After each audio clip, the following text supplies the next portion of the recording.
Introduction to the original edition. Folklore, legends, myths, and fairy tales have followed childhood through the ages. For every healthy youngster has a wholesome and instinctive love for stories fantastic, marvelous, and manifestly unreal. The winged fairies of Grimm and Andersen have brought more happiness to childish hearts than all other human creations. Yet, the old-time fairy tale, having served for generations, may now be classed as historical in the children's library. For the time has come for a series of newer wonder tales in which the stereotyped genie, dwarf, and fairy are eliminated, together with all the horrible and blood-curdling incident devised by their authors to point a fearsome moral to each tale. Modern education includes morality. Therefore, the modern child seeks only entertainment in its wonder tales, and gladly dispenses with all disagreeable incident. Having this thought in mind, the story of the wonderful Wizard of Oz was written solely to pleasure children of today.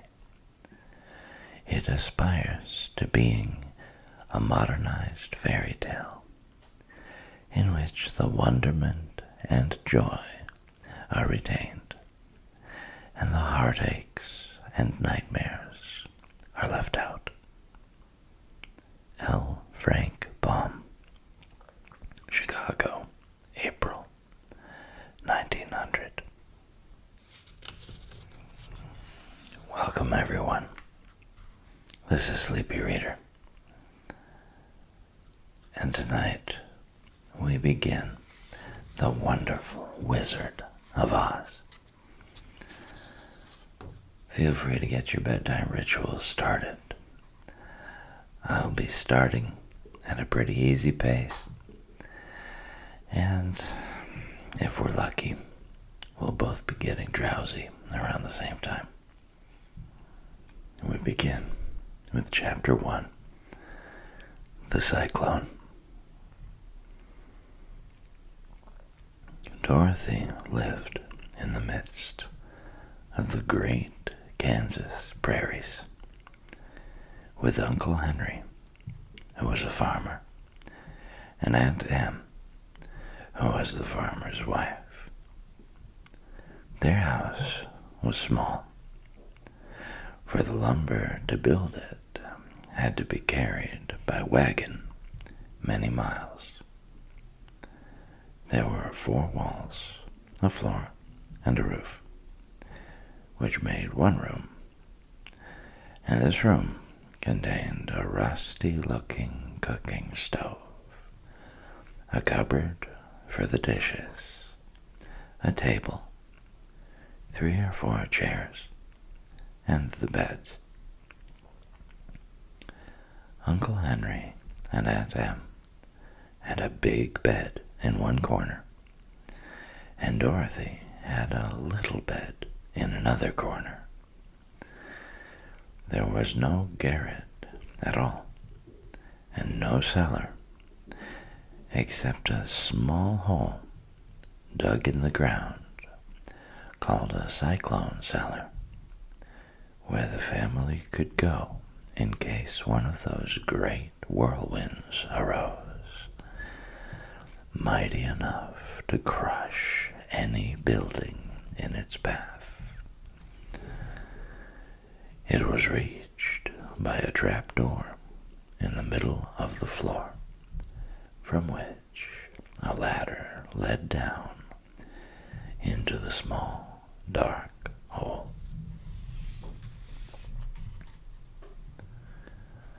When Dorothy stood in the doorway and looked around, she could see nothing but the great gray prairie on every side. Not a tree nor a house broke the broad sweep of flat country that reached the edge of the sky in all directions. The sun had baked the plowed land into a gray mass, with little cracks running through it. Even the grass was not green, for the sun had burned the tops of the long blades until they were the same gray color to be seen everywhere. Once the house had been painted, but the sun blistered the paint and the rains washed it away. And now the house was as dull and gray as everything else. When Aunt Em came there to live, she was a young, pretty wife. The sun and wind had changed her, too. They had taken the sparkle from her eyes and left them a sober gray. They had taken the red from her cheeks and lips, and they were gray also. She was thin and gaunt, and never smiled now. When Dorothy, who was an orphan, first came to her, Aunt Em had been so startled by the child's laughter that she would scream and press her hand upon her heart whenever Dorothy's merry voice reached her ears. And she still looked at the little girl with wonder that she could find anything to laugh at. Uncle Henry never laughed. He worked hard from morning till night, and did not know what joy was. He was gray also, from his long beard to his rough boots, and he looked stern and solemn, and rarely spoke. It was Toto that made Dorothy laugh, and saved her from growing as gray as her other surroundings. Toto was not gray.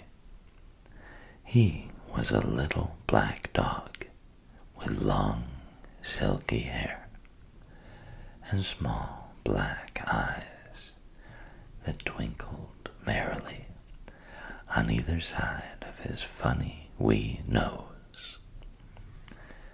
Toto played all day long, and Dorothy played with him and loved him dearly.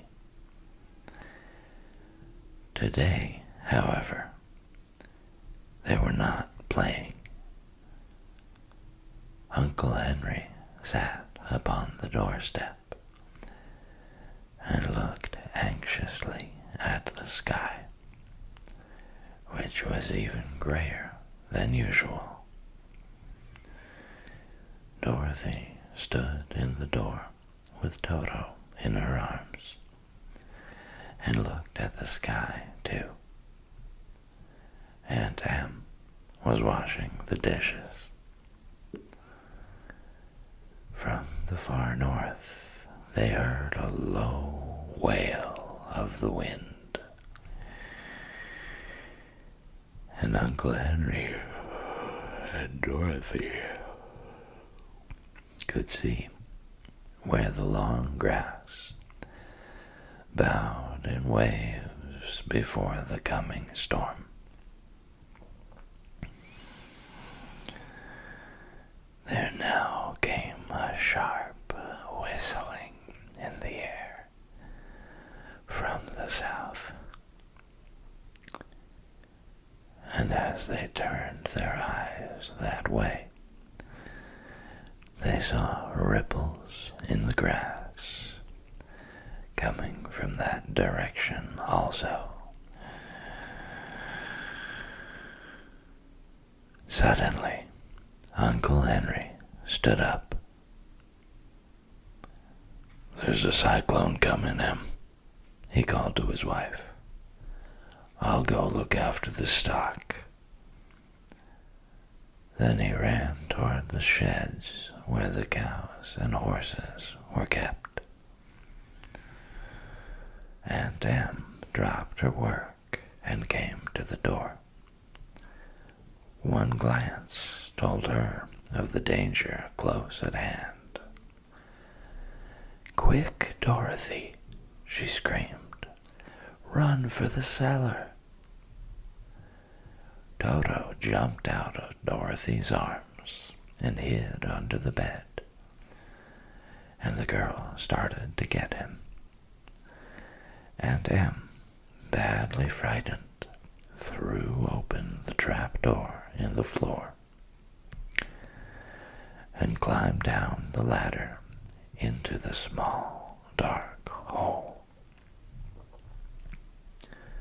Dorothy caught Toto at last and started to follow her aunt. When she was halfway across the room, there came a great shriek from the wind, and the house shook so hard that she lost her footing and sat down suddenly upon the floor. A strange thing then happened. The house whirled around 2 or 3 times and rose slowly through the air. Dorothy felt as if she were going up in a balloon. The north and south winds met where the house stood and made it the exact center of the cyclone. In the middle of a cyclone, the air is generally still, but the great pressure of the wind on every side of the house raised it up higher and higher until it was at the very top of the cyclone. And there it remained and was carried miles and miles away, as easily as you could carry a feather. It was very dark, and the wind howled horribly around her. But Dorothy found she was riding quite easily. After the first few whirls around, and one other time when the house tipped badly, she felt as if she were being rocked gently, like a baby in a cradle. Toto did not like it. He ran about the room, now here, now there, barking loudly. But Dorothy sat quite still on the floor and waited to see what would happen. Once Toto got too near the open trap door and fell in, and at first the little girl thought she had lost him. But soon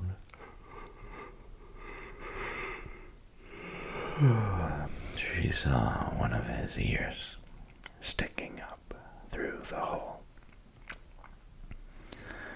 for the strong pressure of the air was keeping him up so that he could not fall.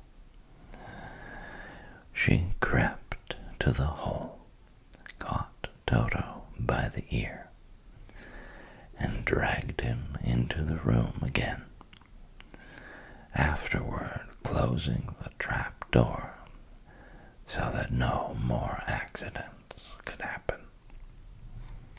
Hour after hour passed away, and slowly Dorothy got over her fright. But she felt quite lonely, and the wind shrieked so loudly all about her that she nearly became deaf. At first, she had wondered if she would be dashed to pieces when the house fell again. But as the hours passed and nothing terrible happened, she stopped worrying and resolved to wait calmly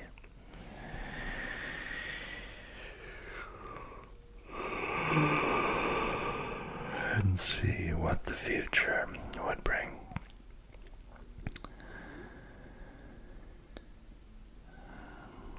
At last, she crawled over the swaying floor to her bed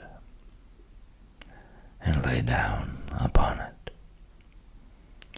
And Toto followed and lay down beside her. In spite of the swaying of the house and the wailing of the wind, Dorothy soon closed her eyes and fell fast asleep.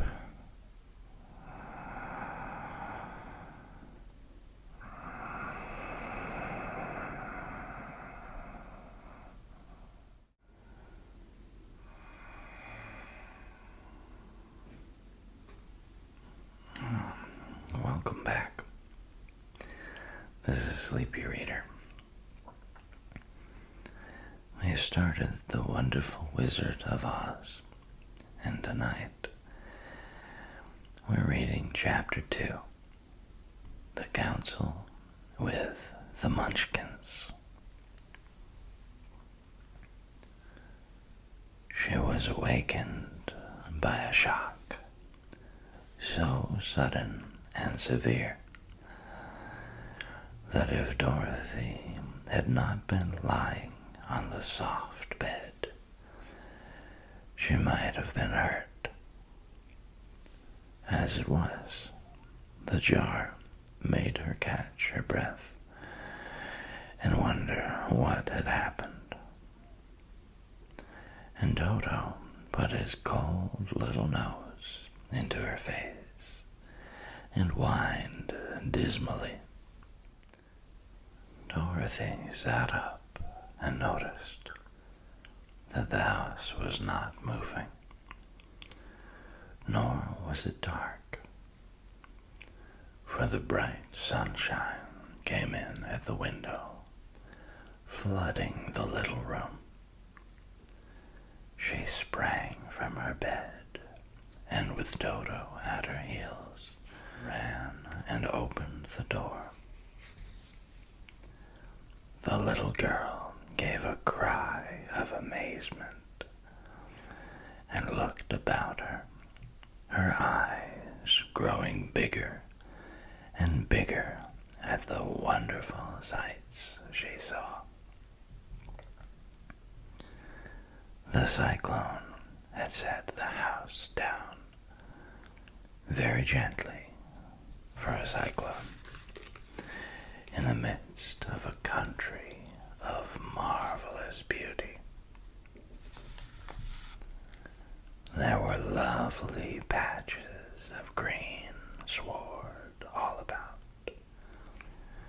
with stately trees bearing rich and luscious fruits.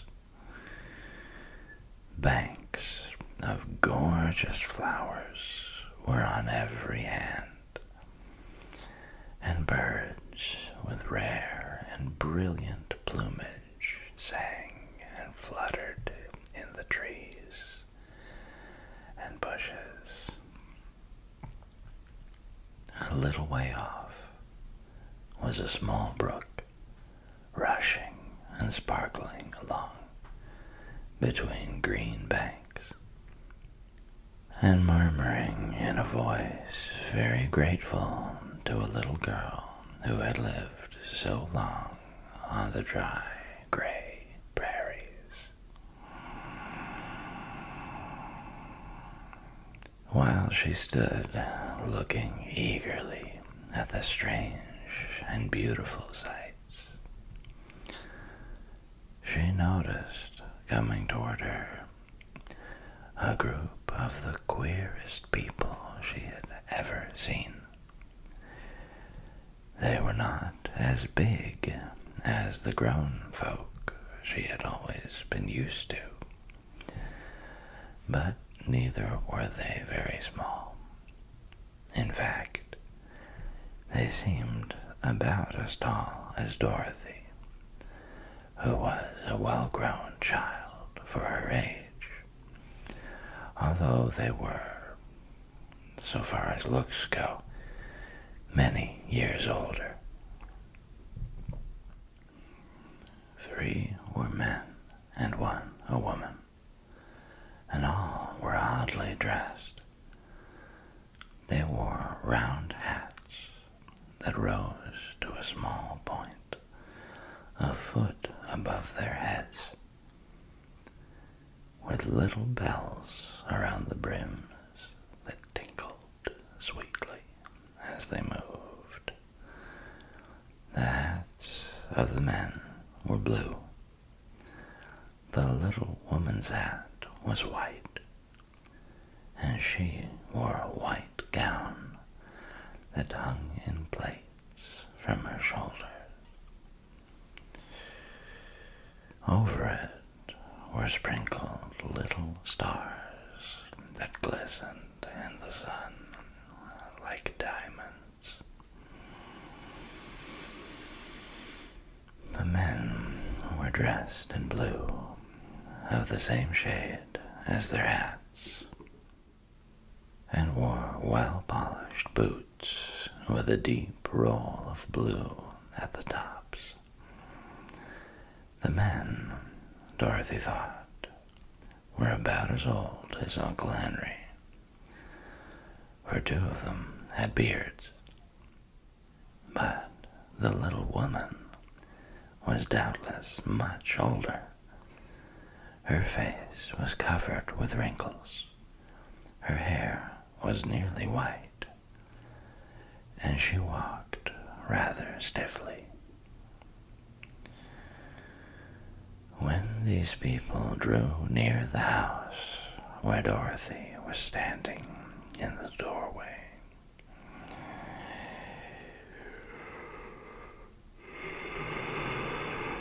they paused and whispered among themselves, as if afraid to come farther. But the little old woman walked up to Dorothy, made a low bow, and said in a sweet voice. "You are welcome, most noble sorceress, to the land of the Munchkins. We are so grateful to you for having killed the wicked witch of the East and for setting our people free from bondage." Dorothy listened to this speech with wonder. What could the little woman possibly mean by calling her a sorceress and saying she had killed the wicked witch of the East? Dorothy was an innocent, harmless little girl who had been carried by a cyclone many miles from home. And she had never killed anything in all her life.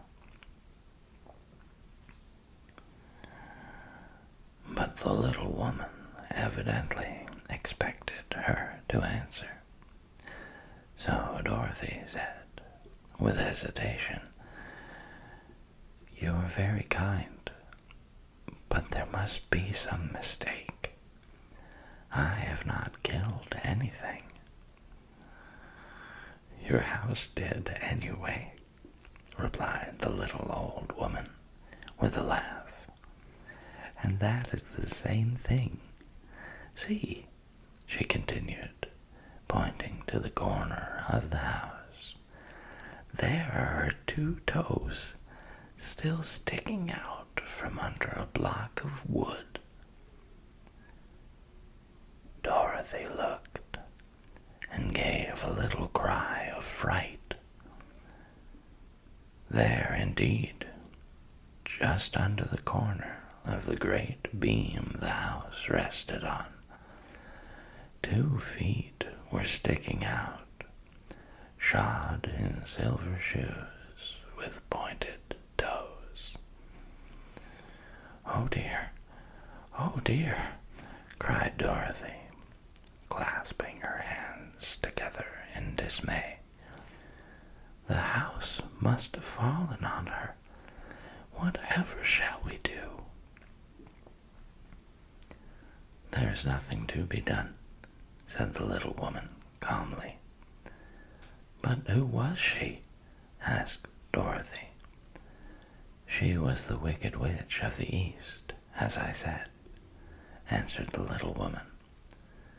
"She has held all the Munchkins in bondage for many years, making them slave for her night and day. Now they are all set free and are grateful to you for the favor." "Who are the Munchkins?" inquired Dorothy. "They are the people who live in this land of the East, where the wicked witch ruled." "Are you a Munchkin?" asked Dorothy. "No, but I am their friend, although I live in the land of the North." When they saw the witch of the East was dead, the Munchkins sent a swift messenger to me, and I came at once. I am the witch of the North." "Oh, gracious! Oh, gracious!" cried Dorothy. "Are you a real witch?" "Yes, indeed," answered the little woman. "But I am a good witch, and the people love me. I am not as powerful as the wicked witch was who ruled here, or I should have set the people free myself." "But I thought all witches were wicked," said the girl, who was half frightened at facing a real witch. "Oh, no, that is a great mistake. There were only only 4 witches in all the land of Oz, and 2 of them, those who live in the north and the south, are good witches. I know this is true, for I am one of them myself, and cannot be mistaken.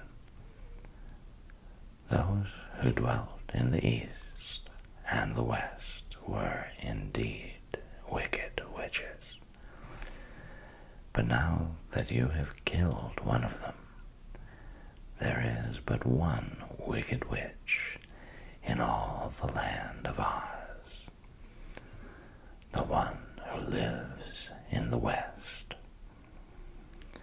But, said Dorothy, after a moment's thought, Aunt Em has told me that the witches were all dead, years and years ago. Who is Aunt Em? Inquired the little old woman. She is my aunt, who lives in Kansas, where I came from. The witch of the north seemed to think for a time, with her head bowed and her eyes upon the ground. Then she looked up and said, I do not know where Kansas is, for I've never heard that country mentioned before. But tell me, is it a civilized country? Oh, yes, replied Dorothy. Then that accounts for it. In the civilized countries, I believe there are no witches left, nor wizards, nor sorceresses, nor magicians.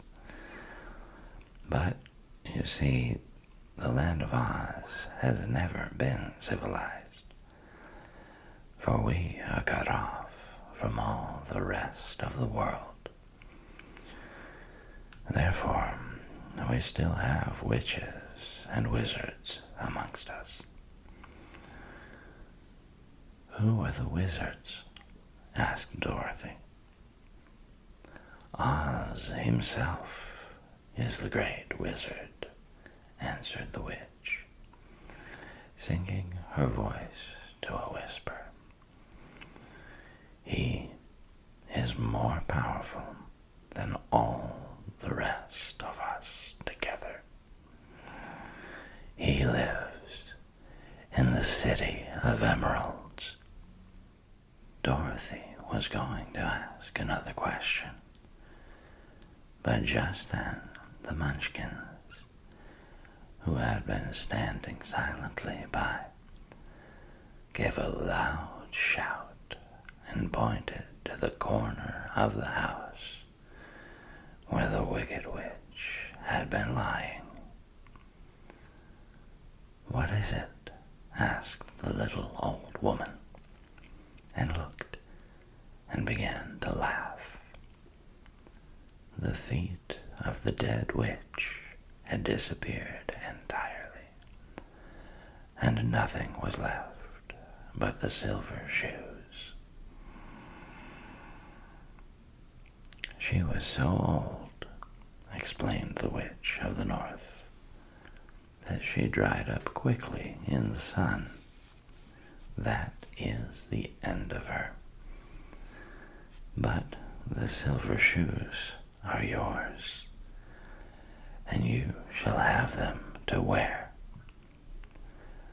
She reached down and picked up the shoes, and after shaking the dust out of them, handed them to Dorothy.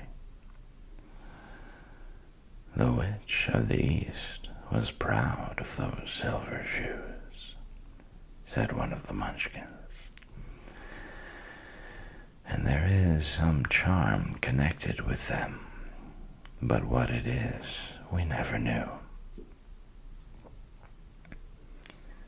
Dorothy carried the shoes into the house and placed them on the table. Then she came out again to the Munchkins and said, "I am anxious to get back to my aunt and uncle, for I am sure they will worry about me. Can you help me find my way?"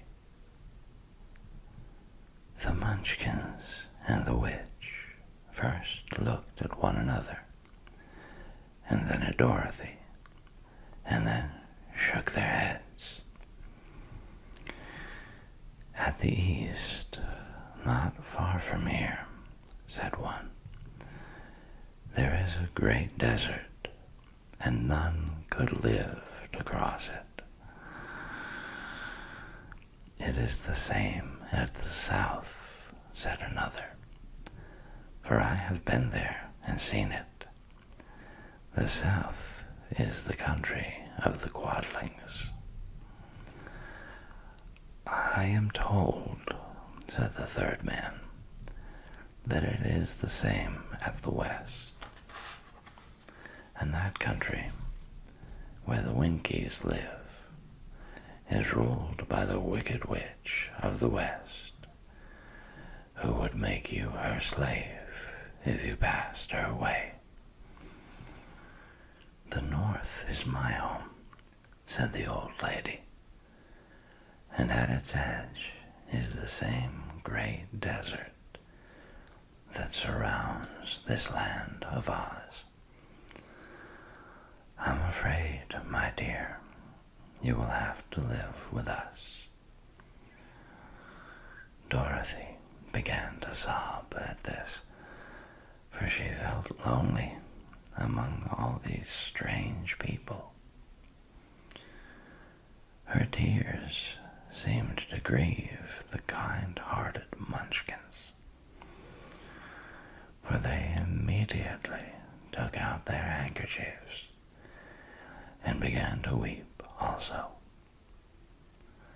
As for the little old woman, she took off her cap and balanced the point on the end of her nose, while she counted 1, 2, 3 in a solemn voice. At once the cap changed to a slate, on which was written in big white chalk marks, "Let Dorothy go to the City of Emeralds."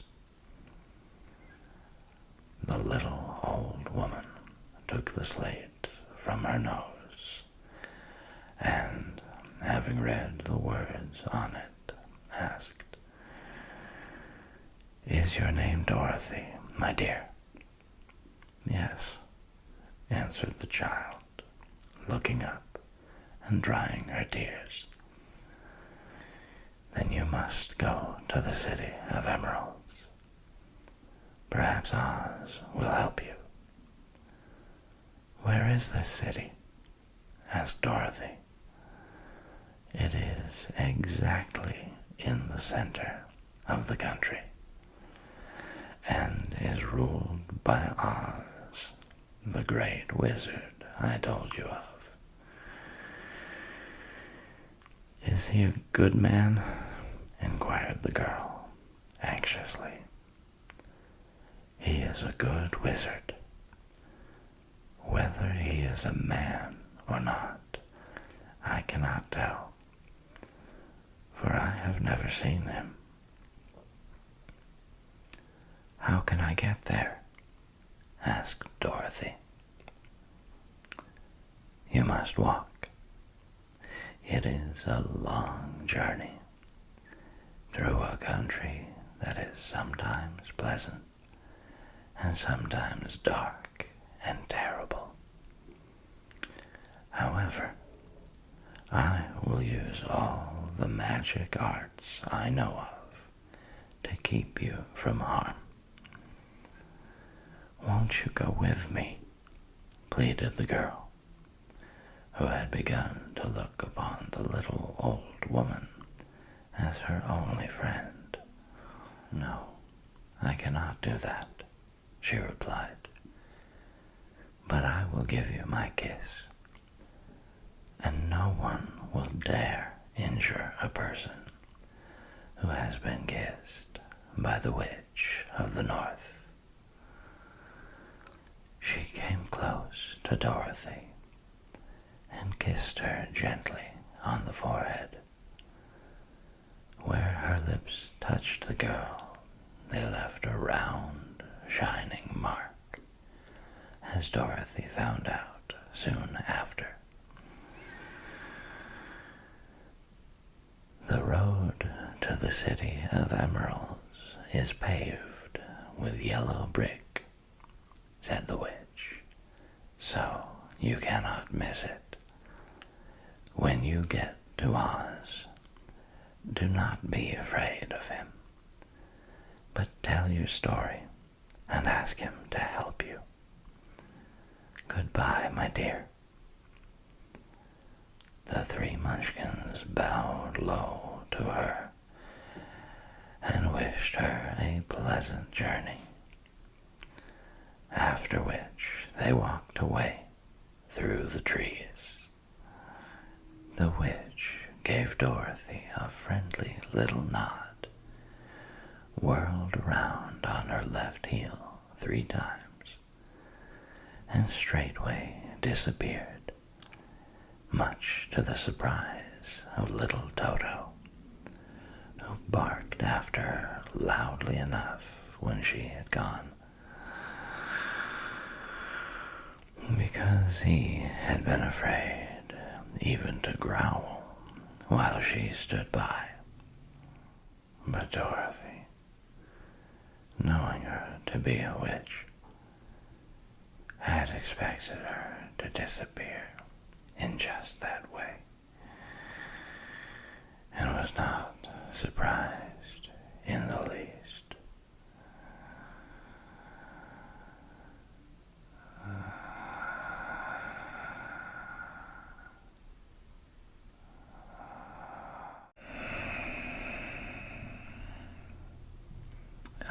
Welcome back. This is Sleepy Reader, and tonight we're reading Chapter 3 of The Wonderful Wizard of Oz. This one's called How Dorothy Saved the Scarecrow. When Dorothy was left alone, she began to feel hungry. So she went to the cupboard and cut herself some bread, which she spread with butter. She gave some to Toto, and taking a pail from the shelf, she carried it down to the little brook and filled it with clear, sparkling water. Toto ran over to the trees and began to bark at the birds sitting there.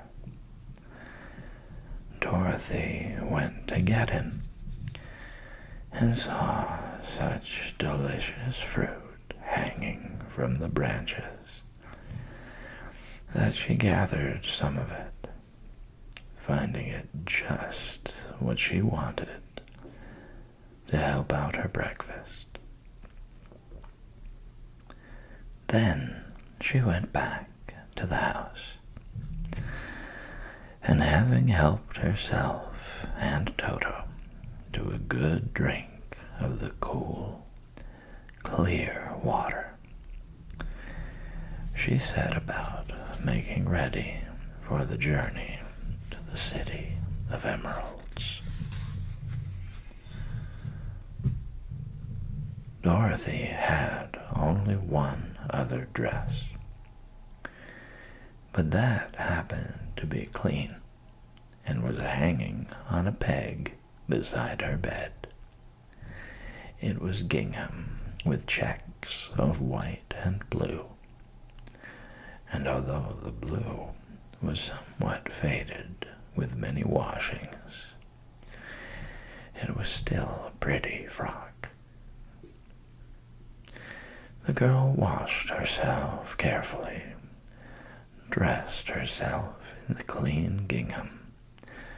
and tied her pink sunbonnet on her head.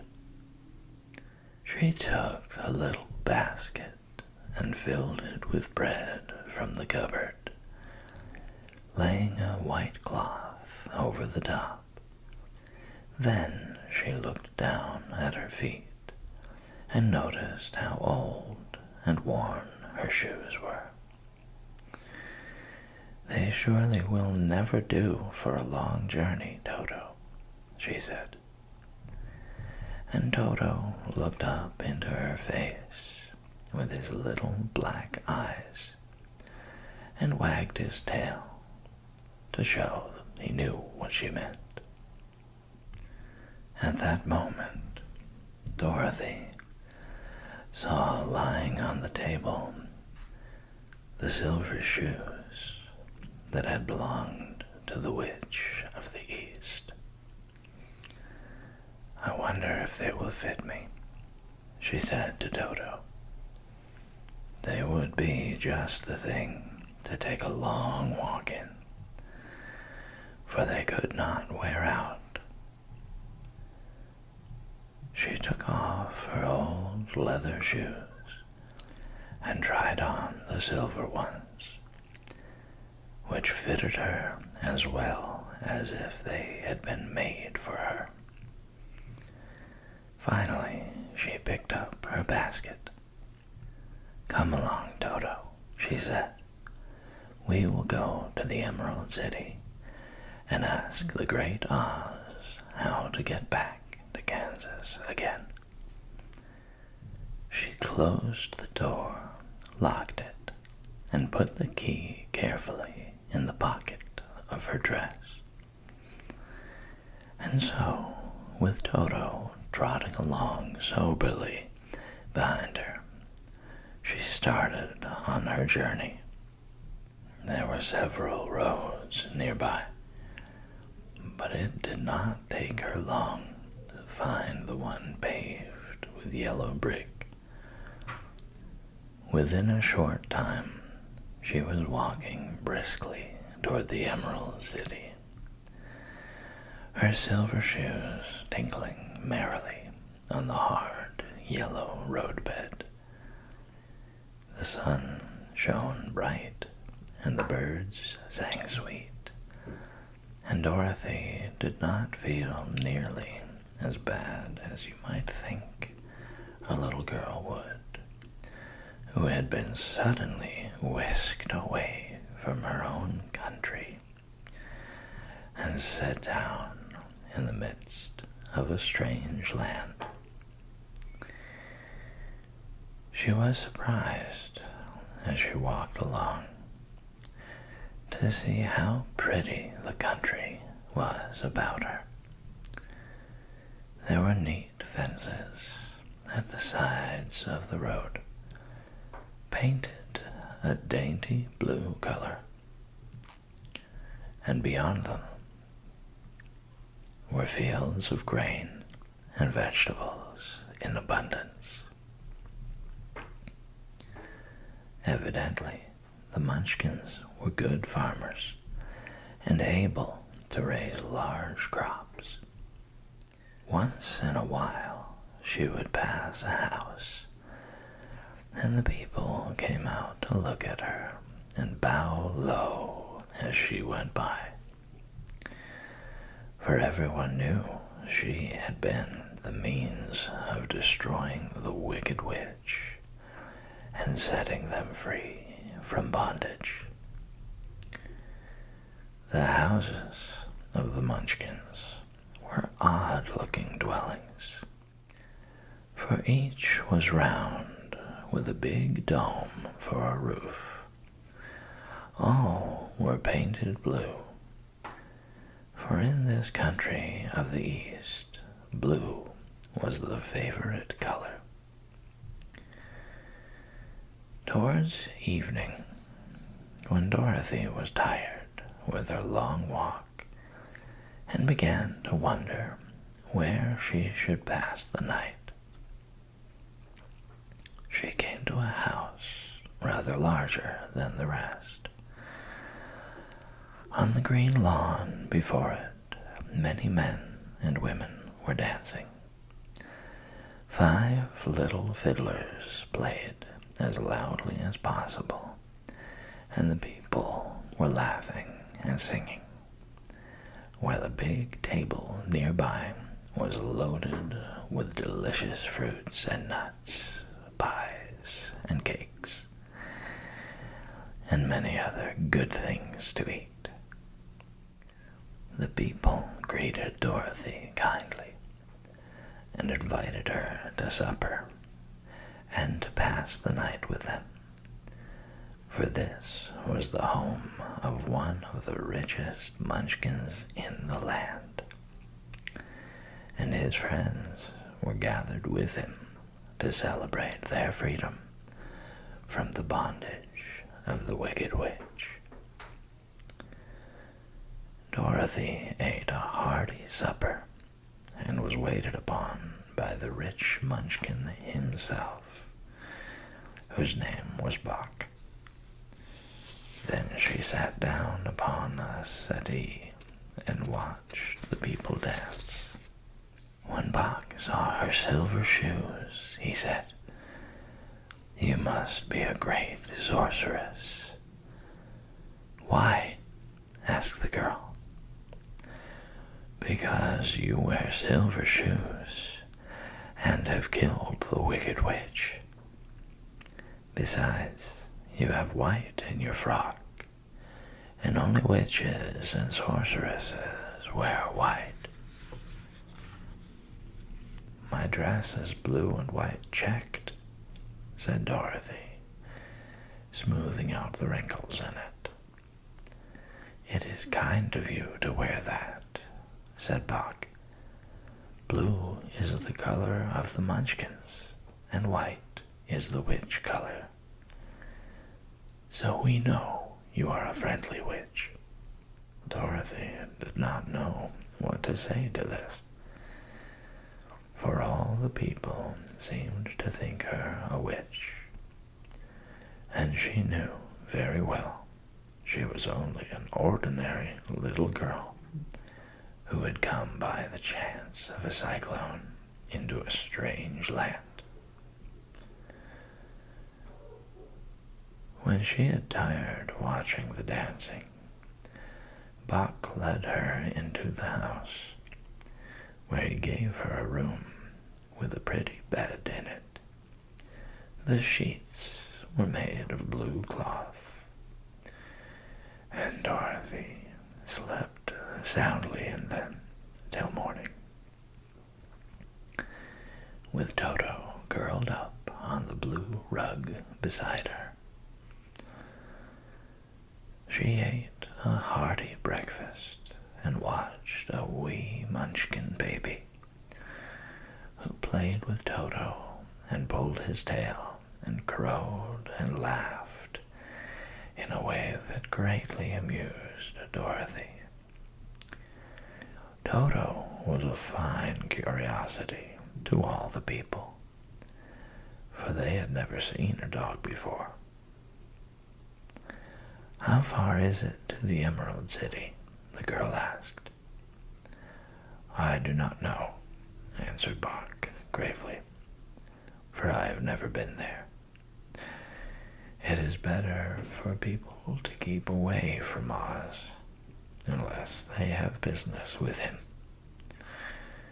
But it is a long way to the Emerald City, and it will take you many days. The country here is rich and pleasant, but you must pass through rough and dangerous places before you reach the end of your journey." This worried Dorothy a little, but she knew that only the great Oz could help her get to Kansas again. So she bravely resolved not to turn back. She bade her friends goodbye and again started along the road of yellow brick. When she had gone several miles, She thought she would stop to rest, and so climbed to the top of the fence beside the road and sat down. There was a great cornfield beyond the fence, and not far away she saw a scarecrow placed high on a pole to keep the birds from the ripe corn. Dorothy leaned her chin upon her hand and gazed thoughtfully at the scarecrow. Its head was a small sack stuffed with straw, with eyes, nose, and mouth painted on it to represent a face. An old pointed blue hat that had belonged to some munchkin was perched on this head, and the rest of the figure was a blue suit of clothes, worn and faded, which had also been stuffed with straw. On the feet were some old boots with blue tops, such as every man wore in this country, and the figure was raised above the stalks of corn by means of the pole stuck up his back. While Dorothy was looking earnestly into the queer painted face of the scarecrow, she was surprised to see one of the eyes slowly wink at her. She thought she must have been mistaken at first, for none of the scarecrows in Kansas ever wink. But presently the figure nodded its head to her in a friendly way. Then she climbed down from the fence and walked up to it, while Toto ran around the pole and barked. "Good day," said the scarecrow in a rather husky voice. "Did you speak?" asked the girl in wonder. "Certainly," answered the scarecrow. "How do you do?" "I'm pretty well, thank you," replied Dorothy politely. "How do you do?"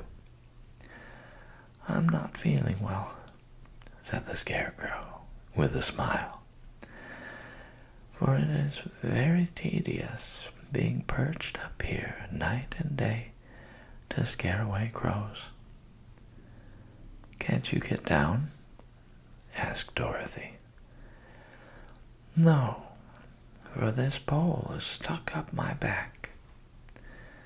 If you will please take away the pole, I shall be greatly obliged to you." Dorothy reached up both arms and lifted the figure off the pole.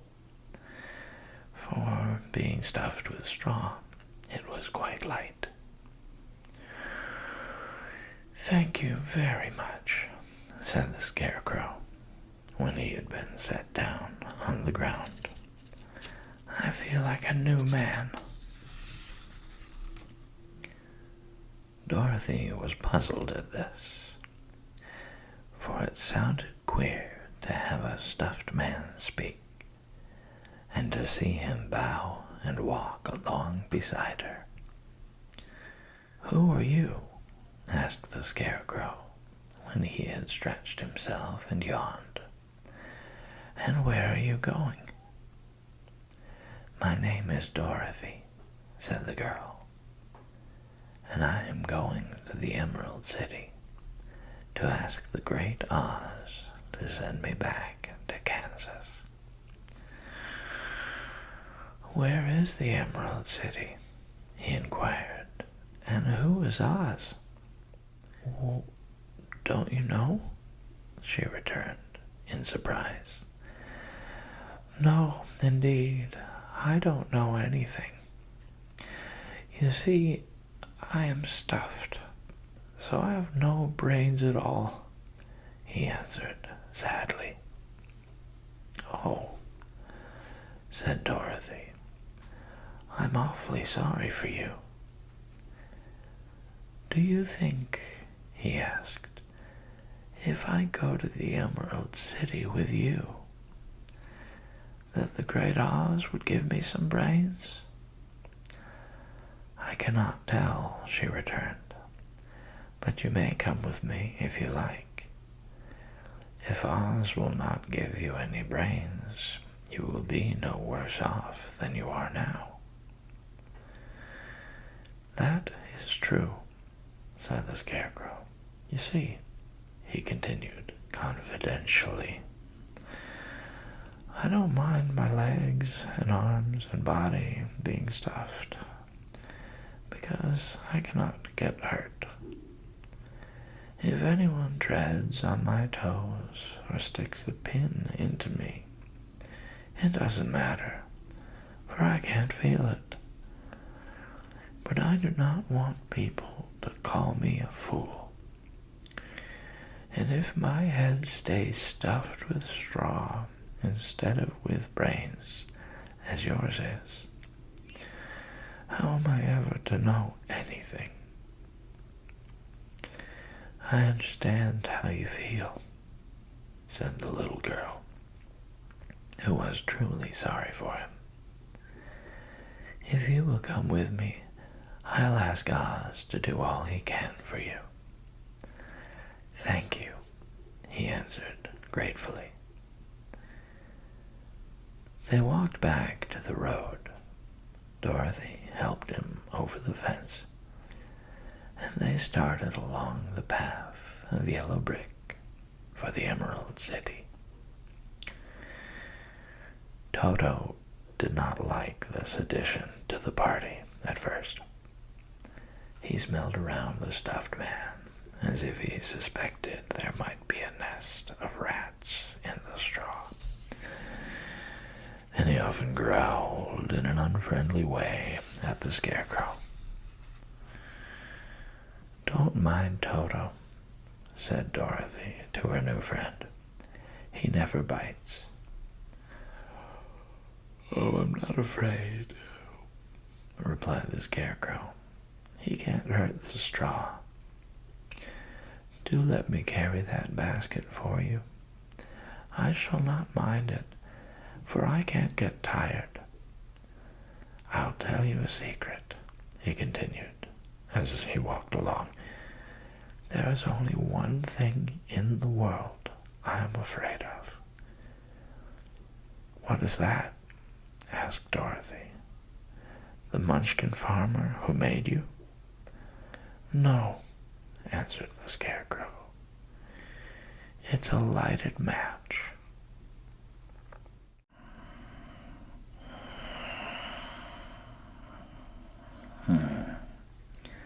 Welcome back. This is Sleepy Reader. We've been reading The Wonderful Wizard of Oz. And tonight we read Chapter 4, The Road Through the Forest. After a few hours, the road began to be rough, and the walking grew so difficult that the Scarecrow often stumbled over the yellow brick, which were here very uneven. Sometimes, indeed, they were broken or missing altogether, leaving holes that Toto jumped across, and Dorothy walked around. As for the Scarecrow, having no brains, he walked straight ahead, and so stepped into the holes and fell at full length on the hard bricks. It never hurt him, however, and Dorothy would pick him up and set him upon his feet again, while he joined her in laughing merrily at his own mishap. The farms were not nearly so well cared for here as they were farther back. There were fewer houses and fewer fruit trees, And the farther they went, the more dismal and lonesome the country became. At noon, they sat down by the roadside near a little brook, and Dorothy opened her basket and got out some bread. She offered a piece to the Scarecrow, but he refused. "I am never hungry," he said, "and it is a lucky thing I am not, for my mouth is only painted.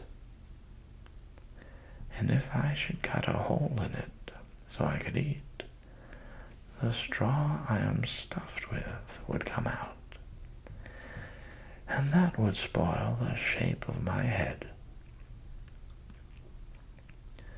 Dorothy saw at once that this was true, so she only nodded and went on eating her bread. "Tell me something about yourself and the country you came from," said the Scarecrow, when she had finished her dinner. So she told him all about Kansas, and how gray everything was there, and how the cyclone had carried her to this queer land of Oz. The Scarecrow listened carefully and said, "I cannot understand why you should wish to leave this beautiful country and go back to the dry, gray place you call Kansas." "That is because you have no brains," answered the girl. "No matter how dreary and gray our homes are, we people of flesh and blood would rather live there than in any other country, be it ever so beautiful. There is no place like home." The Scarecrow sighed. "Of course I cannot understand it," he said. "If your heads were stuffed with straw like mine, you would probably all live in the beautiful places. And then Kansas would have no people at all. It is fortunate for Kansas that you have brains." "Won't you tell me a story while we are resting?" asked the child. The Scarecrow looked at her reproachfully and answered, "My life has been so short that I really know nothing whatever. I was only made day before yesterday. What happened in the world before that time is all unknown to me. Luckily, when the farmer made my head, one of the first things he did was to paint my ears, so that I heard what was going on. There was another Munchkin with him, and the first thing I heard was the farmer saying, 'How do you like those ears?' 'They aren't straight,' answered the other. 'Never mind,' said the farmer. 'They are ears just the same,' which was true enough. 'Now I'll make the eyes,' said the farmer. So he painted my right eye, and as soon as it was finished, I found myself looking at it and at everything around me with a great deal of curiosity. For this was my first glimpse of the world." "That's a rather pretty eye," remarked the Munchkin, who was watching the farmer. "Blue paint is just the color for eyes." "I think I'll make the other a little bigger," said the farmer. the second eye was done, I could see much better than before. Then he made my nose and my mouth, but I did not speak, because at that time I didn't know what a mouth was for. I had the fun of watching them make my body and my arms and legs, and when they fastened on my head at last, I felt very proud, for I thought I was just as good a man as anyone. "This fellow will scare the crows fast enough," said the farmer. "He looks just like a man." "Why, he is a man," said the other, and I quite agreed with him.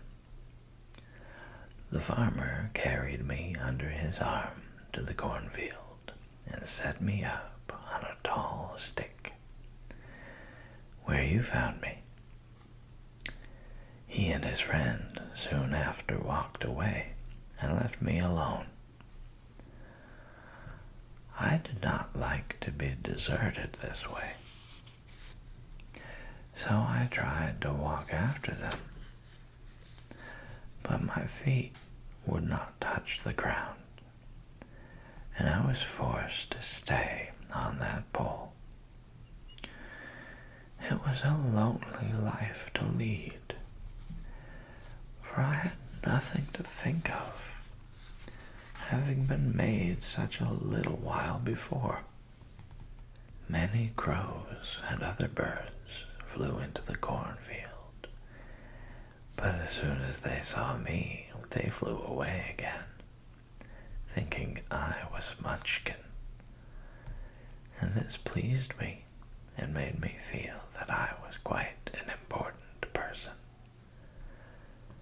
By and by, an old crow flew near me, and after looking at me carefully, he perched upon my shoulder and said, "I wonder if that farmer thought to fool me in this clumsy manner. Any crow of sense could see that you are only stuffed with straw." Then he hopped down at my feet and ate all the corn he wanted. The other birds, seeing he was not harmed by me, came to eat the corn too. So in a short time, there was a great flock of them about me. I felt sad at this, for it showed I was not such a good scarecrow after all. But the old crow comforted me, saying, "If you only had brains in your head, you would be as good a man as any of them, and a better man than some of them. Brains are the only things worth having in this world, no matter whether one is a crow or a man." After the crows had gone, I thought this over and decided I would try hard to get some brains. By good luck, you came along and pulled me off the stake, and from what you say, I'm sure the great Oz will give me brains as soon as we get to the Emerald City. "I hope so," said Dorothy earnestly, "since you seem anxious to have them." "Oh yes, I am anxious," returned the Scarecrow. "It is such an uncomfortable feeling to know one is a fool." "Well," said the girl, "let us go."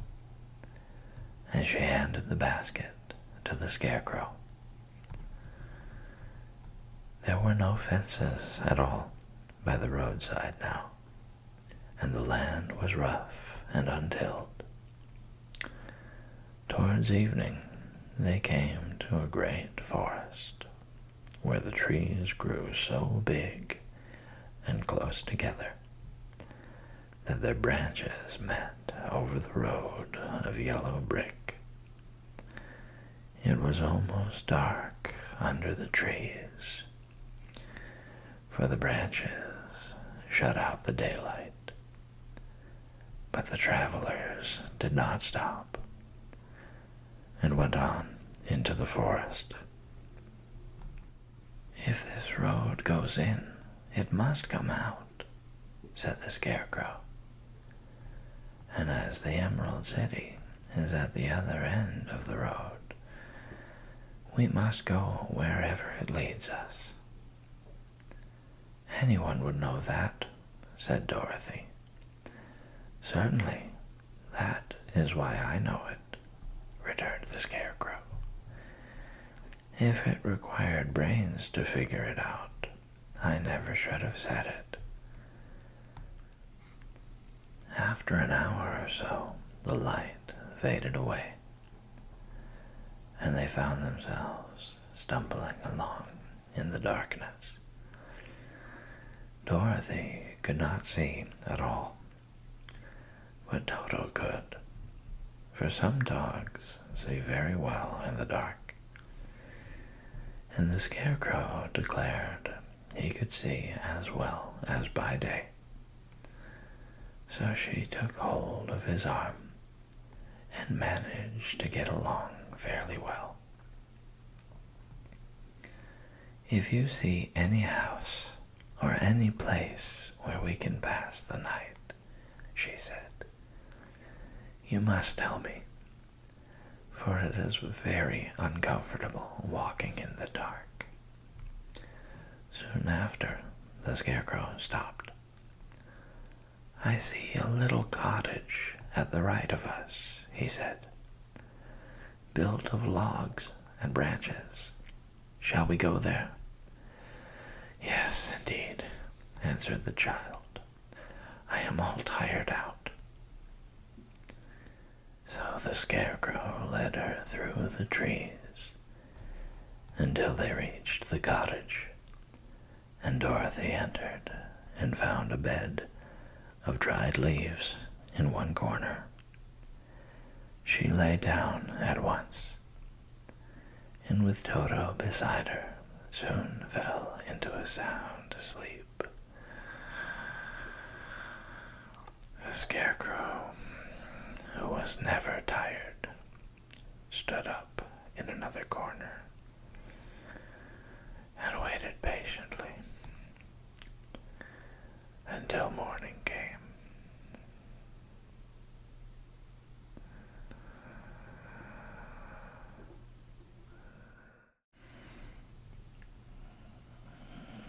Hello, this is Sleepy Reader. We've been reading The Wonderful Wizard of Oz, and tonight we read Chapter 5, The Rescue of the Tin Woodman. When Dorothy awoke, the sun was shining through the trees, and Toto had long been out chasing birds and squirrels. She sat up and looked around her. There was the Scarecrow, still standing patiently in his corner, waiting for her. "We must go and search for water," she said to him. "Why do you want water?" he asked. "To wash my face clean after the dust of the road, and to drink so the dry bread will not stick in my throat." "It must be inconvenient to be made of flesh," said the Scarecrow thoughtfully, "for you must sleep and eat and drink. However, you have brains, and it is worth a lot of bother to be able to think properly." They left the cottage and walked through the trees until they found a little spring of clear water where Dorothy drank and bathed and ate her breakfast. She saw that there was not much bread left in the basket, and the girl was thankful the Scarecrow did not have to eat anything, for there was scarcely enough for herself and Toto for the day. When she had finished her meal and was about to go back to the road of yellow brick, she was startled to hear a deep groan nearby. "What was that?" she asked timidly. "I cannot imagine," replied the Scarecrow, "but we can go and see." Just then, another groan reached their ears, and the sound seemed to come from behind them. They turned and walked through the forest a few steps, when Dorothy discovered something shining in a ray of sunshine that fell between the trees. She ran to the place and then stopped short with a cry of surprise. One of the big trees had been partly chopped through, and standing beside it, with an uplifted axe in his hands, was a man made entirely of tin. His head and arms and legs were jointed upon his body, but he stood perfectly motionless, as if he could not stir at all. Dorothy looked at him in amazement, and so did the Scarecrow, while Toto barked sharply and made a snap at the tin legs, which hurt his teeth. "Did you groan?" asked Dorothy. "Yes," answered the Tin Man, "I did.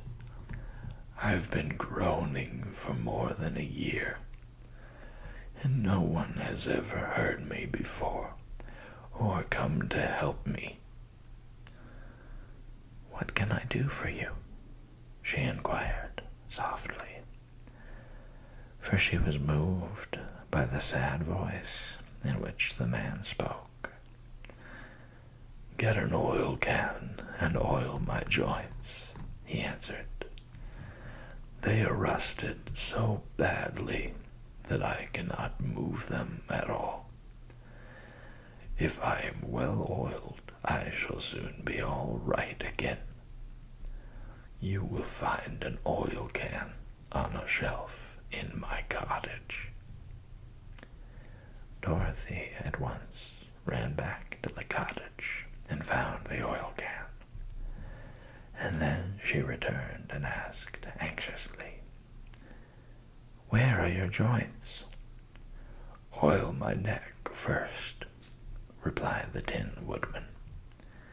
So she oiled it, and as it was quite badly rusted, the Scarecrow took hold of the tin head and moved it gently from side to side until it worked freely, and then the man could turn it himself.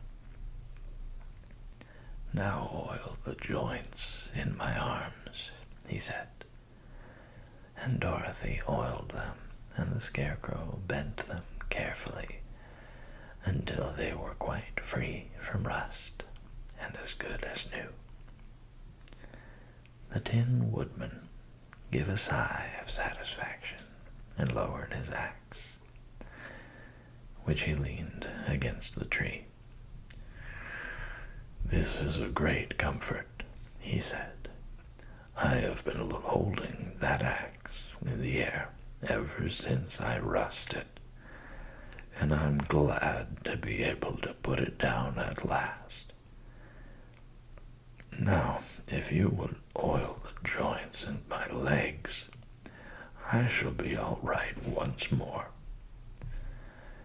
So they oiled his legs until he could move them freely, and he thanked them again and again for his release, for he seemed a very polite creature and very grateful. "I might have stood there always if you had not come along," he said. "So you have certainly saved my life. How did you happen to be here?" "We are on our way to the Emerald City to see the Great Oz," she answered. "And we stopped at your cottage to pass the night." "Why do you wish to see Oz?" he asked. "I want him to send me back to Kansas, and the Scarecrow wants him to put a few brains into his head," she replied. The Tin Woodman appeared to think deeply for a moment. Then he said, "Do you suppose Oz could give me a heart?" "Why, I guess so," Dorothy answered. "It would be as easy as to give the Scarecrow brains." "True," the Tin Woodman returned. "So, if you will allow me to join your party, I will also go to the Emerald City and ask Oz to help me." "Come along," said the Scarecrow heartily, and Dorothy added that she would be pleased to have his company. So the Tin Woodman shouldered his axe, and they all passed through the forest until they came to the road that was paved with yellow brick. The Tin Woodman had asked Dorothy to put the oil can in her basket, for, he said, if I should get caught in the rain and rust again, I would need the oil can badly. It was a bit of good luck to have their new comrade join the party, for soon after they had begun their journey again, they came to a place where the trees and branches grew so thick over the road that the travelers could not pass. But the Tin Woodman set to work with his axe and chopped so well that soon he cleared a passage for the entire party. Dorothy was thinking so earnestly as they walked along that she did not notice when the Scarecrow stumbled into a hole and rolled over to the side of the road. Indeed, he was obliged to call to her to help him up again. "Why didn't you walk around the hole?" asked the Tin Woodman. "I don't know enough," replied the Scarecrow cheerfully. "My head is stuffed with straw, you know. And that is why I am going to Oz, to ask him for some brains." "Oh, I see," said the Tin Woodman. "But, after all, brains are not the best things in the world." "Have you any?" inquired the Scarecrow. "No, my head is quite empty," answered the Woodman. "But once I had brains, and a heart also. So, having tried them both, I should much rather have a heart." "And why is that?" asked the Scarecrow. "I will tell you my story, and then you will know." So while they were walking through the forest, the Tin Woodman told the following story. "I was born the son of a woodman who chopped down trees in the forest and sold the wood for a living.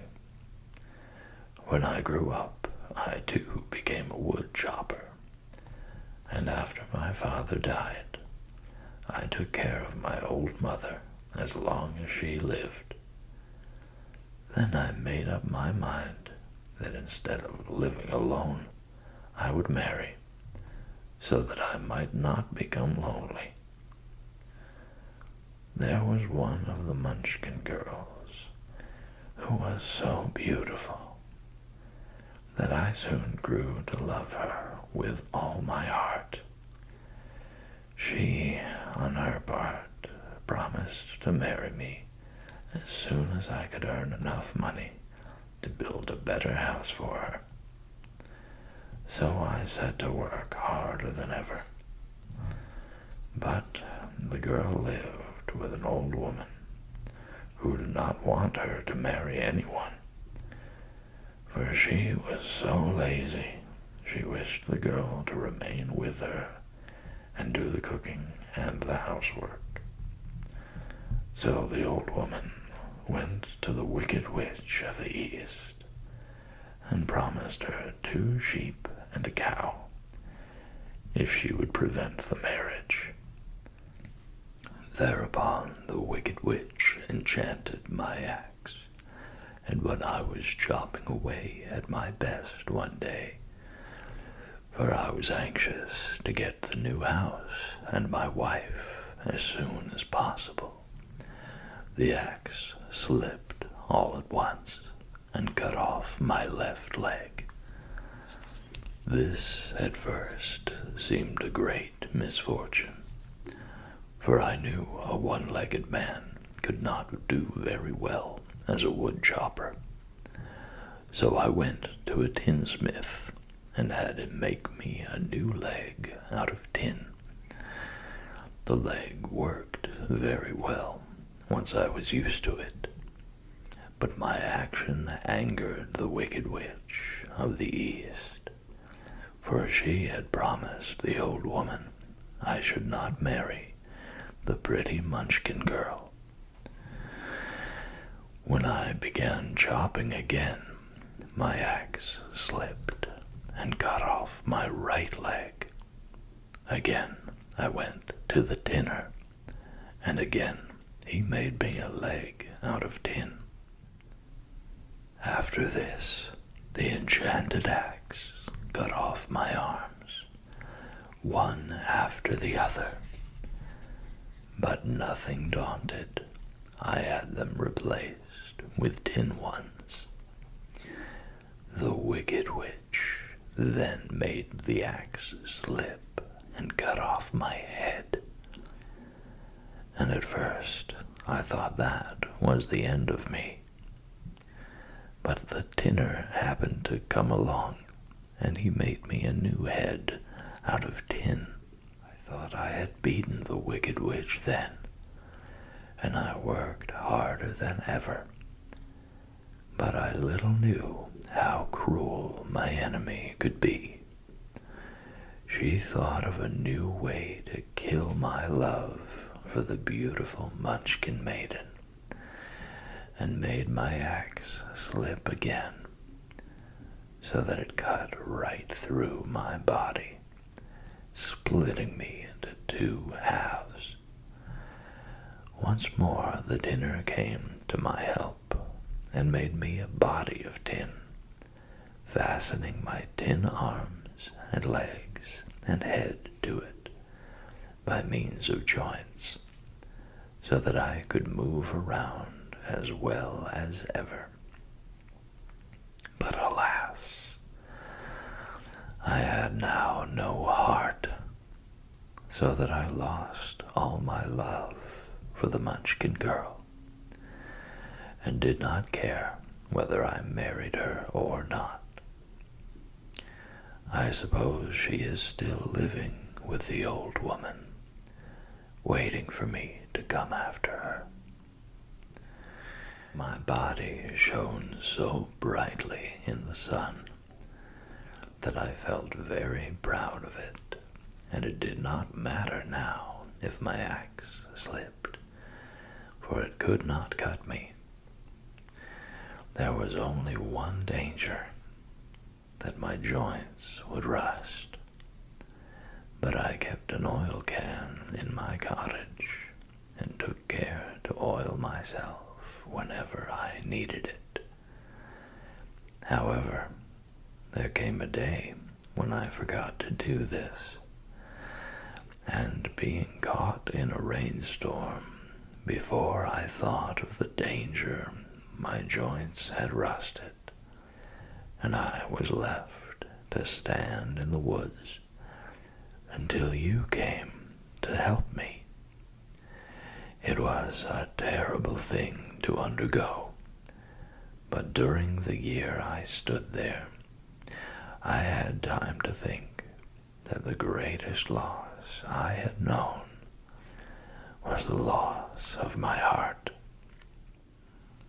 While I was in love, I was the happiest man on earth. But no one can love who has not a heart, and so I am resolved to ask Oz to give me one. If he does, I will go back to the Munchkin maiden and marry her. Both Dorothy and the Scarecrow had been greatly interested in the story of the Tin Woodman, and now they knew why he was so anxious to get a new heart. "All the same," said the Scarecrow, "I shall ask for brains instead of a heart, for a fool would not know what to do with a heart if he had one." "I shall take the heart," returned the Tin Woodman, "for brains do not make one happy, and happiness is the best thing in the world." Dorothy did not say anything, for she was puzzled to know which of her two friends was right, and she decided if she could only get back to Kansas and Aunt Em, it did not matter so much whether the Woodman had no brains and the Scarecrow no heart, or each got what he wanted. What worried her most was that the bread was nearly gone, and another meal for herself and Toto would empty the basket. To be sure, neither the Woodman nor the Scarecrow ever ate anything, but she was not made of tin nor straw, and could not live unless she was fed.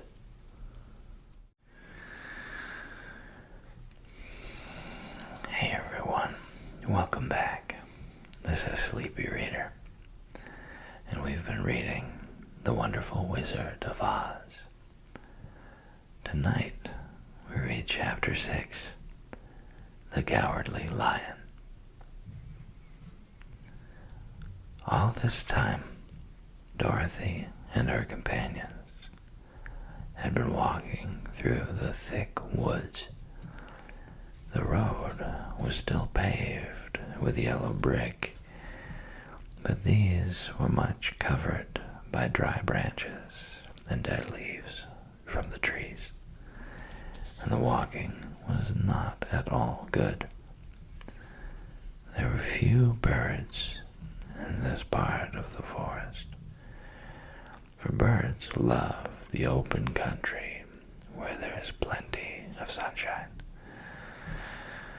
But now and then there came a deep growl from some wild animals hidden among the trees.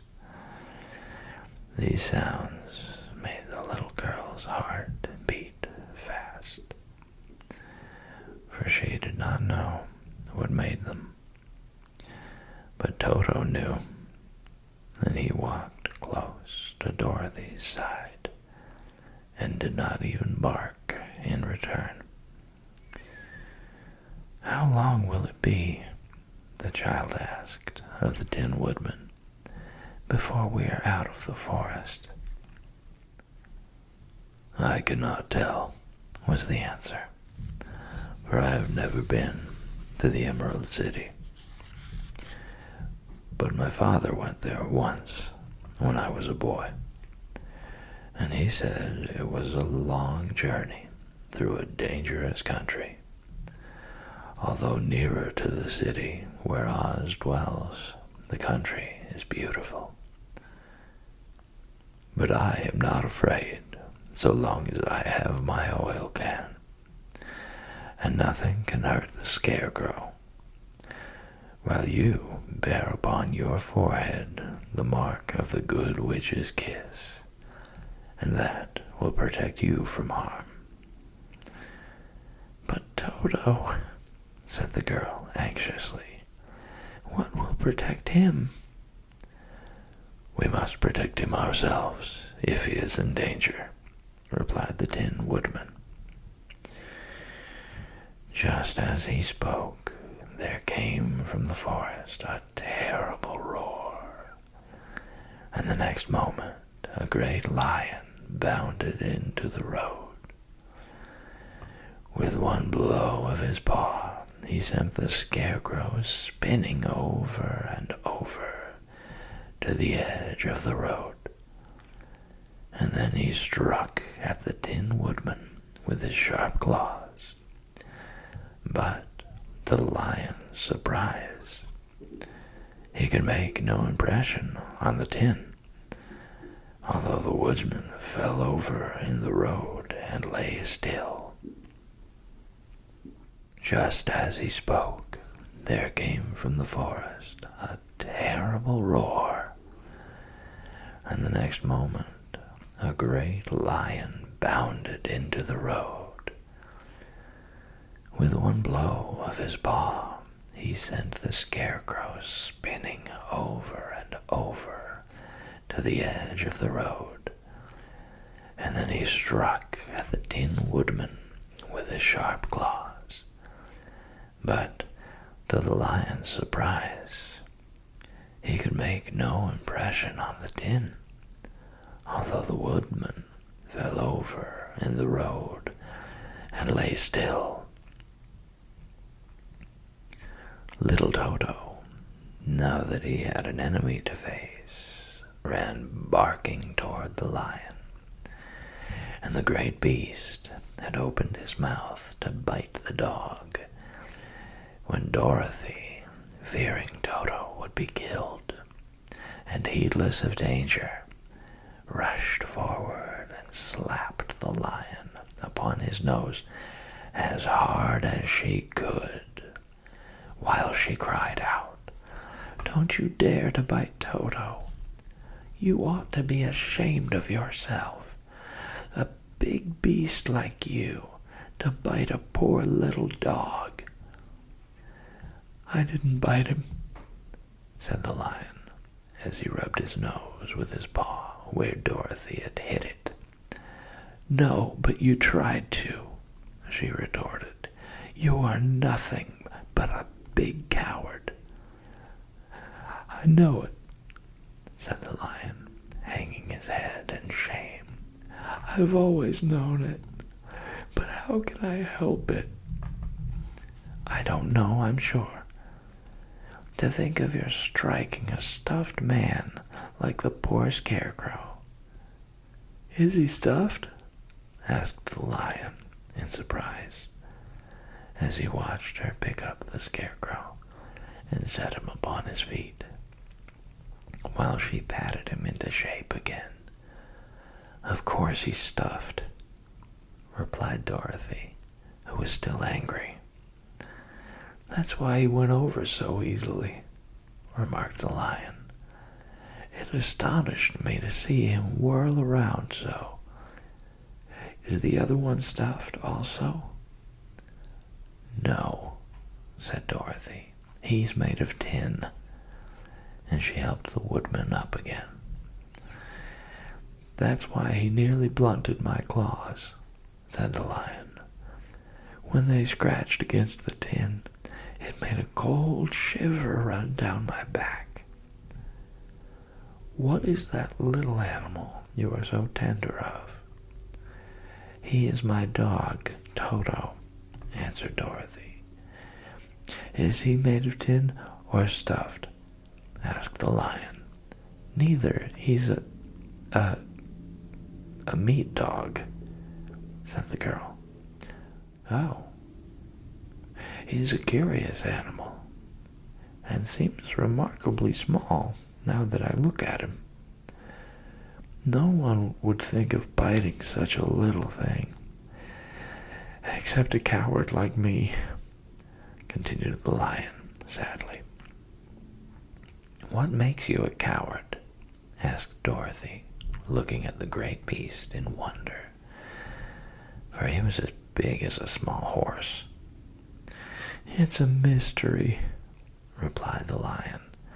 "I suppose I was born that way. All the other animals in the forest naturally expect me to be brave, for the lion is everywhere thought to be the king of beasts. I learned that if I roared very loudly, every living thing was frightened and got out of my way. Whenever I've met a man, I've been awfully scared. But I just roared at him, and he has always run away as fast as he could go. If the elephants and the tigers and the bears had ever tried to fight me, I should have run myself. I'm such a coward. But just as soon as they hear me roar, they all try to get away from me. And of course, I let them go." "But that isn't right. The king of beasts shouldn't be a coward," said the scarecrow. "I know it," returned the lion, wiping a tear from his eye with the tip of his tail. "It is my great sorrow, and it makes my life very unhappy. But whenever there is danger, my heart begins to beat fast." "Perhaps you have heart disease," said the Tin Woodman. "It may be," said the lion. "If you have," continued the Tin Woodman, "you ought to be glad, for it proves you have a heart. For my part, I have no heart, so I cannot have heart disease." "Perhaps," said the lion thoughtfully, "if I had no heart, I should not be a coward." "Have you brains?" asked the scarecrow. "I suppose so. I've never looked to see," replied the lion. "I am going to the Great Oz to ask him to give me some," remarked the scarecrow, "for my head is stuffed with straw." "And I am going to ask him to give me a heart," said the woodman. "And I am going to ask him to send Toto and me back to Kansas," added Dorothy. "Do you think Oz could give me courage?" asked the cowardly lion. "Just as easily as he could give me brains," said the scarecrow. "Or give me a heart," said the Tin Woodman. "Or send me back to Kansas," said Dorothy. "Then, if you don't mind, I'll go with you," said the lion. "For my life is simply unbearable without a bit of courage." "You will be very welcome," answered Dorothy, "for you will help to keep away the other wild beasts. It seems to me they must be more cowardly than you are, if they allow you to scare them so easily." "They really are," said the lion, "but that doesn't make me any braver. And as long as I know myself to be a coward, I shall be unhappy." So once more, the little company set off upon the journey, the lion walking with stately strides at Dorothy's side. Toto did not approve this new comrade at first, for he could not forget how nearly he had been crushed between the lion's his great jaws. But after a time, he became more at ease, and presently Toto and the Cowardly Lion had grown to be good friends. During the rest of that day, there was no other adventure to mar the peace of their journey. Once, indeed, the Tin Woodman stepped upon a beetle that was crawling along the road and killed the poor little thing. This made the Tin Woodman very unhappy, for he was always careful not to hurt any living creature. And as he walked along, he wept several tears of sorrow and regret. These tears ran slowly down his face and over the hinges of his jaw, and there they rested. When Dorothy presently asked him a question, the Tin Woodman could not open his mouth, for his jaws were tightly rusted together.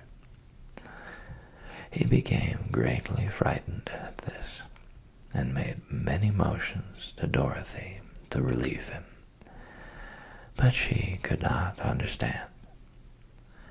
The lion was also puzzled to know what was wrong, but the Scarecrow seized the oil can from Dorothy's basket and oiled the woodman's jaws, so that after a few moments he could talk as well as before. "This will serve me a lesson," said he, "to look where I step. For if I should kill another bug or beetle, I should surely cry again, and crying rusts my jaw so that I cannot speak." Thereafter he walked very carefully, with his eyes on the road, and when he saw a tiny ant toiling by, he would step over it, so as not to harm it. The Tin Woodman knew very well he had no heart, and therefore he took great care never to be cruel or unkind to anything. "You people with hearts," he said, "have something to guide you, and need never do wrong. But I have no heart, and so I must be very careful. When Oz gives me a heart, of course I needn't mind so much."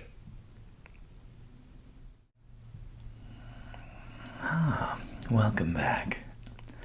This is Sleepy Reader. We've been reading The Wonderful Wizard of Oz. Tonight, we read Chapter 7, The Journey to the Great Oz. They were obliged to camp out that night under a large tree in the forest, for there were no houses near. The tree made a good, thick covering to protect them from the dew, and the Tin Woodman chopped a great pile of wood with his axe, and Dorothy built a splendid fire that warmed her and made her feel less lonely. She and Toto ate the last of their bread, and now she did not know what they would do for breakfast. "If you wish," said the lion, "I will go into the forest and kill a deer for you. You can roast it by the fire, since your tastes are so peculiar that you prefer cooked food, and then you will have a very good breakfast." "Don't, please don't," begged the Tin Woodman. "I should certainly weep if you killed a poor deer, and then my jaws would rust again." But the the lion went away into the forest and found his own supper, and no one ever knew what it was, for he didn't mention it. And the Scarecrow found a tree full of nuts and filled Dorothy's basket with them, so that she would not be hungry for a long time.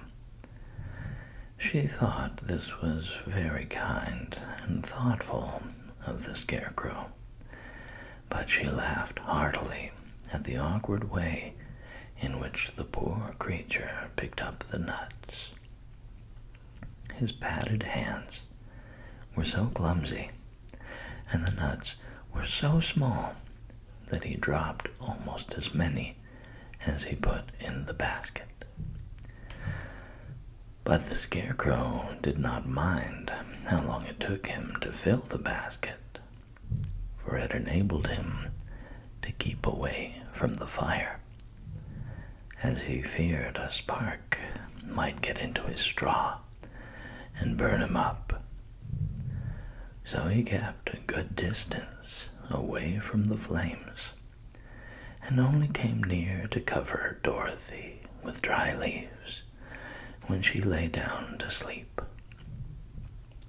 These kept her very snug and warm, and she slept soundly until morning.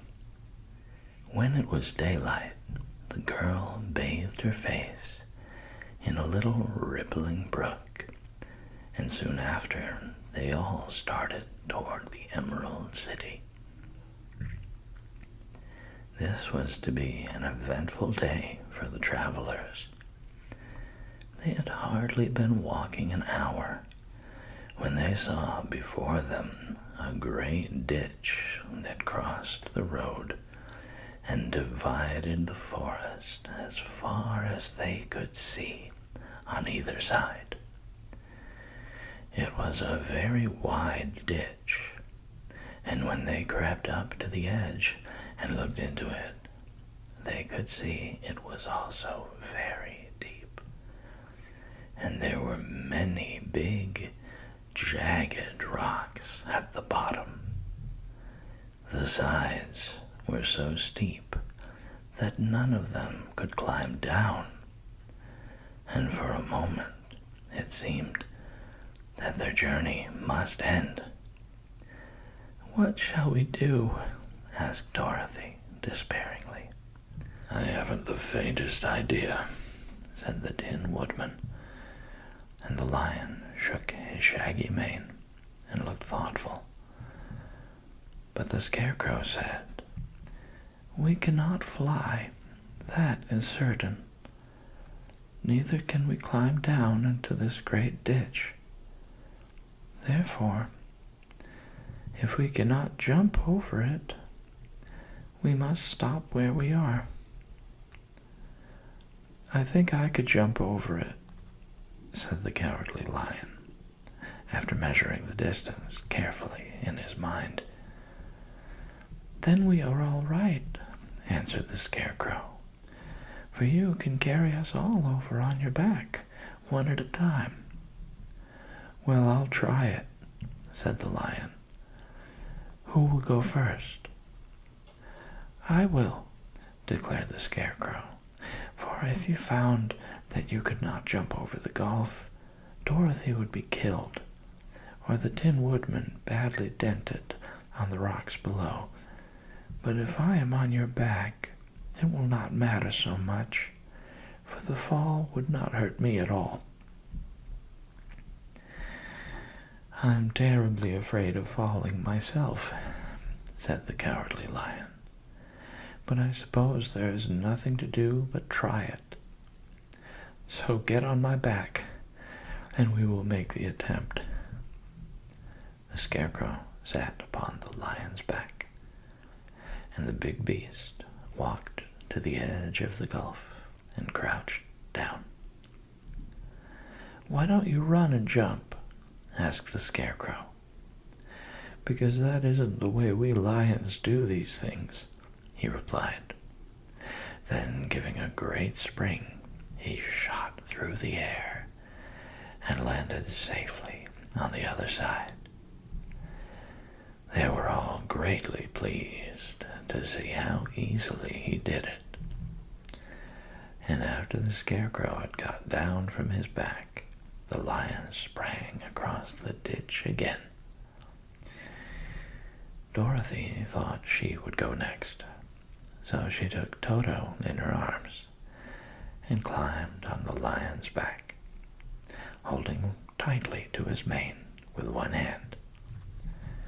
The next moment, it seemed as if she was flying through the air, and then, before she had time to think about it, she was safe on the other side. The lion went back a third time and got the Tin Woodman, and then they all sat down for a few moments to give the beast a chance to rest. For his great leaps had made his breath short, and he panted like a big dog that has been running too long. They found the forest very thick on this side, and it looked dark and gloomy. After the lion had rested, they started along the road of yellow brick, silently wondering, each in his own mind, if ever they would come to the end of the woods and reach the bright sunshine again. To add to their discomfort, they soon heard strange noises in the depths of the forest, and the lion whispered to them that it was in this part of the country that the Kaladas lived. "What are the Kaladas?" asked the girl. "They are monstrous beasts with bodies like bears and heads like tigers," replied the lion, "and with claws so long and sharp that they could tear me in two as easily as I could kill Toto. I'm terribly afraid of the Kaladas." "I'm not surprised that you are," returned Dorothy. "They must be dreadful beasts." The lion was about to reply when suddenly they came to another gulf across the road, but this one was so broad and deep that the lion knew at once he could not leap across it. So they sat down to consider what they should do, and after serious thought, the Scarecrow said, "Here is a great tree standing close to the ditch. If the Tin Woodman can chop it down so that it will fall to the other side, we can walk across it easily." "That is a first-rate idea," said the lion.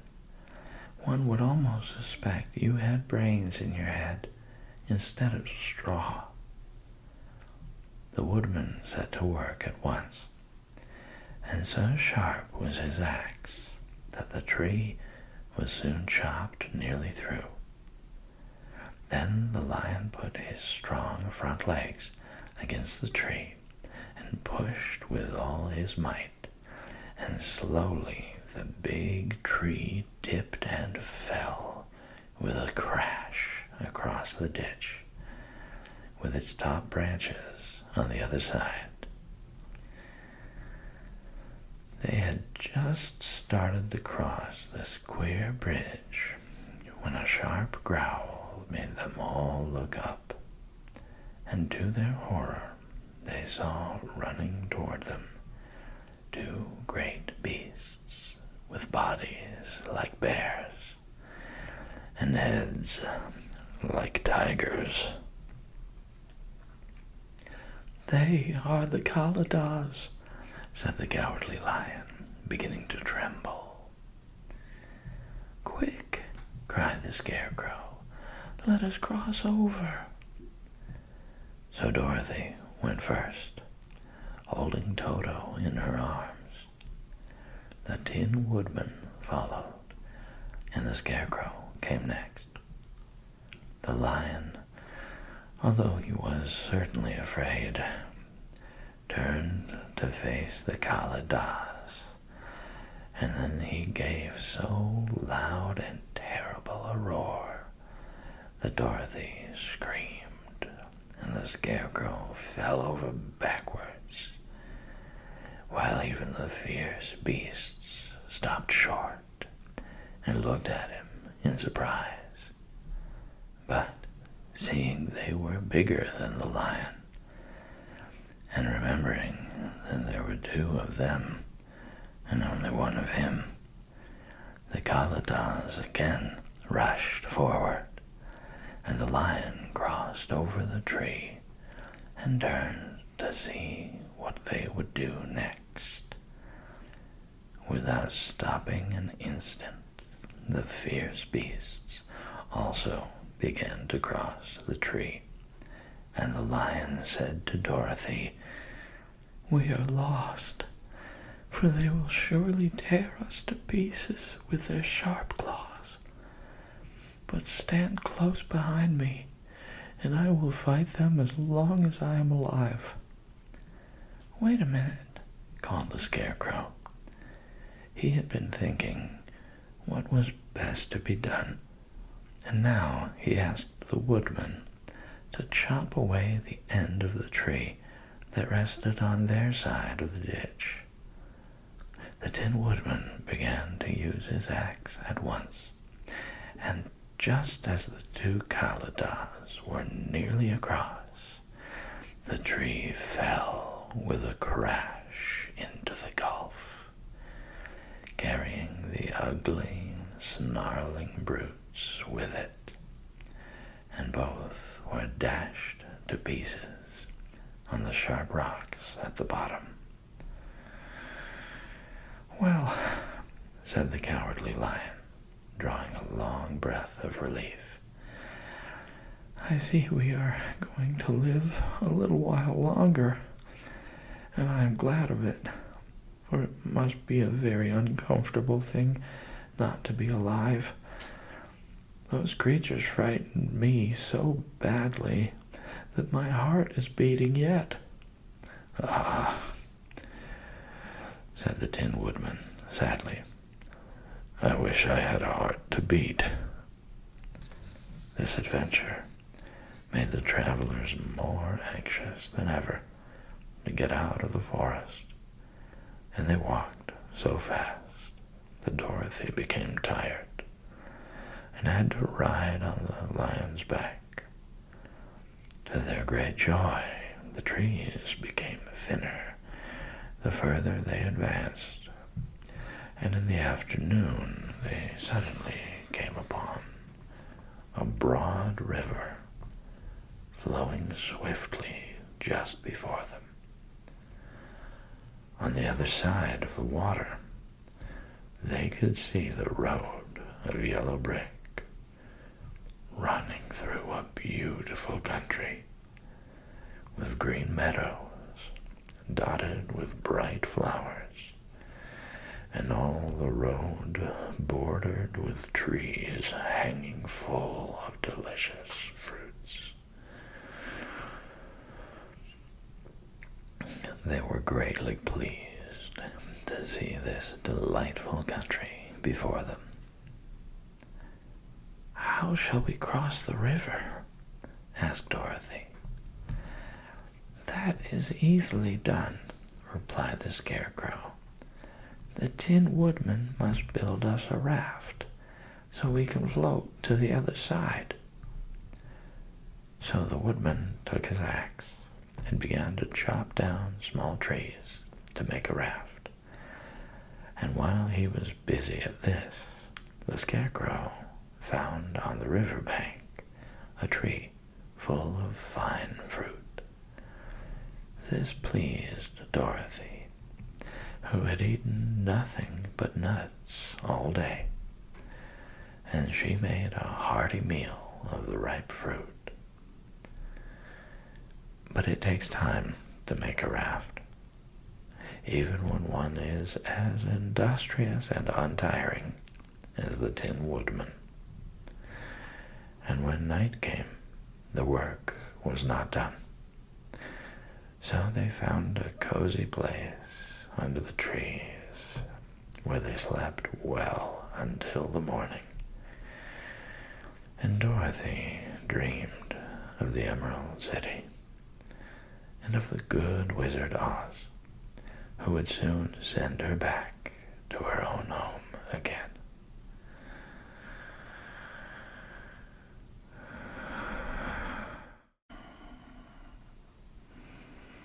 Hello. This is Sleepy Reader. We've been reading The Wonderful Wizard of Oz, and tonight we read Chapter 8, The Deadly Poppy Field. Our little party of travelers awakened next morning, refreshed and full of hope, and Dorothy breakfasted like a princess off peaches and plums from the trees beside the river. Behind them was the dark forest they had passed safely through, although they had suffered many discouragements. But before them was a lovely, sunny country that seemed to beckon them on to the Emerald City. To be sure, the broad river now cut them off from this beautiful land. But the raft was nearly done, and after the Tin Woodman had cut a few more logs and fastened them together with wooden pins, they were ready to start. Dorothy sat down in the middle of the raft and held Toto in her arms.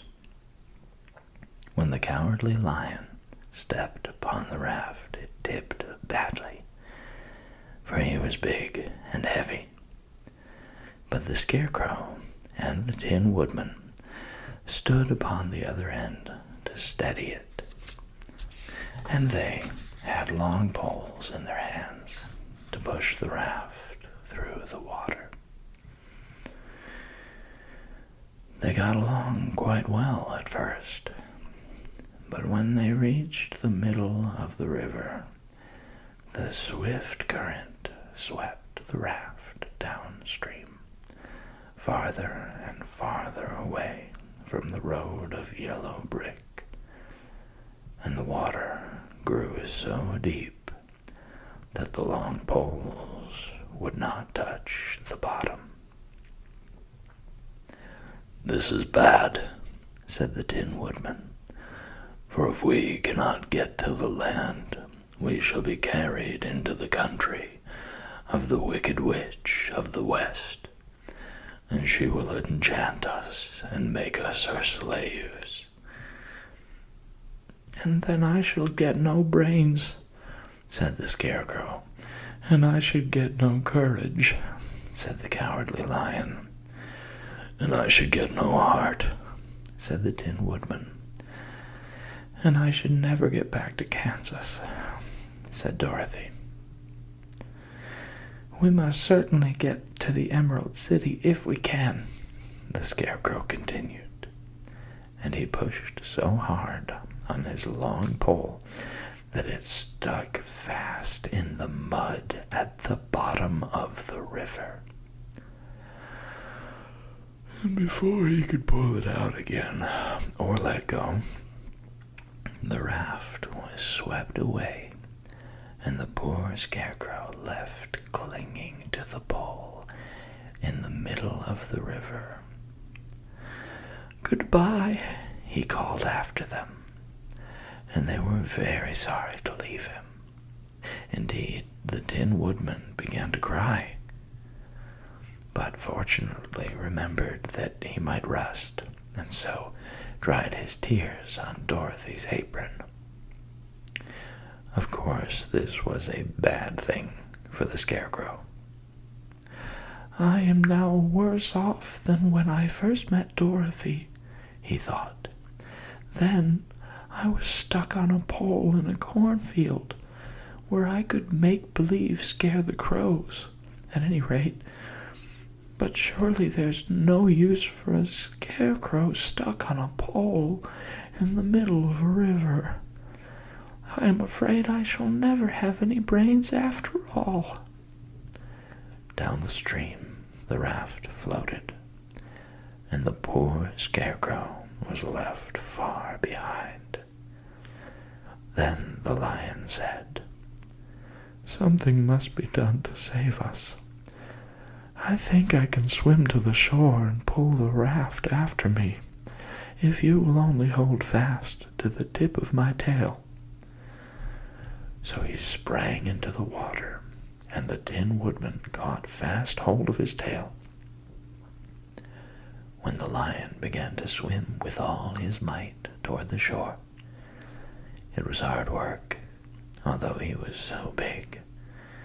But by and by they were drawn out of the current, and then Dorothy took the Tin Woodman's long pole and helped push the raft to the land. They were all tired out when they reached the shore at last and stepped off upon the pretty green grass. And they also knew that the stream had carried them a long way past the road of yellow brick that led to the Emerald City. "What shall we do now?" asked the Tin Woodman, as the lion lay down on the grass to let the sun dry him. "We must get back to the road in some way," said Dorothy. "The best plan will be to walk along the river bank until we come to the road again," remarked the lion. So, when they were rested, Dorothy picked up her basket, and they started along the grassy bank, back to the road from which the river had carried them. It was a lovely country, with plenty of flowers and fruit trees and sunshine to cheer them. And had they not felt so sorry for the poor scarecrow, they could have been very happy. They walked along as fast as they could, Dorothy only stopping once to pick a beautiful flower. And after a time, the Tin Woodman cried out, "Look!" Then they all looked at the river and saw the scarecrow perched upon his pole in the middle of the water, looking very lonely and sad. "What can we do to save him?" asked Dorothy. The lion and the woodman both shook their heads, for they did not know. So they sat down upon the bank and gazed wistfully at the scarecrow until a stork flew by, which, seeing them, stopped to rest at the water's edge. "Who are you, and where are you going?" asked the stork. "I am Dorothy," answered the girl, "and these are my friends, the Tin Woodman and the Cowardly Lion, and we're going to the Emerald City." "This isn't the road," said the stork, as she twisted her long neck and looked sharply at the queer party. "I know it," returned Dorothy, "but we have lost the scarecrow, and are wondering how we shall get him again." "Where is he?" asked the stork. "Over there in the river," answered the girl. "If he wasn't so big and heavy, I would get him for you," remarked the stork. "He isn't heavy a bit," said Dorothy eagerly, "for he is stuffed with straw, and if you will bring him back to us, we shall thank you ever and ever so much." "Well, I'll try," said the stork. "But if I find he's too heavy to carry, I shall have to drop him in the river again." So the big bird flew into the air and over the water, till she came to where the scarecrow was perched upon his pole. Then the stork, with her great claws, grabbed the scarecrow by the arm and carried him up into the air and back to the bank, where Dorothy and the lion and the Tin Woodman and Toto were sitting.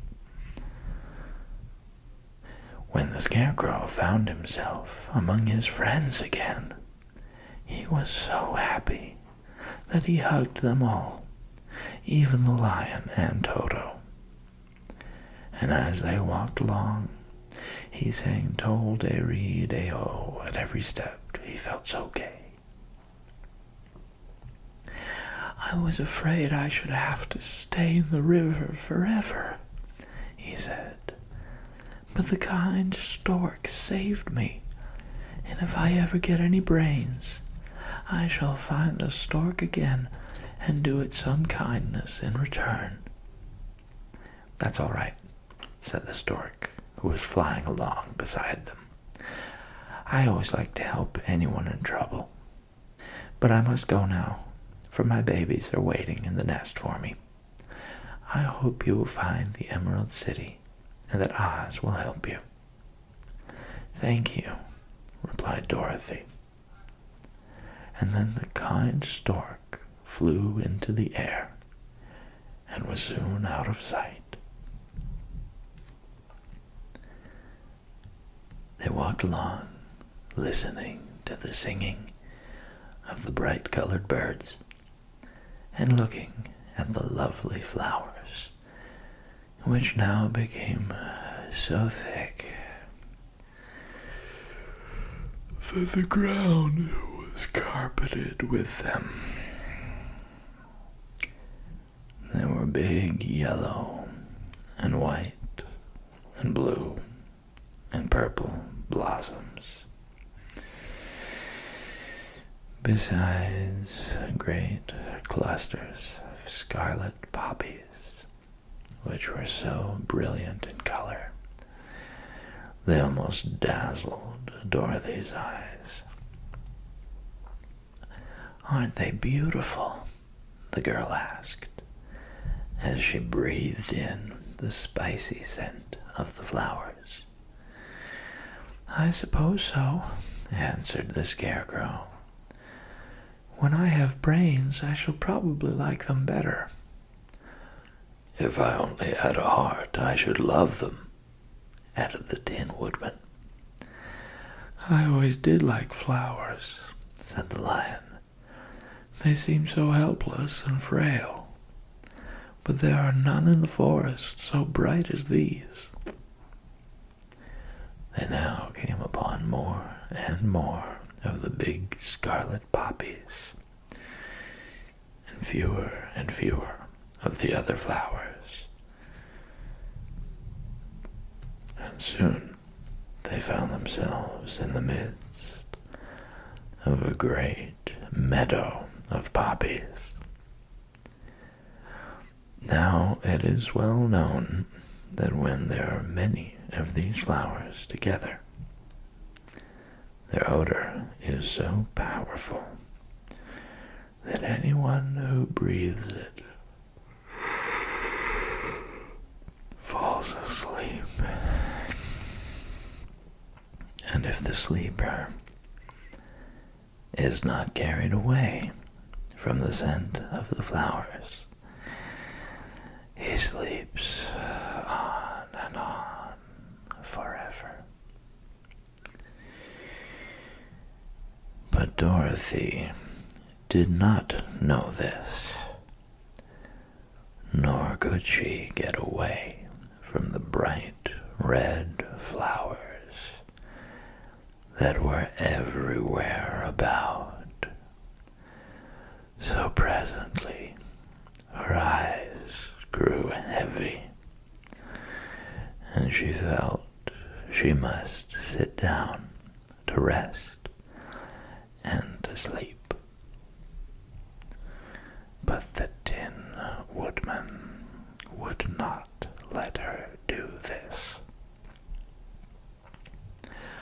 "We must hurry and get back to the road of yellow brick before dark," he said, and the Scarecrow agreed with him.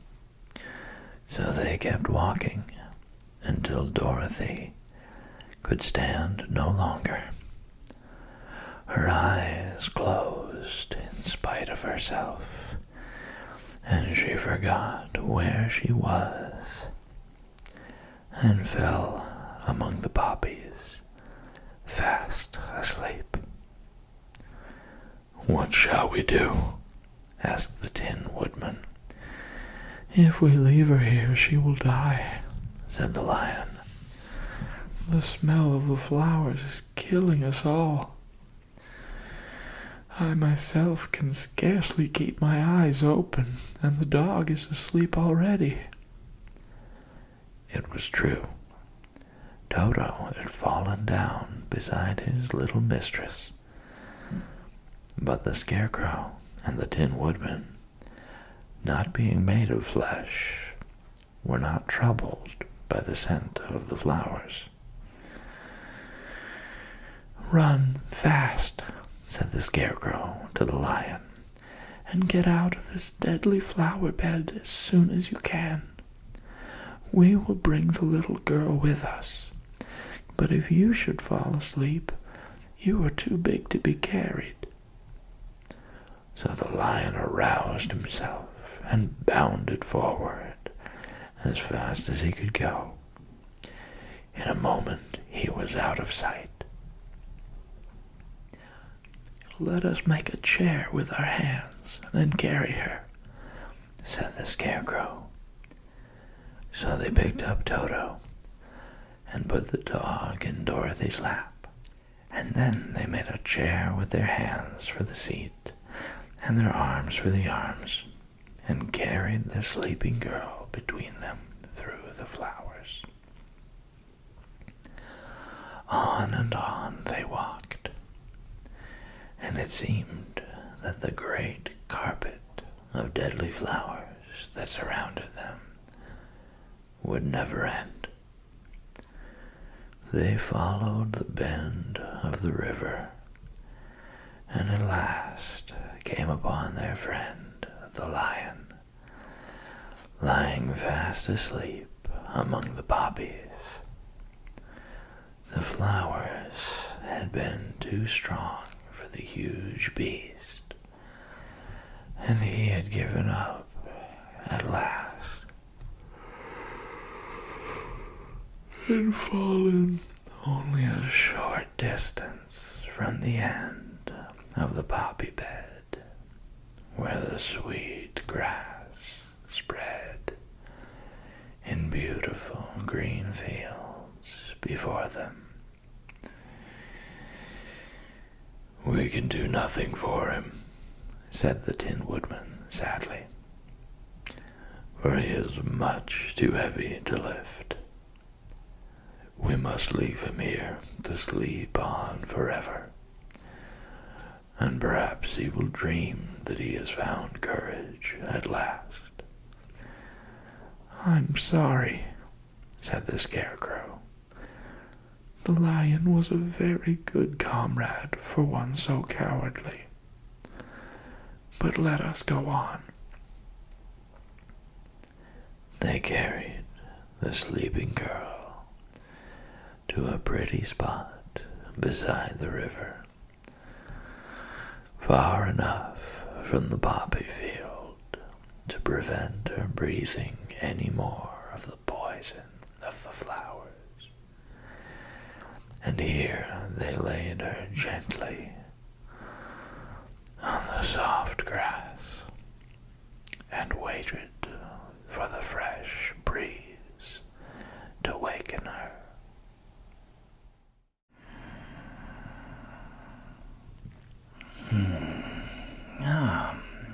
Welcome back. This is Sleepy Reader. Another chapter from the Wonderful Wizard of Oz.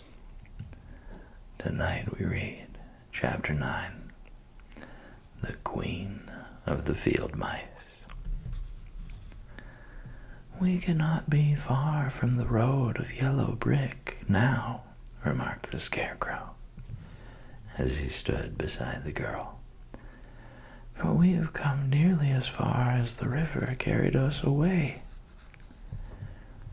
The Tin Woodman was about to reply when he heard a low growl, and turning his head, which worked beautifully on hinges, he saw a strange beast come bounding over the grass towards them. It was indeed a great yellow wildcat, and the woodman thought it must be chasing something, for its ears were lying close to its head, and its mouth was wide open, showing 2 rows of ugly teeth, while its red eyes glowed like balls of fire. As it came nearer, the Tin Woodman saw that running before the beast was a little gray field mouse. And although he had no heart, he knew it was wrong for the wildcat to try to kill such a pretty, harmless creature.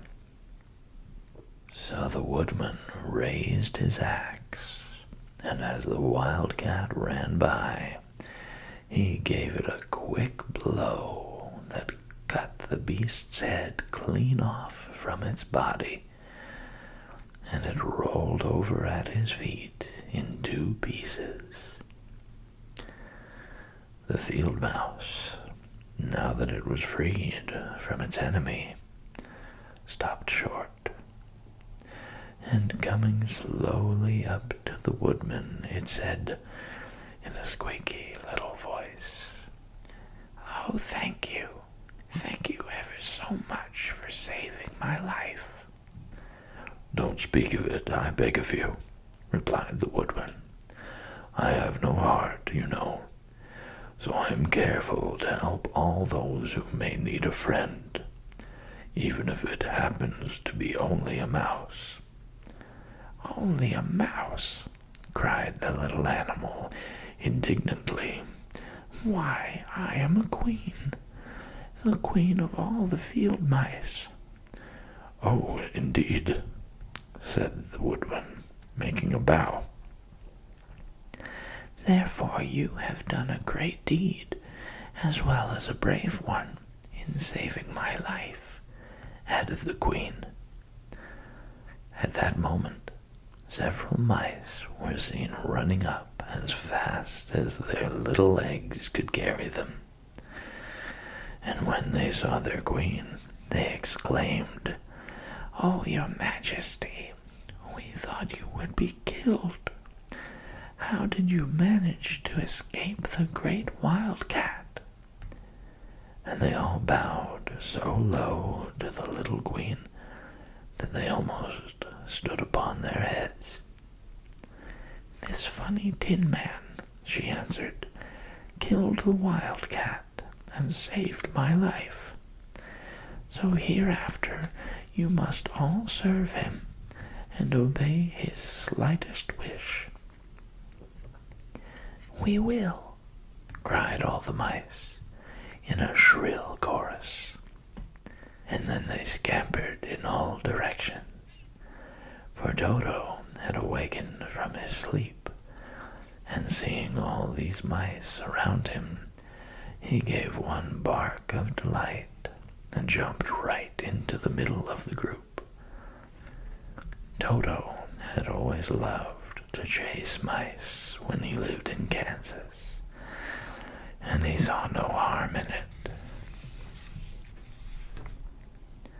But the Tin Woodman caught the dog in his arms and held him tight while he called to the mice, come back, Toto shall not hurt you." At this, the queen of the mice stuck her head out from a clump of grass and asked in a timid voice, "Are you sure he will not bite us?" "I will not let him," said the woodman, "so do not be afraid." One by one, the mice kept creeping back, and Toto did not bark again, although he tried to get out of the woodman's arms, and would have bitten him had he not known very well he was made of tin. Finally, one of the biggest mice spoke. "Is there anything we can do," it asked, "to repay you for saving the life of our queen?" "Nothing that I know of," answered the woodman. But the scarecrow, who had been trying to think, but could not, because his head was stuffed with straw, said quickly, "Oh yes, you can save our friend, the Cowardly Lion, who is asleep in the poppy bed." "A lion?" cried the little queen. "Why, he would eat us all up." "Oh, no," declared the scarecrow. "This lion is a coward." "Really?" asked the mouse. "He said so himself," answered the scarecrow, "and he would never hurt anyone who is our friend. If you will help us to save him, I promise that he shall treat you all with kindness." "Very well," said the queen. "We will trust you. But what shall we do?" "Are there many of these mice which call you queen and are willing to obey you?" "Oh yes, there are thousands," she replied. "Then send for them all to come here as soon as possible, and let each one bring a long piece of string." The queen turned to the mice that attended her and told them to go at once and get all her people. As soon as they heard her orders, they ran away in every direction as fast as possible. "Now," said the scarecrow to the Tin Woodman, "you must go to those trees by the riverside and make a truck that will carry the lion." So the woodman went at once to the trees and began to work, and he soon made a truck out of the limbs of the trees, from which he chopped away all the leaves and branches. He fastened it together with wooden pegs and made the four wheels out of short pieces of a big tree trunk. So fast and so well did he work that by the time the mice began to arrive, the truck was all ready for them. They came from all directions, and there were thousands of them, big mice, little mice, and middle-sized mice, and each one brought a piece of string in his mouth. It was about this time that Dorothy woke from her long sleep and opened her eyes. She was greatly astonished to find herself lying upon the grass, with thousands of mice standing around looking at her timidly. But the scarecrow told her about everything, and turning to the dignified little mouse, he said, "Permit me to introduce to you Her Majesty, the Queen." Dorothy nodded gravely, and the Queen made a curtsy, after which she became quite friendly with the little girl. The scarecrow and the woodman now began to fasten the mice to the truck, using the strings they had brought. One end of a string was tied around the neck of each mouse, and the other end to the truck. Of course, the truck was 1,000 times bigger than any of the mice who were to draw it. But when all the mice had been harnessed, they were able to pull it quite easily. Even the Scarecrow and the Tin Woodman could sit on it, and were drawn swiftly by their queer little horses to the place where the lion lay asleep. After a great deal of hard work, for the lion was heavy, they managed to get him up on the truck.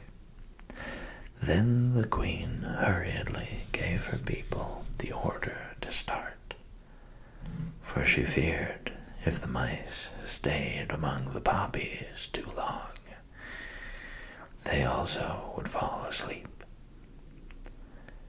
At first, the little creatures, many though they were, could hardly stir the heavily loaded truck. But the Woodman and the Scarecrow both pushed from behind, and they got along better. Soon they rolled the lion out of the poppy bed to the green fields, where he could breathe the sweet, fresh air again, instead of the poisonous scent of the flowers.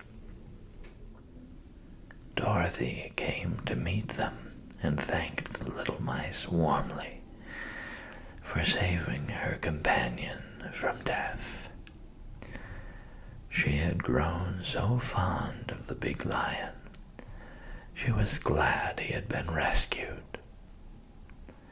Then the mice were unharnessed from the truck and scampered away through the grass to their homes. The Queen of the Mice was the last to leave.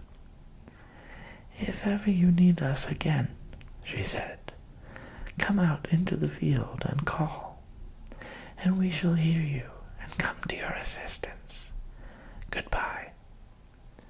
"Goodbye," they all answered, and away the Queen ran, while Dorothy held Toto tightly lest he should run after her and frighten her. After this, they sat down beside the lion until he should awaken, and the Scarecrow brought Dorothy some fruit from a tree nearby, which she ate for her dinner.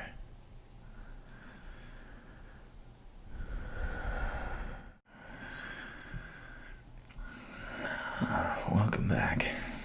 This is Sleepy Reader, and we've been reading our way through The Wonderful Wizard of Oz. Tonight, we read Chapter 10, The Guardian of the Gate. It was some time before the Cowardly Lion awakened, for he had lain among the poppies a long while, breathing in their deadly fragrance. But when he did open his eyes and roll off the truck, he was very glad to find himself still alive. "I ran as fast as I could," he said, sitting down and yawning. "But the flowers were too strong for me. How did you get me out?" Then they told him of the field mice, and how they had generously saved him from death. And the Cowardly Lion laughed and said, "I have always thought myself very big and terrible, yet such small things as flowers came near to killing me, and such small animals as mice have saved my life. How strange it all is! But, comrades, what shall we do now?" "We must journey on until we find the road of yellow brick again," said Dorothy, "and then we can keep on to the Emerald City." So the lion being fully refreshed and feeling quite himself again. They all started upon the journey, greatly enjoying the walk through the soft, fresh grass. And it was not long before they reached the road of yellow brick and turned again toward the Emerald City, where the great Oz dwelt. The road was smooth and well paved now, and the country about was beautiful, so that the travelers rejoiced in leaving the forest far behind, and with it the many dangers they had met in its gloomy shades. Once more they could see fences built beside the road, but these were painted green, and when they came to a small house in which a farmer evidently lived, that also was painted green. They passed by several of these houses during the afternoon, and sometimes people came to the doors and looked at them, as if they would like to ask questions, but no one came near them nor spoke to them, because of the great lion, of which they were much afraid. The people were all dressed in clothing of a lovely emerald green color, and wore peaked hats like those of the Munchkins. "This must be the land of Oz," said Dorothy, "and we are surely getting near the Emerald City." "Yes," answered the Scarecrow, "everything is green here, while in the country of the Munchkins, blue was the favorite color. But the people do not seem to be as friendly as the Munchkins, and I'm afraid we shall be unable to find a place to pass the night." "I should like something to eat besides fruit," said the girl, "and I'm sure Toto is nearly starved. Let us stop at the next house and talk to the people." So, when they came to a good-sized farmhouse, Dorothy walked boldly up to the door and knocked. A woman opened it just far enough to look out and said, "What do you want, child? And why is that great lion with you?" "We wish to pass the night with you, if you will allow us," answered Dorothy. "And the lion is my friend and comrade, and would not hurt you for the world." "Is he tame?" asked the woman, opening the door a little wider. "Oh, yes," said the girl, "and he is a great coward, too, so that he will be more afraid of you than you are of him."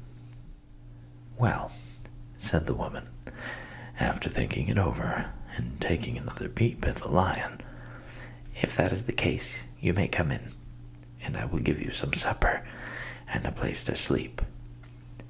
So they all entered the house, where there were, besides the woman, 2 children and a man. The man had hurt his leg, and was lying on the couch in a corner. They seemed greatly surprised to see so strange a company, and while the woman was busy laying the table, the man asked, "Where are you all going?" "To the Emerald City," said Dorothy, "to see the great Oz." "Oh, indeed!" exclaimed the man. "Are you sure that Oz will see you?" "Why not?" she replied. "Why, it is said that he never lets anyone come into his presence. I have been to the Emerald City many times, and it is a beautiful and wonderful place. But I have never been permitted to see the great Oz, nor do I know of any living person who has seen him." "Does he never go out?" asked the Scarecrow. "Never. He sits day after day in the great throne room of his palace, and even those who wait upon him do not see him face to face. What is he like? Asked the girl. That is hard to tell, said the man thoughtfully.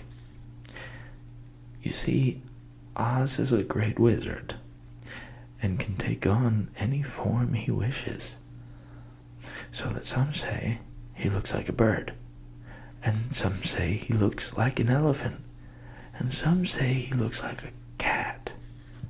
To others he appears as a beautiful fairy, or a brownie, or in any other form that pleases him. But who the real Oz is, when he is in his own form, no living person can tell. That is very strange, said Dorothy.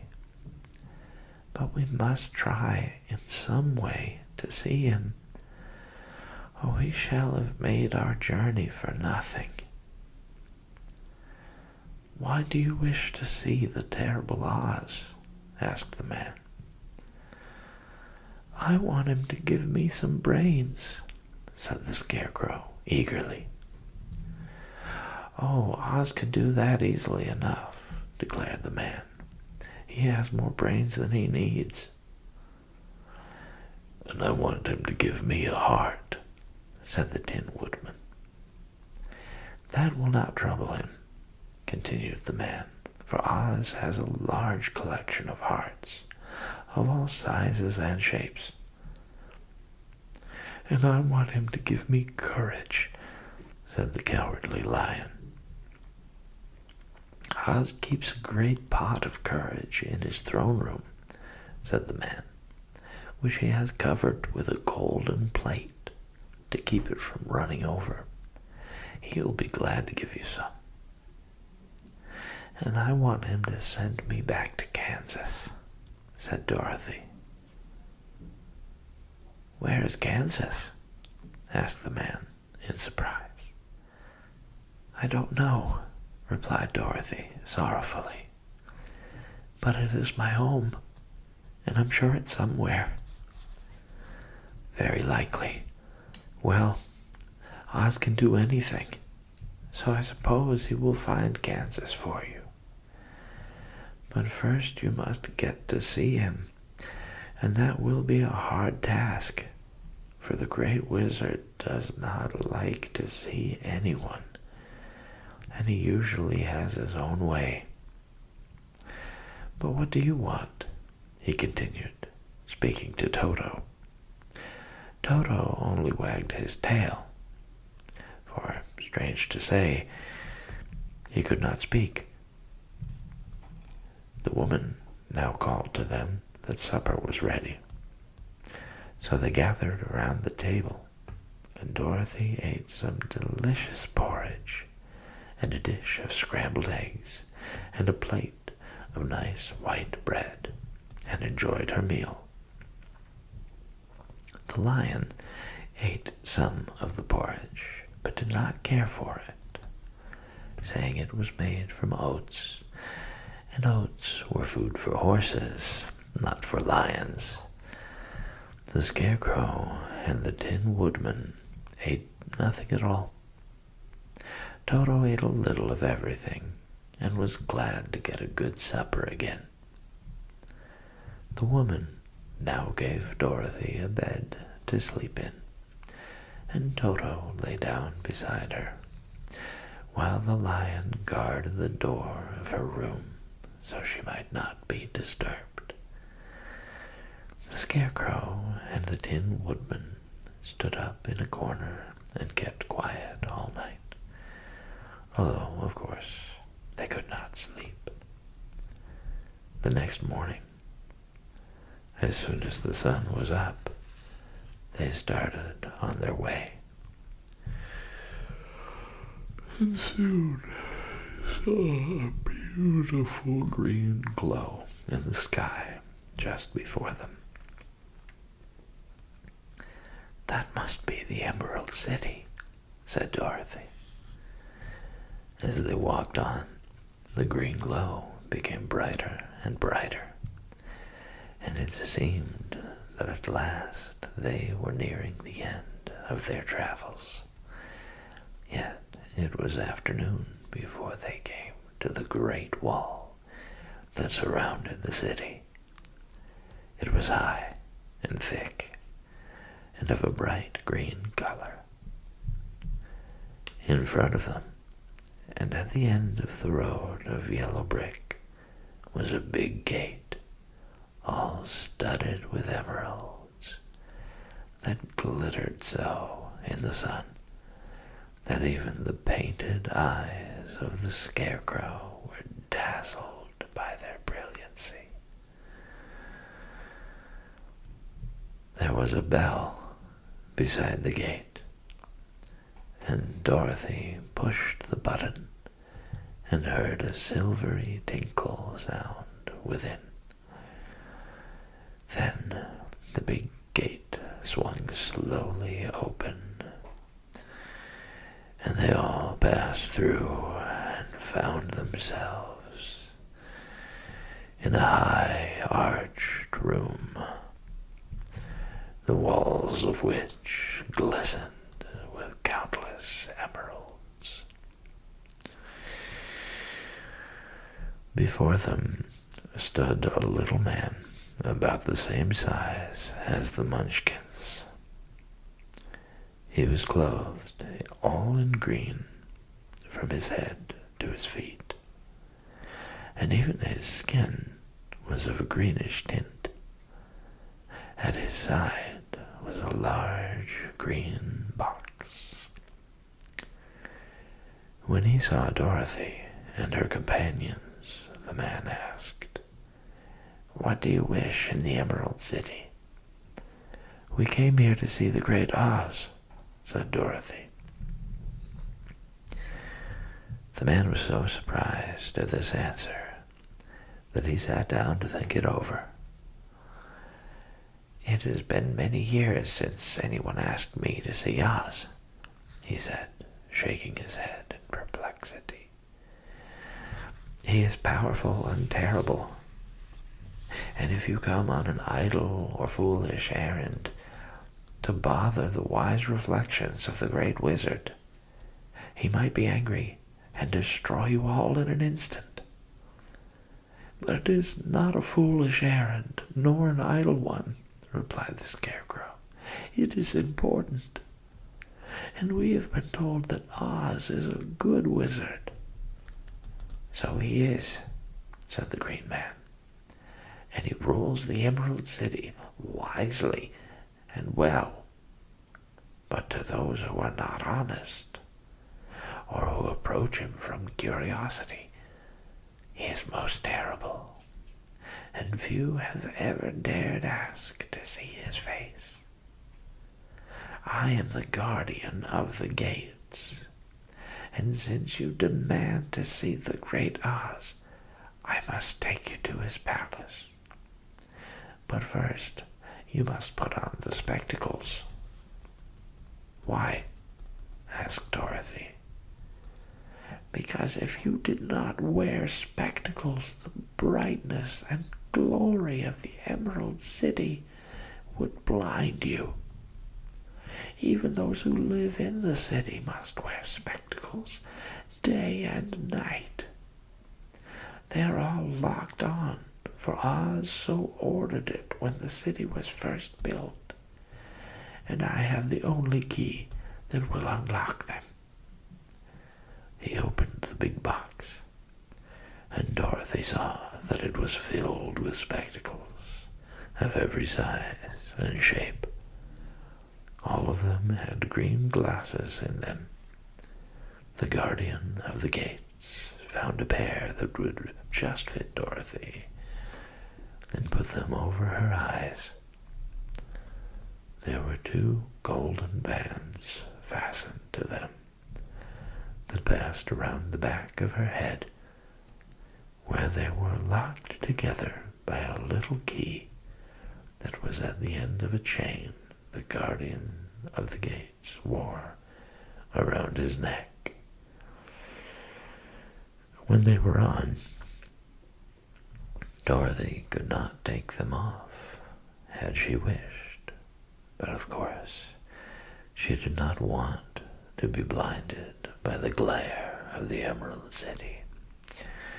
So she said nothing. Then the Green Man fitted spectacles for the Scarecrow, and the Tin Woodman, and the Lion, and even on little Toto, and all were locked fast with the key. Then the guardian of the gates put on his own glasses and told them he was ready to show them to the palace. Taking a big golden key from a peg on the wall, he opened another gate, and they all followed him through the portal into the streets of the Emerald City.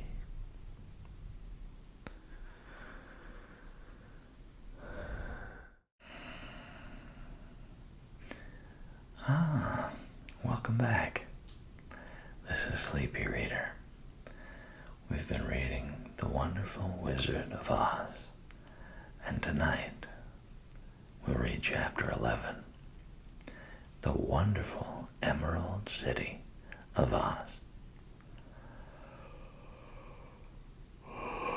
Even with eyes protected by the green spectacles, Dorothy and her friends were at first dazzled by the brilliancy of the wonderful city. The streets were lined with beautiful houses, all built of green marble and studded everywhere with sparkling emeralds. They walked over a pavement of the same green marble, and where the blocks were joined together were rows of emeralds set closely and glittering in the brightness of the sun. The window panes were of green glass. Even the sky above the city had a green tint, and the rays of the sun were green. There were many people, men, women, and children walking about, and these were all dressed in green clothes and had greenish skins. They looked at Dorothy and her strangely assorted company with wondering eyes, and the children all ran away and hid behind their mothers when they saw the lion. But no one spoke to them. Many shops stood in the street, and Dorothy saw that everything in them was green. Green candy and green popcorn were offered for sale, as well as green shoes, green hats, and green clothes of all sorts. At one place, a man was selling green lemonade, and when the children bought it, Dorothy could see that they paid for it with green pennies.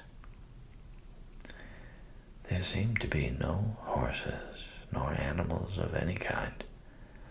The men carried things around in little green carts, which they pushed before them. Everyone seemed happy and contented and prosperous. The guardian of the gates led them through the streets until they came to a big building exactly in the middle of the city, which was the Palace of Oz, the Great Wizard. There was a soldier before the door, dressed in a green uniform and wearing a long green beard. "Here are strangers," said the guardian of the gates to him, "and they demand to see the great Oz." "Step aside," answered the soldier, and I will carry your message to him." So they passed through the palace gates and were led into a big room with a green carpet and lovely green furniture set with emeralds.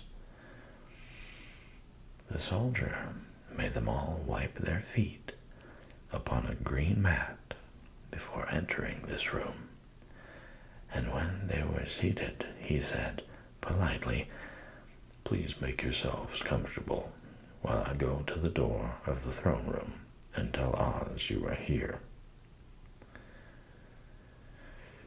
They had to wait a long time before the soldier returned.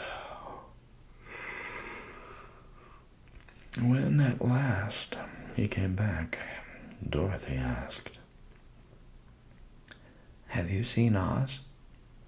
"Oh, no," returned the soldier. "I have never seen him. But I spoke to him as he sat behind his screen and gave him your message. He says he will grant you an audience if you so desire, but each one of you must enter his presence alone, and he will admit but one each day.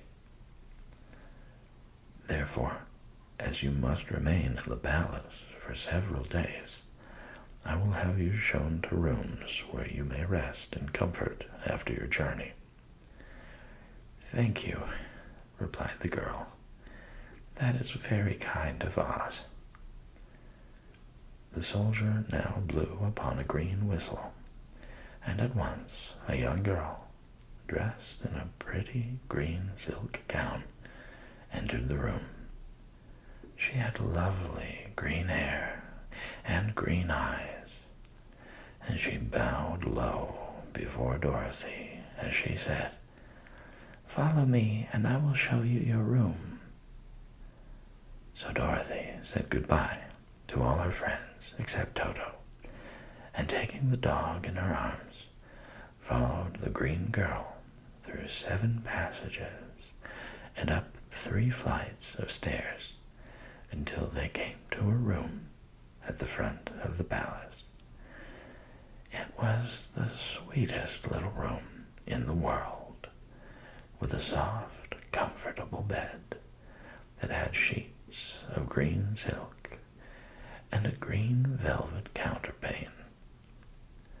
There was a tiny fountain in the middle of the room that shot a spray of green perfume into the air, to fall back into a beautifully carved green marble basin. Beautiful green flowers stood in the windows, and there was a shelf with a row of little green books. When Dorothy had time to open these books, she found them full of queer green pictures that made her laugh. They were so funny. In a wardrobe were many green dresses made of silk and velvet, and all of them fitted Dorothy exactly. "Make yourself perfectly at home," said the green girl, "and if you wish for anything, ring the bell. Oz will send for you tomorrow morning." She left Dorothy alone and went back to the others. These she also led to rooms, and each one of them found himself lodged in a very pleasant part of the palace. Of course, this politeness was wasted on the Scarecrow, for when he found himself alone in his room, he stood stupidly in one spot, just within the doorway, to wait till morning.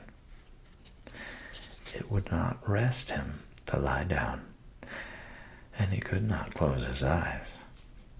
So he remained all night, staring at a little spider, which was weaving its web in a corner of the room, just as if it were not one of the most wonderful rooms in the world.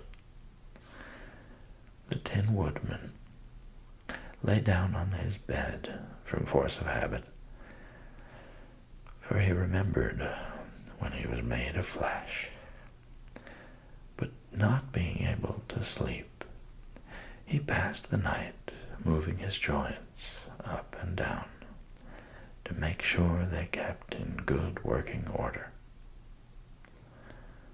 The lion would have preferred a bed of dried leaves in the forest, and did not like being shut up in a room. But he had too much sense to let this worry him, so he sprang upon the bed and rolled himself up like a cat, and purred himself asleep in a minute. The next morning, after breakfast, the Green Maiden came to fetch Dorothy, and she dressed her in one of the prettiest gowns, made of green brocaded satin. Dorothy put on a green silk apron and tied a green ribbon around Toto's neck, and they started for the throne room of the great Oz. First they came to a great hall, in which were many ladies and gentlemen of the court, all dressed in rich costumes. These people had nothing to do but talk to each other, but they always came to wait outside the throne room every morning, although they were never permitted to see Oz. As Dorothy entered, they looked at her curiously, and one of them whispered, "Are you really going to look upon the face of Oz the Terrible?" "Of course," answered the girl, "if he will see me." "Oh, he will see you," said the soldier who had taken her message to the wizard, although he does not like to have people ask to see him. Indeed, at first he was angry, and said I should send you back where you came from. Then he asked me what you looked like, and when I mentioned your silver shoes, he was very much interested. At last I told him about the mark upon your forehead, and he decided he would admit you to his presence. Just then a bell rang, and the green girl said to Dorothy, "That is the signal. You must go into the throne room alone." She opened a little door, and Dorothy walked boldly through and found herself in a wonderful place. It was a big, round room with a high, arched roof, and the walls and ceiling and floor were covered with large emeralds set closely together. In the center of the roof was a great light, as bright as the sun, which made the emeralds sparkle in a wonderful manner. But what interested Dorothy most was the big throne of green marble that stood in the middle of the room. It was shaped like a chair and sparkled with gems, as did everything else. In the center of the chair was an enormous head without body to support it, or any arms or legs whatever. There was no hair upon this head, but it had eyes and nose and mouth, and was bigger than the head of the biggest giant. As Dorothy gazed upon this in wonder and fear, the eyes turned slowly and looked at her sharply and steadily. Then the mouth moved, and Dorothy heard a voice say, "I am Oz, the Great and Terrible. Who are you, And why do you seek me? It was not such an awful voice as she had expected to come from the big head. So she took courage and answered, I am Dorothy, the small and meek. I have come to you for help. The eyes looked at her thoughtfully for a full minute. Then said the voice, Where did you get the silver shoes? I got them from the Wicked Witch of the East, when my house fell on her and killed her, she replied. Where did you get the mark upon your forehead? Continued the voice. That is where the Good Witch of the North kissed me when she bade me goodbye, and sent me to you, said the girl. Again the eyes looked at her sharply, and they saw she was telling the truth. Then Oz asked, What do you wish me to do? Send me back to Kansas, where my Aunt Em and Uncle Henry are, she answered earnestly. I don't like your country, although it is so beautiful. And I am sure Aunt Em will be dreadfully worried over my being away so long. The eyes winked 3 times, and then they turned up to the ceiling and down to the floor, and rolled around so queerly that they seemed to see every part of the room. And at last they looked at Dorothy again. Why should I do this for you? Asked Oz. Because you are strong, and I am weak. Because you are a great wizard, and I am only a helpless little girl, she answered. But you are strong enough to kill the Wicked Witch of the East, said Oz. That just happened, returned Dorothy simply. I could not help it. Well, said the head, I will give you my answer. You have no right to expect me to send you back to Kansas unless you do something for me in return. In this country, everyone must pay for everything he gets.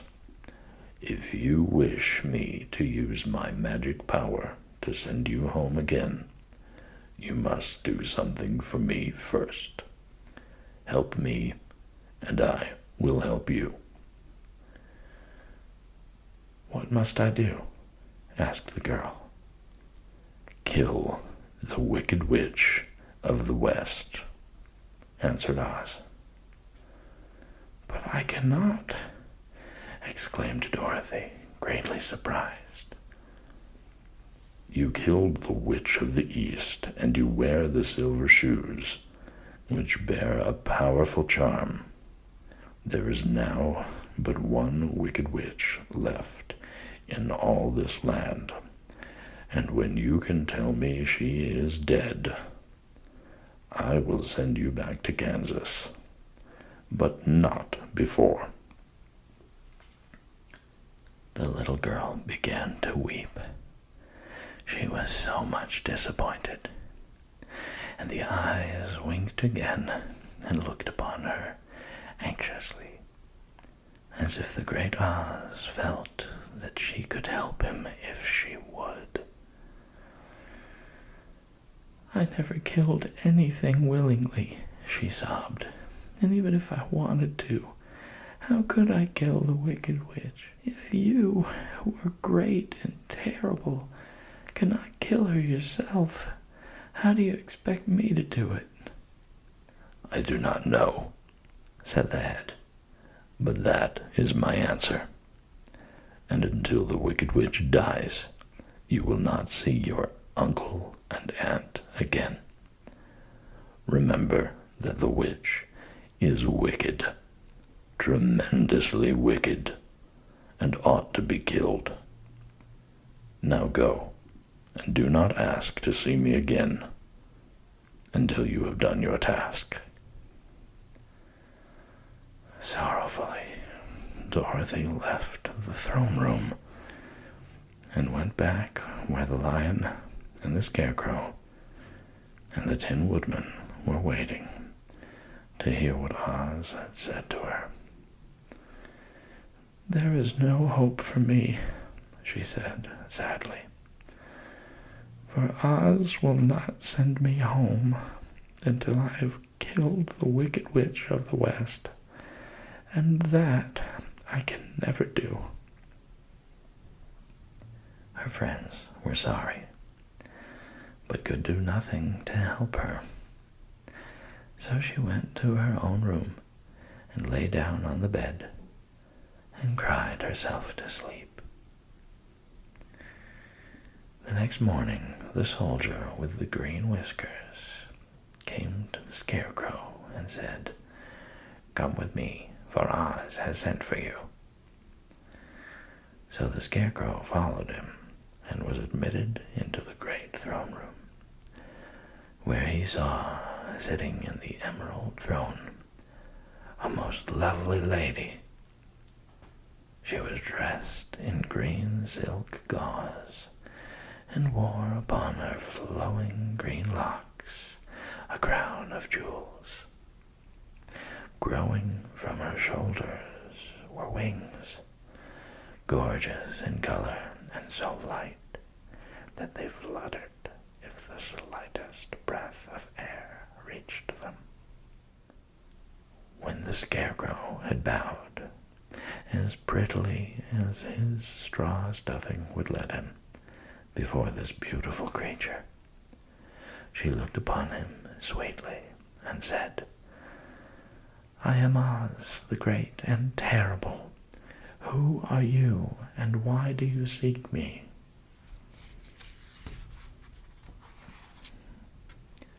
Now the scarecrow, who had expected to see the great head Dorothy had told him of, was much astonished.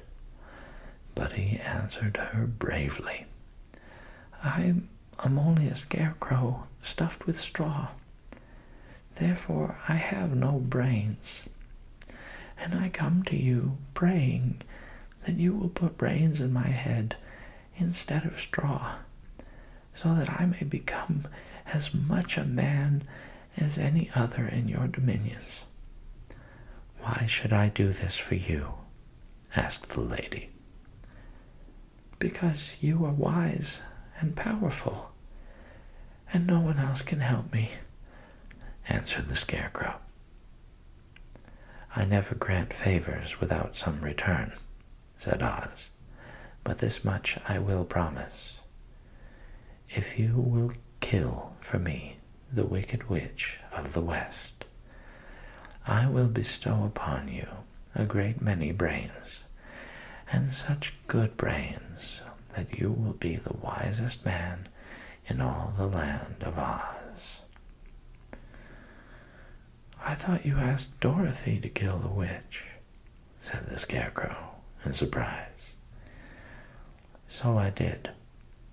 I don't care who kills her. But until she is dead, I will not grant your wish. Now go, and do not seek me again until you have earned the brains you so greatly desire." The scarecrow went sorrowfully back to his friends and told them what Oz had said. And Dorothy was surprised to find that the great wizard was not a head, as she had seen him, but a lovely lady. "All the same," said the scarecrow, "she needs a heart as much as the Tin Woodman." On the next morning, the soldier with the green whiskers came to the Tin Woodman and said, "Oz has sent for you. Follow me." So the Tin Woodman followed him and came to the great throne room. He did not know whether he would find Oz a lovely lady or a head, but he hoped it would be the lovely lady. For, he said to himself, if it is the head, I'm sure I shall not be given a heart, since a head has no heart of its own, and therefore cannot feel for me. But if it is the lovely lady, I shall beg hard for a heart, for all ladies are themselves said to be kindly-hearted. But when the Woodman entered the great throne room, he saw neither the head nor the lady, for Oz had taken the shape of a most terrible beast. It was nearly as big as an elephant, and the green throne seemed hardly strong enough to hold its weight. The beast had a head like that of a rhinoceros, only there were 5 eyes in its face. There were 5 long arms growing out of its body, and it also had 5 long, slim legs. Thick, woolly hair covered every part of it, and a more dreadful-looking monster could not be imagined. It was fortunate the Tin Woodman had no heart at that moment, for it would have beat loud and fast from terror. But being only tin, the Woodman was not at all afraid, although he was much disappointed. I am Oz, the great and terrible, spake the beast, in a voice that was one great roar. Who are you, and why do you seek me? I am a woodman, and made of tin. Therefore I have no heart, and cannot love. I pray you to give me a heart, that I may be as other men are. Why should I do this? Demanded the beast. Because I ask it, and you alone can grant my request, answered the Woodman.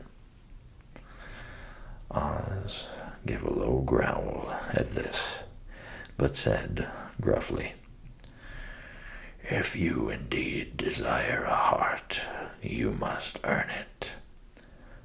How? Asked the Woodman. Help Dorothy to kill the Wicked Witch of the West, replied the beast. When the witch is dead, come to me, and I will then give you the biggest and kindest and most loving heart in all the land of Oz. So the Tin Woodman was forced to return sorrowfully to his friends and tell them of the terrible beast he had seen.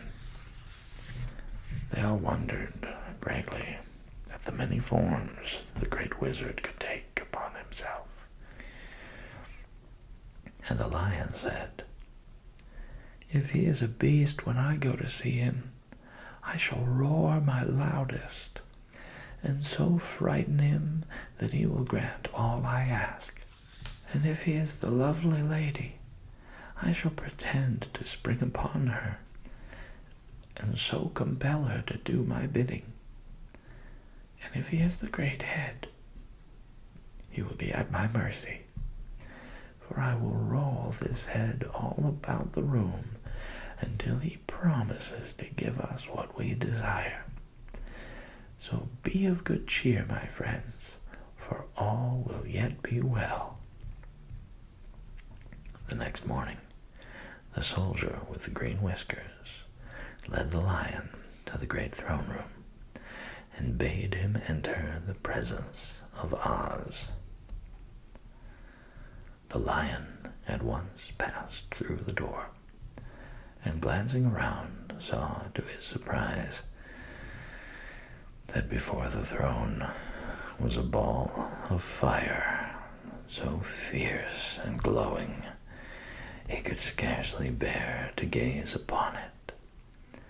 His first thought was that Oz had by accident caught on fire and was burning up. But when he tried to go nearer, the heat was so intense that it singed his whiskers, and he crept back tremblingly to a spot nearer the door. Then a low, quiet voice came from the ball of fire, and these were the words it spoke. "I am Oz, the great and terrible. Who are you? And why do you seek me?" And the lion answered, "I am a cowardly lion, afraid of everything. I come to you to beg that you give me courage, so that in reality I may become the king of beasts, as men call me." "Why should I give you courage?" demanded Oz. "Because of all wizards, you are the greatest, and alone have power to grant my request," answered the lion. The ball of fire burned fiercely for a time, and the voice said, "Bring me proof that the wicked witch is dead. And that moment I will give you courage. But so long as the witch lives, you must remain a coward." The lion was angry at this speech,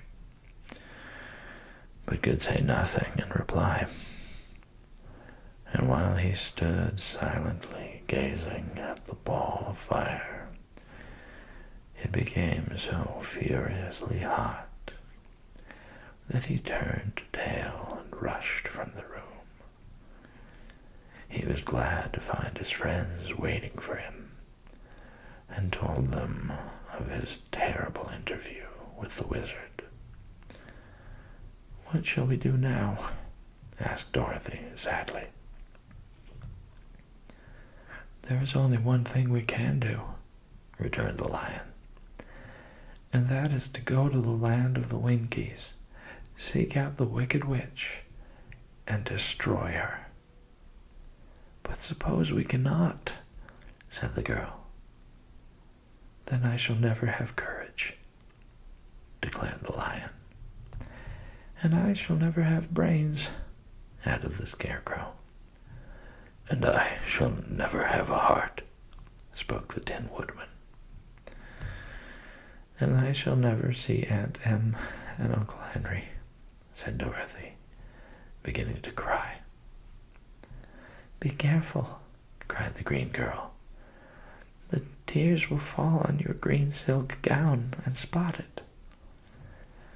So Dorothy dried her eyes and said, "I suppose we must try it, but I am sure I do not want to kill anybody, even to see Aunt Em again."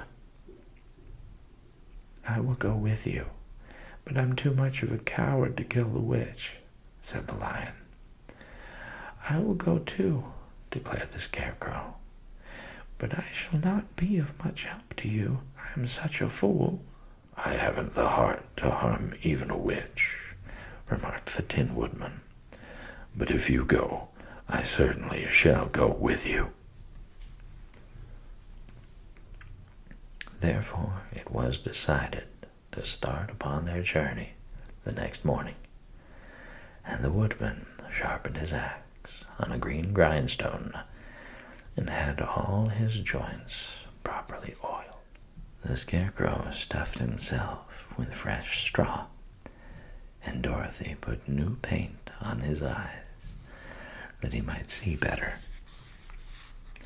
the green girl, who was very kind to them, filled Dorothy's basket with good things to eat and fastened a little bell around Toto's neck with a green ribbon.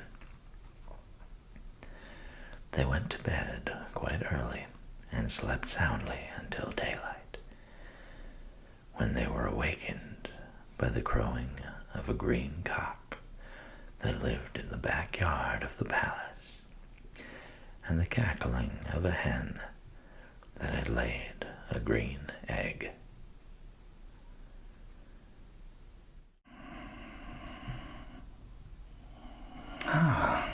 Welcome back.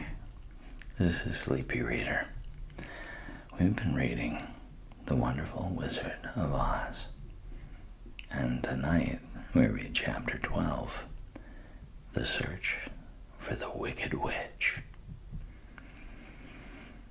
The soldier with the green whiskers led them through the streets of the Emerald City until they reached the room where the guardian of the gates lived.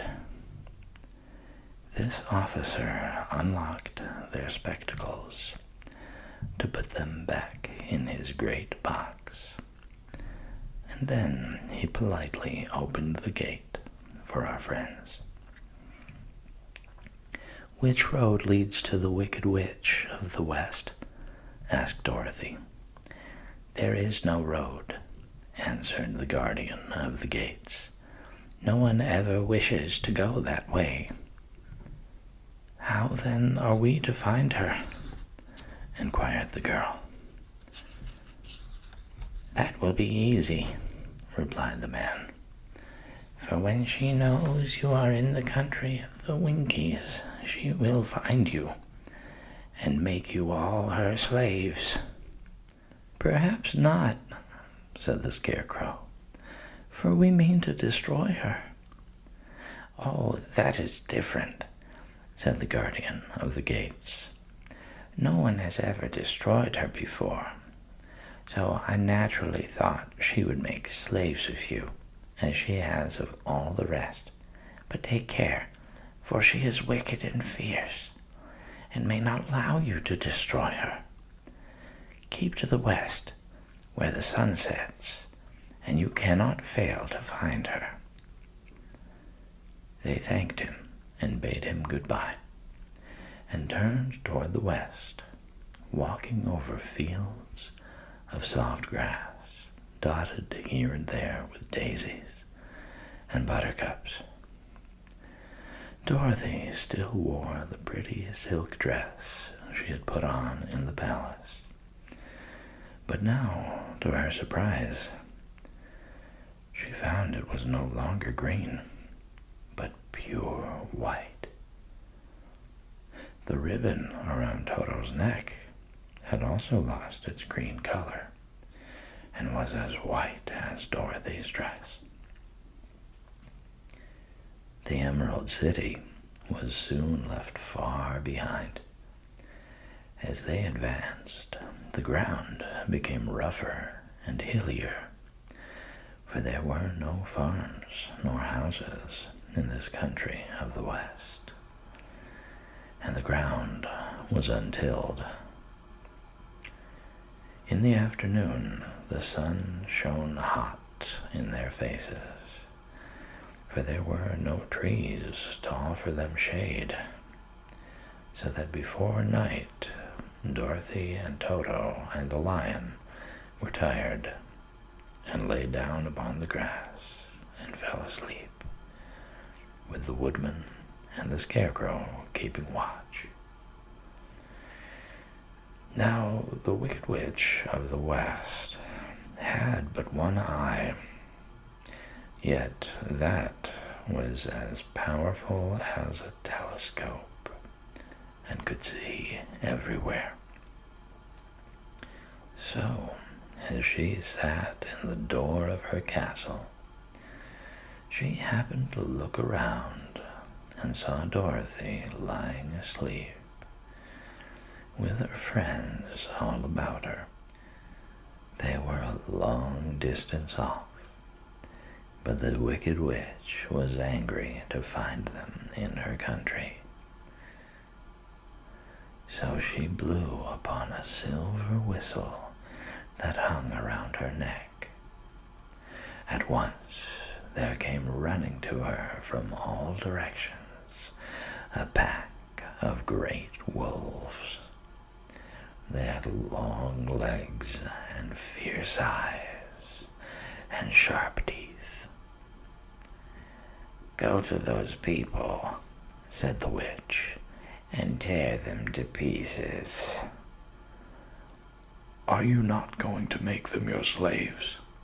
asked the leader of the wolves. "No," she answered.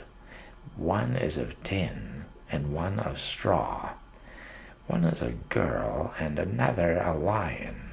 None of them is fit to work, so you may tear them into small pieces." "Very well," said the wolf, and he dashed away at full speed, followed by the others. It was lucky the Scarecrow and the Woodman were wide awake and heard the wolves coming. "This is my fight," said the Woodman, "so get behind me and I will meet them as they come." He seized his axe, which he had made very sharp, and as the leader of the wolves came on, the Tin Woodman swung his arm and chopped the wolf's head from its body, so that it immediately died. As soon as he could raise his axe, another wolf came up, and he also fell under the sharp edge of the Tin Woodman's weapon. There were 40 wolves, and 40 times a wolf was killed, so that at last they all lay dead in a heap before the Woodman. Then he put down his axe and sat beside the Scarecrow, who said, "It was a good fight, friend." They waited until Dorothy awoke the next morning. The little girl was quite frightened when she saw the great pile of shaggy wolves, but the Tin Woodman told her all. She thanked him for saving them and sat down to breakfast, after which they started again upon their journey. Now this same morning, the wicked witch came to the door of her castle and looked out with her one eye that could see afar off. She saw all her wolves lying dead, and the strangers still traveling through her country.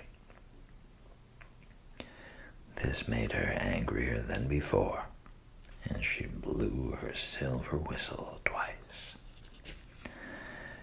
Straightway a great flock of wild crows came flying toward her, enough to darken the sky, and the wicked witch said to the King Crow, "Fly at once to the strangers, peck out their eyes, and tear them to pieces."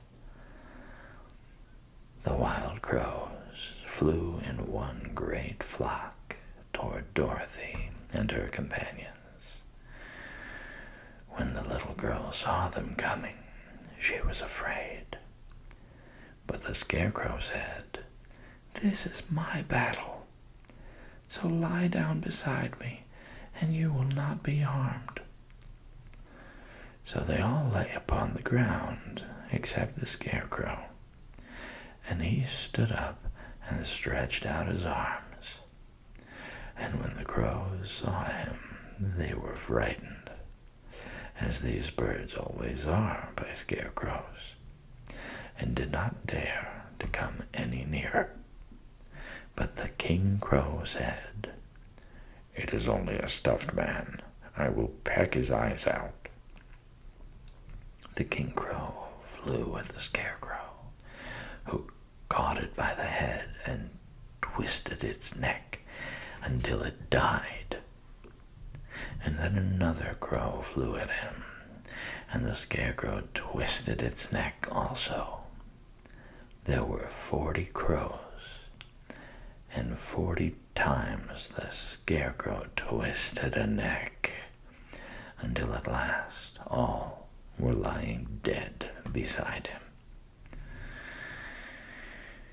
Then he called to his companions to rise, and again they went upon their journey. When the wicked witch looked out again and saw all her crows lying in a heap, she got into a terrible rage and blew 3 times upon her silver whistle.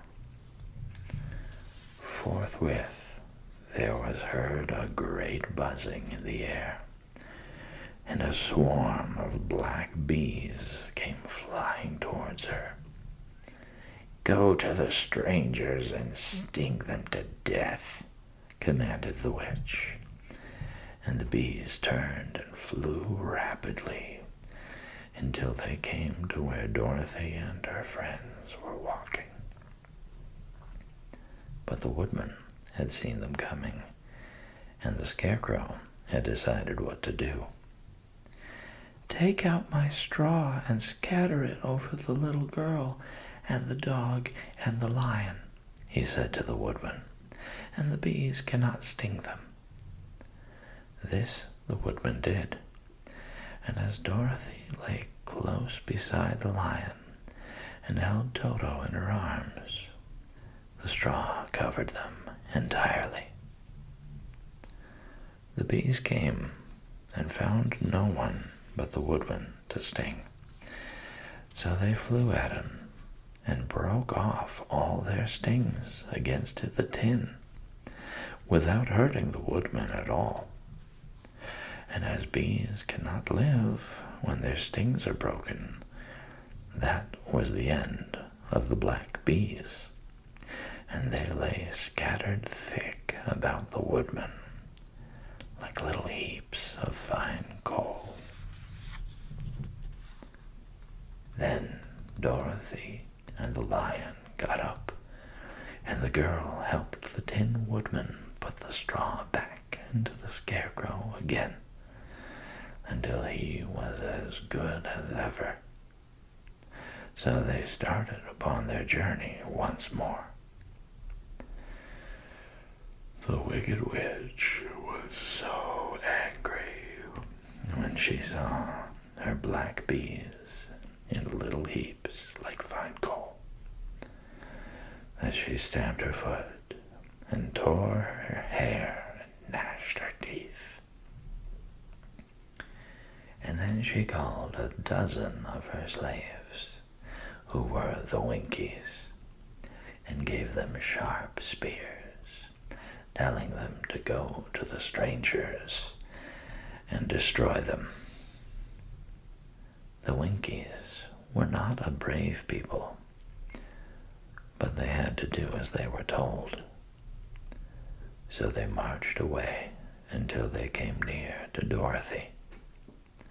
Then the lion gave a great roar and sprang toward them, and the poor Winkies were so frightened that they ran back as fast as they could. When they returned to the castle, the Wicked Witch beat them well with a strap and sent them back to their work, after which she sat down to think what she should do next.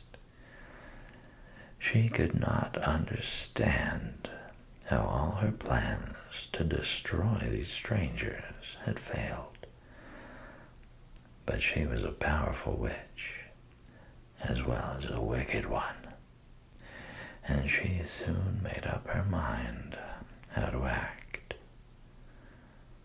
There was in her cupboard a golden cap with a circle of diamonds and rubies running round it. This golden cap had a charm. Whoever owned it could call 3 times upon the winged monkeys, who would obey any order they were given. But no person could command these strange creatures more than 3 times. Twice already, the Wicked Witch had used the charm of the cap. Once was when she had made the Winkies her slaves and set herself to rule over their country. The winged monkeys had helped her do this. The second time was when she had fought against the great Oz himself and driven him out of the land of the West. The winged monkeys had also helped her in doing this. Only once more could she use this golden cap, for which reason she did not like to do until all her other powers were exhausted. But now that her fierce wolves and her wild crows and her stinging bees were gone, and her slaves had been scared away by the cowardly lion, she saw there was only one way left to destroy Dorothy and her friends. So the Wicked Witch took the golden cap from her cupboard and placed it upon her head. Then she stood upon her left foot and said slowly,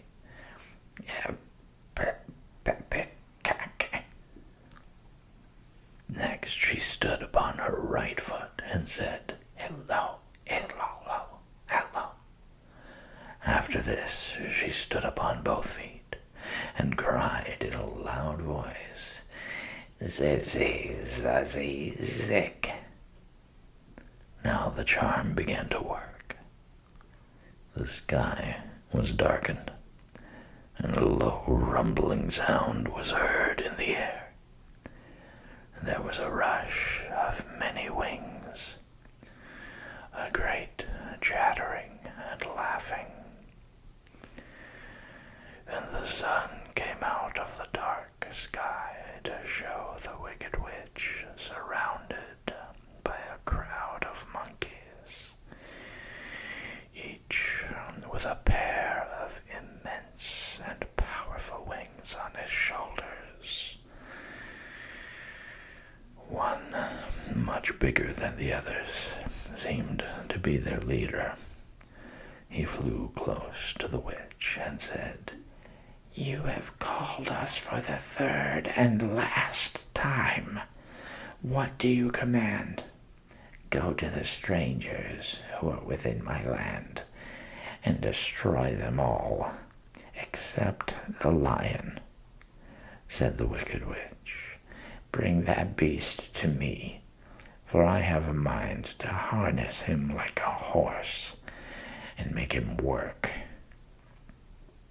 Your commands shall be obeyed, said the leader. And then, with a great deal of chattering and noise, the winged monkeys flew away to the place where Dorothy and her friends were walking. Some of the monkeys seized the Tin Woodman and carried him through the air until they were over a country thickly covered with sharp rocks. Here they dropped the poor woodman, who fell a great distance to the rocks, where he lay so battered and dented that he could neither move nor groan. Others of the monkeys caught the Scarecrow, and with their long fingers pulled all of the straw out of his clothes and head. They made his hat and boots and clothes into a small bundle and threw it into the top branches of a tall tree. The remaining monkeys threw pieces of stout rope around the lion and wound many coils about his body and head and legs until he was unable to bite or scratch or struggle in any way. Then they lifted him up and flew away with him to the witch's castle, where he was placed in a small yard with a high iron fence around it, so that he could not escape. But Dorothy, they did not harm at all. She stood with Toto in her arms, watching the sad fate of her comrades and thinking it would soon be her turn. The leader of the winged monkeys flew up to her, his long, hairy arms stretched out, and his ugly face grinning terribly. But he saw the mark of the good witch's kiss upon her forehead and stopped short, motioning the others not to touch her. "We dare not harm this little girl," he said to them, "for she is protected by the power of good, and that is greater than the power of evil. All we can do is to carry her to the castle of the Wicked Witch and leave her there."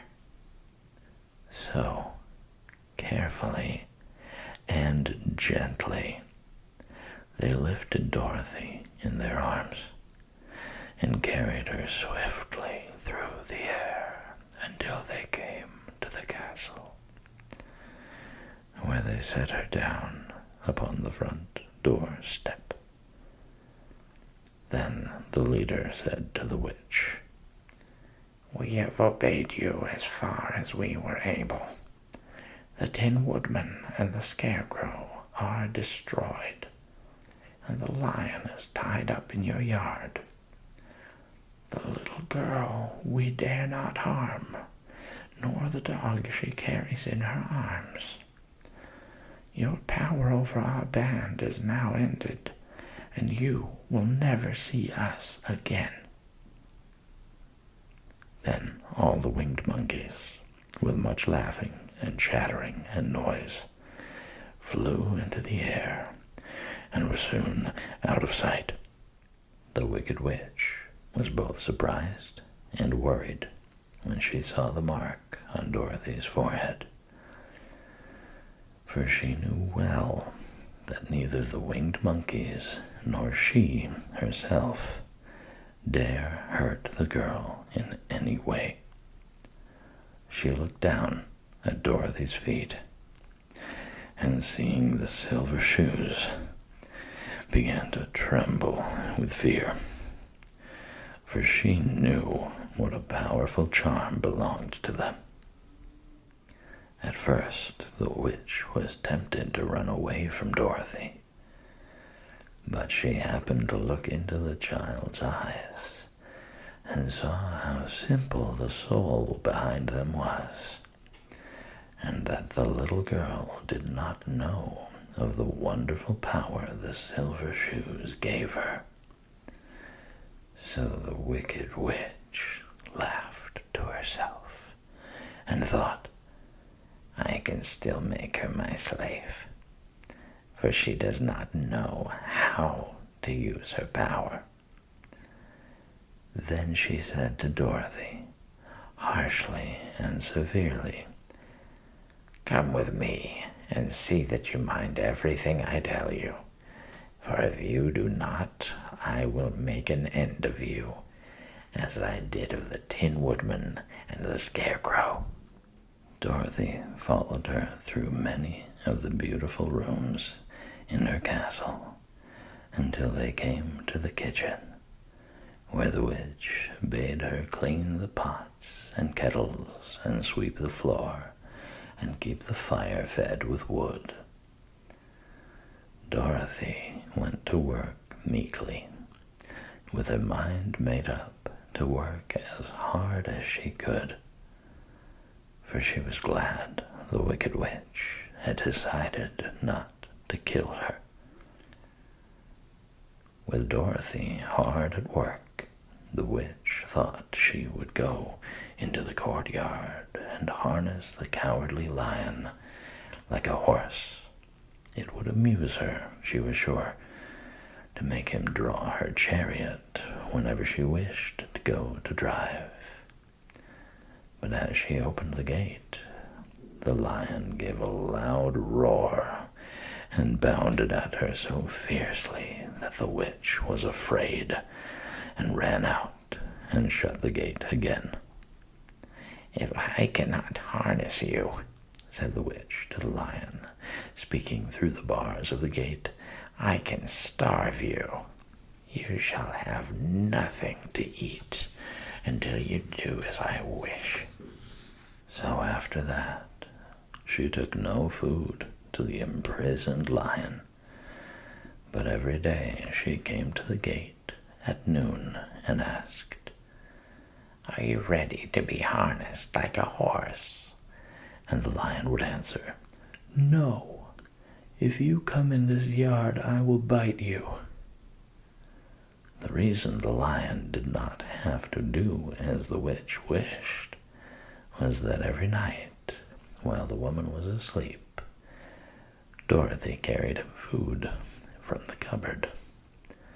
After he had eaten, he would lie down on his bed of straw, and Dorothy would lie beside him and put her head on his soft, shaggy mane, while they talked of their troubles and tried to plan some way to escape. But they could find no way to get out of the castle, for it was constantly guarded by the yellow Winkies, who were the slaves of the Wicked Witch, and too afraid of her not to do as she told them. The girl had to work hard during the day, and often the witch threatened to beat her with the same old umbrella she always carried in her hand. But, in truth, she did not dare to strike Dorothy because of the mark upon her forehead.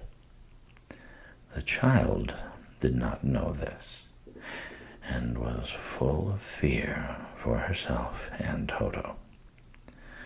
Once the witch struck Toto a blow with her umbrella, and the brave little dog flew at her and bit her leg in return. The witch did not bleed where she was bitten, for she was so wicked that the blood in her had dried up many years before. Dorothy's life became very sad as she grew to understand that it would be harder than ever to get back to Kansas and Aunt Em again. Sometimes she would cry bitterly for hours, with Toto sitting at her feet and looking into her face, whining dismally to show how sorry he was for his little mistress. Toto did not really care whether he was in Kansas or the Land of Oz, so long as Dorothy was with him. But he knew the little girl was unhappy, and that made him unhappy too. Now the Wicked Witch had a great longing to have for her own the silver shoes which the girl always wore. Her bees and her crows and her wolves were lying in heaps and drying up, and she had used up all the power of the golden cap. But if she could only get hold of the silver shoes, they would give her more power than all the other things she had lost. She watched Dorothy carefully to see if she ever took off her shoes, thinking she might steal them. But the child was so proud of her pretty shoes that she never took them off, except at night and when she took her bath. The witch was too much afraid of the dark to dare go in Dorothy's room at night to take the shoes, and her dread of water was greater than her fear of the dark. So she never came near when Dorothy was bathing. Indeed, the old witch never touched water, nor ever let water touch her in any way. But the wicked creature was very cunning, and she finally thought of a trick that would give her what she wanted. She placed a bar of iron in the middle of the kitchen floor, and then by her magic arts made the iron invisible to human eyes, so that when Dorothy walked across the floor, she stumbled over the bar, not being able to see it, and fell at full length. She was not much hurt, but in her fall, one of the silver shoes came off, and before she could reach it, the witch had snatched it away and put it on her own skinny foot. The wicked woman was greatly pleased with the success of her trick, for as long as she had one of the shoes, she owned half the power of their charm, and Dorothy could not use it against her, even had she known how to do so. The little girl, seeing she had lost one of her pretty shoes, grew angry and said to the witch, "Give me back my shoe." "I will not," retorted the witch, "for it is now my shoe and not yours." "You are a wicked creature," cried Dorothy. "You have no right to take my shoe from me." "I shall keep it just the same," said the witch, laughing at her, "and someday I shall get the other one from you too." This made Dorothy so very angry that she picked up the bucket of water that stood nearby and dashed it over the witch, wetting her from head to foot. Instantly, the wicked woman gave a loud cry of fear, and then, as Dorothy looked at her in wonder, the witch began to shrink and fall away. "See what you have done," she screamed. "In a minute I shall melt away." "I'm very sorry indeed," said Dorothy, who was truly frightened to see the witch actually melting away like brown sugar before her very eyes. "Didn't you know water would be the end of me?" asked the witch in a wailing, despairing voice. "Of course not," answered Dorothy. "How should I?"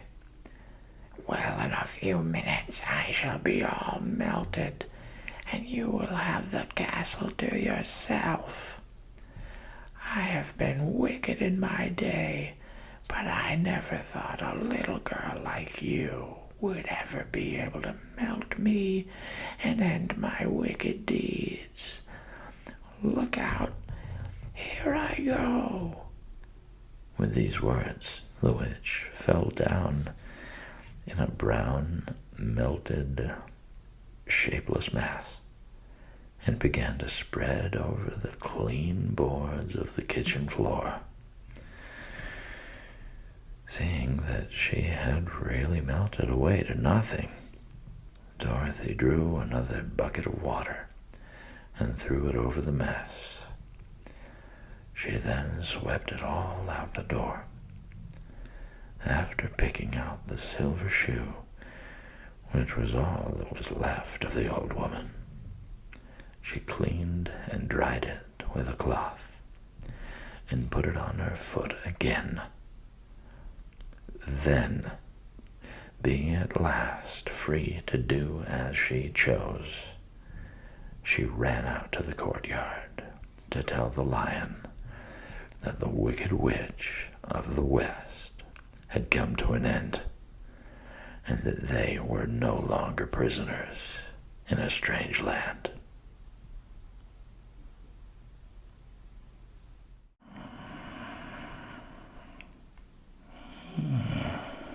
Welcome back. This is Sleepy Reader. We've been reading through The Wonderful Wizard of Oz, and tonight we read chapter 13, The Rescue.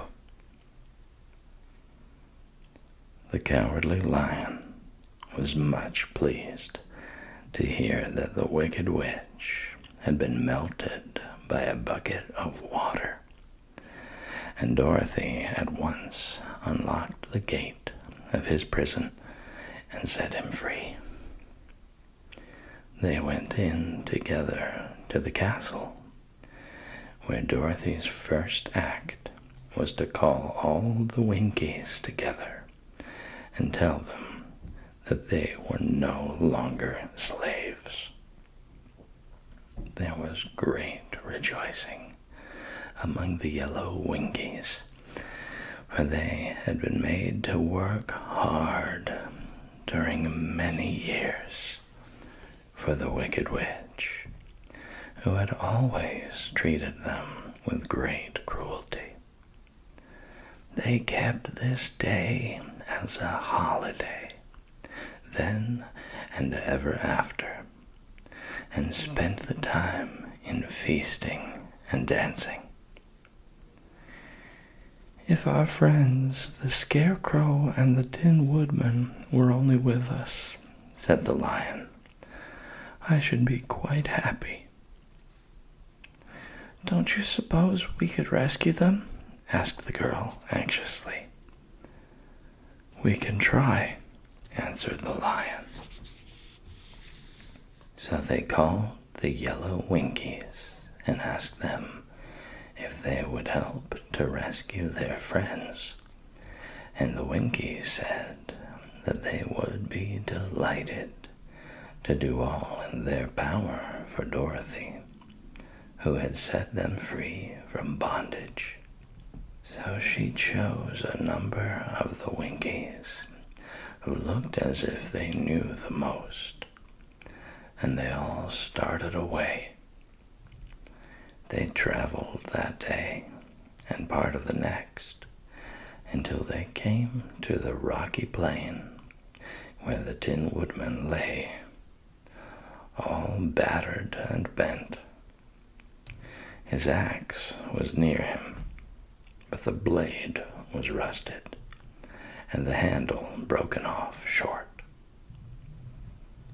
The Winkies lifted him tenderly in their arms and carried him back to the yellow castle again, Dorothy shedding a few tears by the way at the sad plight of her old friend, and the Lion looking sober and sorry. When they reached the castle, Dorothy said to the Winkies, "Are any of your people the tinsmiths?" "Oh yes, some of us are very good tinsmiths," they told her. "Then bring them to me," she said. And when the tinsmiths came, bringing with them all their tools in baskets, she inquired, Can you straighten out those dents in the Tin Woodman and bend him back into shape again and solder him together where he is broken?" The tinsmiths looked the woodman over carefully, and then answered that they thought they could mend him so he would be as good as ever. So they set to work in one of the big yellow rooms of the castle, and worked for 3 days and 4 nights, hammering and twisting and bending and soldering and polishing and pounding at the legs and body and head of the Tin Woodman, until at last he was straightened out into his old form, and his joints worked as well as ever. To be sure, there were several patches on him, but the tinsmiths did a good job, and as the woodman was not a vain man, he did not mind the patches at all. When at last he walked into Dorothy's room and thanked her for rescuing him, he was so pleased that he wept tears of joy, and Dorothy had to wipe every tear carefully from his face with her apron, so his joints would not be rusted. At the same time, her own tears fell thick and fast at the joy of meeting her old friend again. And these tears did not need to be wiped away. As for the lion, he wiped his eyes so often with the tip of his tail that it became quite wet, and he was obliged to go out into the courtyard and hold it in the sun till it dried. "If only we had the Scarecrow with us again," said the Tin Woodman, when Dorothy had finished telling him everything that had happened. "I should be quite happy." "We must try to find him," said the girl. So she called the Winkies to help her, and they walked all that day and part of the next, until they came to the tall tree, in the branches of which the winged monkeys had tossed the Scarecrow's clothes. It was a very tall tree, and the trunk was so smooth that no one could climb it. But the woodman said at once, "I'll chop it down, and then we can get the Scarecrow's clothes." Now, while the tinsmiths had been at work mending the woodman himself, another of the Winkies, who was a goldsmith, had made an axe handle of solid gold and fitted it to the woodman's axe instead of the old broken handle. Others polished the blade until all the rust was removed and it glistened like burnished silver. As soon as he had spoken, the Tin Woodman began to chop, and in a short time the tree fell over with a crash, when the Scarecrow's clothes fell out of the branches and rolled off on the ground. Dorothy picked them up and had the Winkies carry them back to the castle, where they were stuffed with nice clean straw. And behold, here was the Scarecrow, as good as ever, thanking them over and over again for saving him. Now that they were reunited, Dorothy and her friends spent a few happy days at at the Yellow Castle, where they found everything they needed to make them comfortable. But one day, the girl thought of Aunt Em and said, "We must go back to Oz and claim his promise." "Yes," said the woodman. "At last I shall get my heart." "And I shall get my brains," added the Scarecrow joyfully. "and I shall get my courage," said the Lion thoughtfully. "and I shall get back to Kansas," cried Dorothy, clapping her hands. "Oh, let us start for the Emerald City tomorrow." This they decided to do. The next day, they called the Winkies together and bade them goodbye. The Winkies were sorry to have them go, and they had grown so fond of the Tin Woodman that they begged him to stay and rule over them in the Yellow Land of the West. Finding they were determined to go, the Winkies gave Toto and the Lion each a golden collar, and to Dorothy they presented a beautiful bracelet studded with diamonds, and to the Scarecrow they gave a gold-headed walking stick to keep him from stumbling, and to the Tin Woodman they offered a silver oil can inlaid with gold and set with precious jewels. Every one of the travelers made the Winkies a pretty speech in return, and all shook hands with them until their arms ached. Dorothy went to the witch's cupboard to fill her basket with food for the journey, and there she saw the golden cap. She tried it on her own head and found that it fitted her exactly. She did not know anything about the charm of the golden cap, but she saw that it was pretty. So she made up her mind to wear it and carry her sunbonnet in the basket.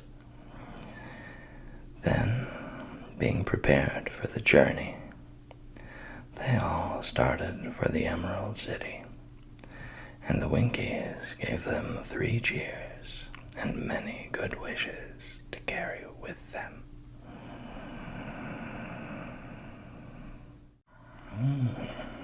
Welcome back. This is Sleepy Reader, and we've been reading The Wonderful Wizard of Oz. Tonight, we read chapter 14, The Winged Monkeys. You will remember there was no road, not even a pathway, between the castle of the Wicked Witch and the Emerald City. When the 4 travelers went in search of the witch, she had seen them coming, and so sent the winged monkeys to bring them to her. It was much harder to find their way back through the big fields of buttercups and yellow daisies than it was being carried. They knew, of course, they must go straight east toward the rising sun, and they started off in the right way. But at noon, when the sun was over their heads, they did not know which was east and which was west, and that was the reason they were lost in the great fields. They kept on walking, however, and at night the moon came out and shone brightly. So they lay down among the sweet-smelling yellow flowers and slept soundly until morning, all but the Scarecrow and the Tin Woodman. The next morning, the sun was behind a cloud, but they started on as if they were quite sure which way they were going. "If we walk far enough," said Dorothy, "we shall sometime come to some place, I am sure." But day by day passed away, and they still saw nothing before them but the yellow fields. The Scarecrow began to grumble a bit. "We have surely lost our way," he said, "and unless we find it again in time to reach the Emerald City, I shall never get my brains." "Nor I my heart," declared the Tin Woodman. "It seems to me I can scarcely wait till I get to Oz, and you must admit this is a very long journey." "You see," said the Cowardly Lion with a whimper, "I haven't the courage to keep tramping forever without getting anywhere at all." Then Dorothy lost heart. She sat down on the grass and looked at her companions, and they sat down and looked at her, and Toto found that for the first time in his life he was too tired to chase a butterfly that flew past his head. So he put out his tongue and panted and looked at Dorothy as if to ask what they should do next. "Suppose we call the field mice," she suggested. "They could probably tell us the way to the Emerald City." "To be sure they could," cried the Scarecrow. "Why didn't we think of that before?" Dorothy blew the little whistle she had always carried about her neck since the Queen of the Mice had given it to her. In a few minutes, they heard the pattering of tiny feet, and many of the small gray mice came running up to her. Among them was the Queen herself, who asked, in her squeaky little voice, "What can I do for my friends?" "We have lost our way," said Dorothy. "Can you tell us where the Emerald City is?" "Certainly," answered the Queen, "but it is a great way off, for you have had it at your backs all this time." Then she noticed Dorothy's golden cap and said, "Why don't you use the charm of the cap and call the winged monkeys to you? They will carry you to the city of Oz in less than an hour." "I didn't know there was a charm," answered Dorothy in surprise. "What is it?" "It is written inside the golden cap," replied the Queen of the Mice. "But if you are going to call the winged monkeys, we must run away, for they are full of mischief and think it great fun to plague us." "Won't they hurt me?" asked the girl anxiously. "Oh, no. They must obey the wearer of the cap. Goodbye." And she scampered out of sight, with all the mice hurrying after her. Dorothy looked inside the golden cap and saw some words written upon the lining. These, she thought, must be the charm. So she read the directions carefully and put the cap upon her head. "Epe, pepe, kake," she said, standing on her left foot. "What did you say?" asked asked the Scarecrow, who did not know what she was doing. "Hello, hello, hello," Dorothy went on, standing this time on her right foot. "Hello," replied the Tin Woodman calmly. "Zizzy, zuzzy, zik," said Dorothy, who was now standing on both feet. This ended the saying of the charm, and they heard a great chattering and flapping of wings as the band of winged monkeys flew up to them. The king bowed low before Dorothy and asked, "What is your command?" "We wish to go to the Emerald City," said the child, "and we have lost our way." "We will carry you," replied the king, and no sooner had he spoken than two of the monkeys caught Dorothy in their arms and flew away with her. Others took the Scarecrow and the Woodman and the Lion, and one little monkey seized Toto and flew after them, although the dog tried hard to bite him. The Scarecrow and the Tin Woodman were rather frightened at first, for they remembered how badly the winged monkeys had treated them before. But they saw that no harm was intended, so they rode through the air quite cheerfully and had a fine time looking at the pretty gardens and woods far below them.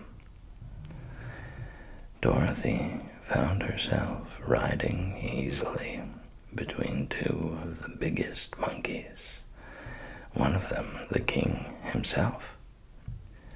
They had made a chair of their hands and were careful not to hurt her.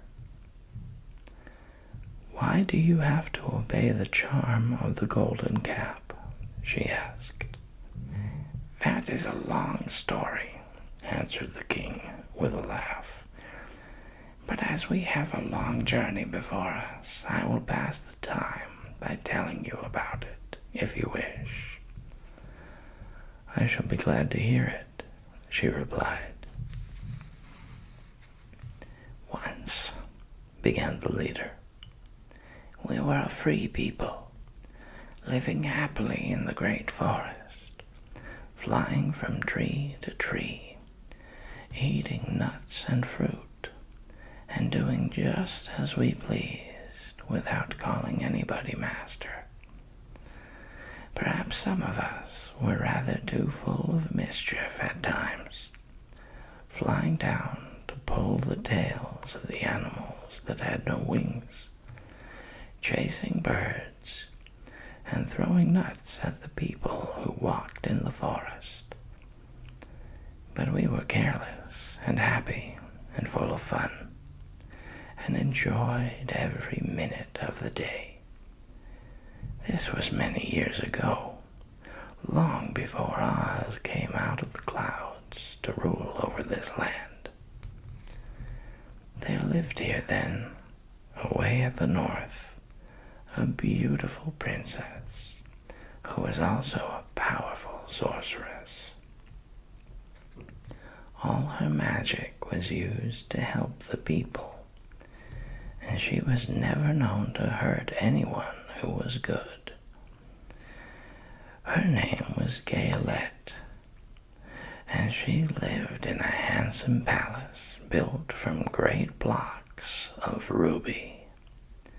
Everyone loved her, but her greatest sorrow was that she could find no one to love in return, since all the men were much too stupid and ugly to mate with one so beautiful and wise. At last, however, she found a boy who was handsome and manly and wise beyond his years. Gayelette made up her mind that when he grew to be a man, she would make him her husband. So she took him to her ruby palace and used all her magic powers to make him as strong and good and lovely as any woman could wish. When he grew to manhood, Quelala, as he was called, was said to be the best and wisest man in all the land, while his manly beauty was so great that Gayolette loved him dearly, and hastened to make everything ready for the wedding. My grandfather was at that time the king of the winged monkeys, which lived in the forest near Gayolette's palace, and the old fellow loved a joke better than a good dinner. One day, just before the wedding, my grandfather was flying out with his band when he saw Quelala walking beside the river. He was dressed in a rich costume of pink silk and purple velvet, and my grandfather thought he would see what he could do. At his word, the band flew down and seized Quelala, carried him in their arms until they were over the middle of the river, and then dropped him into the water. "Swim out, my fine fellow," cried my grandfather, "and see if the water has spotted your clothes." Quelala was much too wise not to swim, and he was not in the least spoiled by all his good fortune. He laughed when he came to the top of the water and swam in to shore. But when Gayolette came running out to him, she found his silks and velvet all ruined by the river. The princess was very angry, and she knew, of course, who did it. She had all the winged monkeys brought before her, and she said at first that their wings should be tied, and they should be treated as they had treated Quelala, and dropped in the river. But my grandfather pleaded hard, for he knew the monkeys would drown in the river with their wings tied, and Quelala said a kind word for them also, so that Gayolette finally spared them, on condition that the winged monkeys should ever after do 3 times the bidding of the owner of the golden cap. This cap had been made for a wedding present to Quelala, and it is said to have cost the princess half her kingdom. Of course, my grandfather and all the other monkeys at once agreed to the condition, and that is how it happens that we are 3 times the slaves of the owner of the golden cap, whomsoever he may be. "And what became of them?" asked Dorothy, who had been greatly interested in the story. "Quelala being the first owner of the golden cap," replied the monkey, "he was the first to lay his wishes upon us. As his bride could not bear the sight of us, he called us all to him in the forest after he had married her, and ordered us to always keep where she could never again set eyes on a winged monkey, which we were glad to do, for we were afraid of her. This was all we ever had to do until the golden cap fell into the hands of the wicked witch of the west, who made us enslave the Winkies and afterward drive Oz himself out of the land of the West. Now the golden cap is yours, and 3 times you have the right to lay your wishes upon us." As the Monkey King finished his story, Dorothy looked down and saw the green, shining walls of the Emerald City before them. She wondered at the rapid flight of the monkeys, but was glad the journey was over. The strange creatures set the travelers down carefully before the gate of the city. The king bowed low to Dorothy and then flew swiftly away, followed by all his band. "That was a good ride," said the little girl. "Yes, and a quick way out of our troubles," replied the lion. "How lucky it was you brought away that wonderful cap."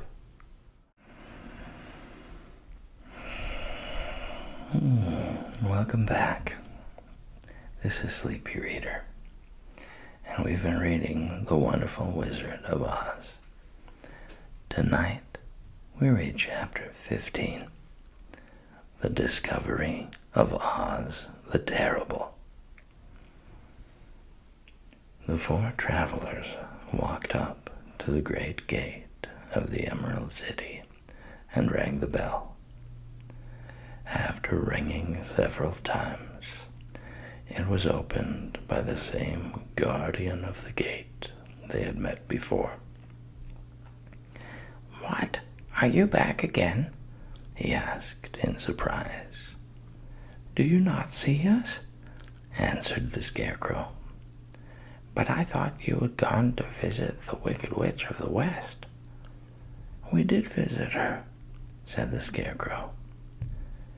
"And she let you go again?" asked the man in wonder. "She could not help it, for she is melted," explained the Scarecrow. "Melted? Well, that is good news indeed," said the man. "Who melted her?" "It was Dorothy," said the lion gravely. "Good gracious!" exclaimed the man, and he bowed very low indeed before her. Then he led them into his little room and locked the spectacles from the great box on all their eyes, just as he had done before. Afterward, they passed on through the gate into the Emerald City. And when the people heard from the guardian of the gate that they had melted the Wicked Witch of the West, they all gathered around the travelers and followed them in a great crowd to the palace of Oz. The soldier with the green whiskers was still on guard before the door, but he let them in at once, and they were again met by the beautiful green girl, who showed each of them to their old rooms at once, so they might rest until the great Oz was ready to receive them. The soldier had the news carried straight to Oz that Dorothy and the other travelers had come back again after destroying the Wicked Witch. But Oz made no reply. They thought the great wizard would send for them at once, but he did not. They had no word from him the next day, nor the next, nor the next. The waiting was tiresome and wearing, and at last they grew vexed that Oz should treat them in so poor a fashion, after sending them to undergo hardships and slavery. So the Scarecrow at last asked the green girl to take another message to Oz, saying if he did not let them in to see him at once, they would call the winged monkeys to help them and find out whether he kept his promises or not. When the wizard was given this message, he was so frightened that he sent word for them to come to the throne room at 4 minutes after 9 o'clock the next morning. He had once met the winged monkeys in the land of the West, and he did not wish to meet them again. The 4 travelers passed a sleepless night, each thinking of the gift Oz had promised to bestow upon him. Dorothy fell asleep only once, and then she dreamed she was in Kansas, where Aunt Em was telling her how glad she was to have her little girl at home again. Promptly at 9 o'clock the next morning, the green-whiskered soldier came to them, and 4 minutes later they all went into the throne room of the great Oz. Of course, each one of them expected to see the wizard in the shape he had taken before, and all were greatly surprised when they looked about and saw no one at all in the room. They kept close to the door and closer to one another, for the stillness of the empty room was more dreadful than any of the forms they had seen Oz take. Presently they heard a voice, seeming to come from somewhere near the top of the great dome, and it said solemnly, "I am Oz, the great and terrible. Why do you seek me?" They looked again in every part of the room, and then, seeing no one, Dorothy asked, "Where are you?" "I am everywhere," answered the voice. "But to the eyes of common mortals I am invisible. I will now seat myself upon my throne, that you may converse with me." Indeed, the voice seemed just then to come straight from the throne itself. So they walked toward it and stood in a row while Dorothy said, "We have come to claim our promise, O Oz." "What promise?" asked Oz. "You promised to send me back to Kansas when the Wicked Witch was destroyed," said the girl. "And you promised to give me brains," said the Scarecrow. "And you promised to give me a heart," said the Tin Woodman.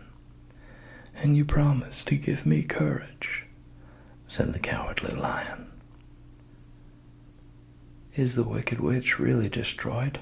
asked the voice, and Dorothy thought it trembled a little.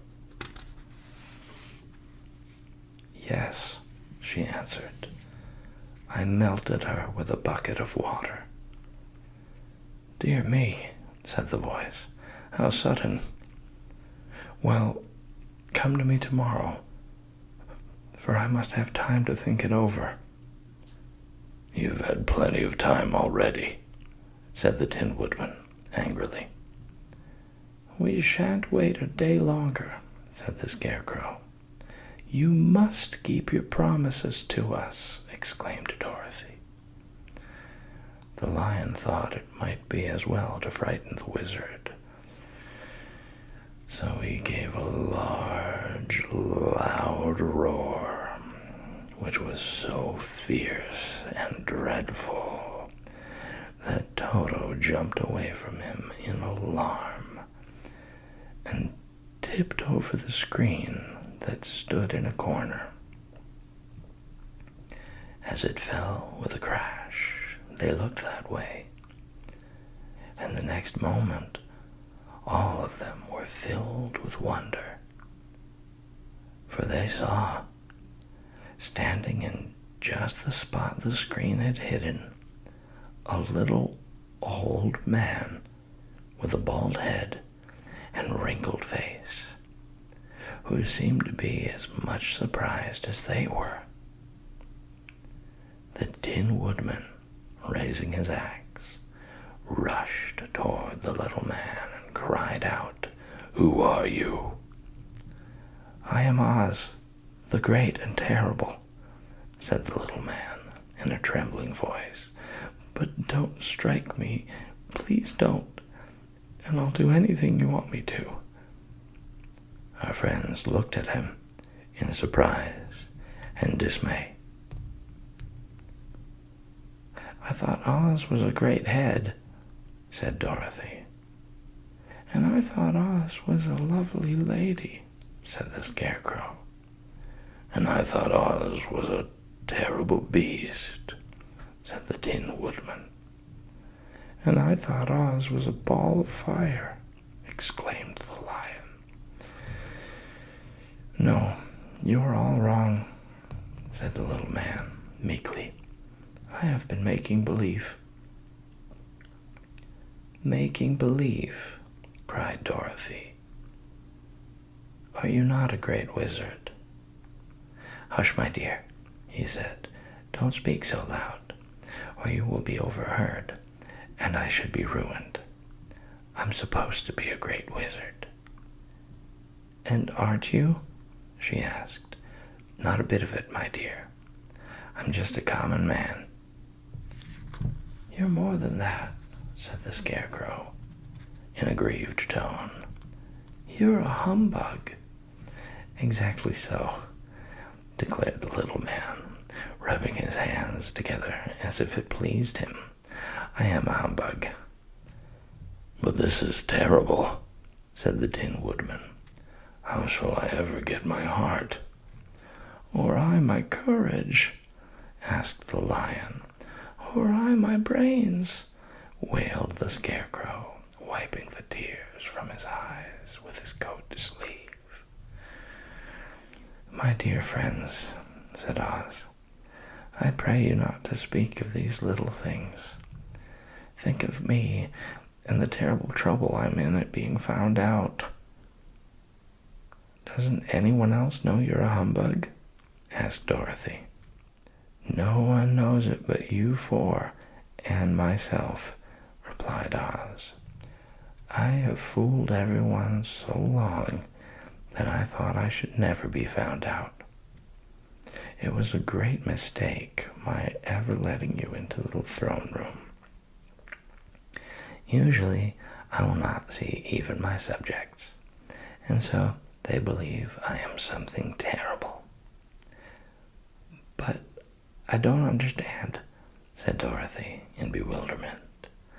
"How was it that you appeared to me as a green head?" "That was one of my tricks," answered Oz. "Step this way, please, and I will tell you all about it." He led the way to a small chamber in the rear of the throne room, and they all followed him. He pointed to one corner, in which lay the great head, made out of many thicknesses of paper and with a carefully painted face. "This I hung from the ceiling by a wire," said Oz. "I stood behind the screen and pulled a thread to make the eyes move and the mouth open." "But how about the voice?" she inquired. "Oh, I'm a ventriloquist," said the little man, "and I can throw the sound of my voice wherever I wish. so that you thought it was coming out of the head. Here are the other things I used to deceive you." He showed the Scarecrow the dress and the mask he had worn when he seemed to be the lovely lady, and the Tin Woodman saw that his terrible beast was nothing but a lot of skins sewn together, with slats to keep their sides out. As for the ball of fire, the false wizard had hung that also from the ceiling. It was really a ball of cotton, but when oil was poured upon it, the ball burned fiercely. "Really," said the Scarecrow, "you ought to be ashamed of yourself for being such a humbug." "I am. I certainly am," answered the little man sorrowfully. "But it was the only thing I could do. Sit down, please. There are plenty of chairs, and I will tell you my story." So they sat down and listened while he told the following tale. "I was born in Omaha." "Why, that isn't very far from Kansas," cried Dorothy. "No, but it's farther from here," he said, shaking his head at her sadly. "When I grew up, I became a ventriloquist, and at that I was very well trained by a great master. I can imitate any kind of a bird or beast." Here he mewed so like a kitten that Toto pricked up his ears and looked everywhere to see where she was. "After a time," continued Oz, "I tired of that and became a balloonist." "What is that?" asked Dorothy. "A man who goes up in a balloon on circus day so as to draw a crowd of people together and get them to pay to see the circus," he explained. "Oh," she said, "I know. Well, one day I went up in a balloon, and the ropes got twisted so that I couldn't come down again. It went way up above the clouds, so far that a current of air struck it and carried it many, many miles away. For a day and a night I traveled through the air, and on the morning of the second day I awoke and found the balloon floating over a strange and beautiful country. It came down gradually, and I was not hurt a bit. But I found myself in the midst of a strange people who, seeing me come from the clouds, thought I was a great wizard. Of course I let them think so, because they were afraid of me, and promised to do anything I wished them to. Just to amuse myself and keep the good people busy, I ordered them to build this city and my palace, and they did it all willingly and well. Then I thought, as the country was so green and beautiful, I would call it the Emerald City. And to make the name fit better, I put green spectacles on all the people, so that everything they saw was green." "But isn't everything here green?" asked Dorothy. "No more than in any other city," replied Oz. "But when you wear green spectacles, of course everything you see looks green to you. The Emerald City was built a great many years ago, for I was a young man when the balloon brought me here, and I am a very old man now. But my people have worn green glasses on their eyes so long that most of them think it really is an Emerald City. And it certainly is a beautiful place, abounding in jewels and precious metals, and every good thing that is needed to make one happy. I have been good to the people, and they like me. But ever since this palace was built, I have shut myself up and would not see any of them. One of my greatest fears was the witches. For while I had no magical powers at all, I soon found out that the witches were really able to do wonderful things. There were 4 of them in this country, and they ruled the people who live in the north and south and east and west. Fortunately, the witches of the north and south were good, and I knew they would do me no harm. But the witches of the east and west were terribly wicked. And had they not thought I was more powerful than they themselves, they would surely have destroyed me. As it was, I lived in deadly fear of them for many years. So you can imagine how pleased I was when I heard your house had fallen on the wicked witch of the east. When you came to me, I was willing to promise anything if you would only do away with the other witch. But now that you have melted her, I'm ashamed to say that I cannot keep my promises. I think you are a very bad man, said Dorothy.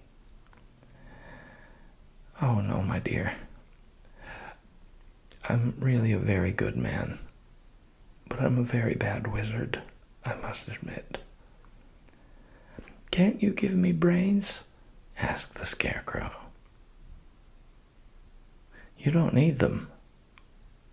You are learning something every day.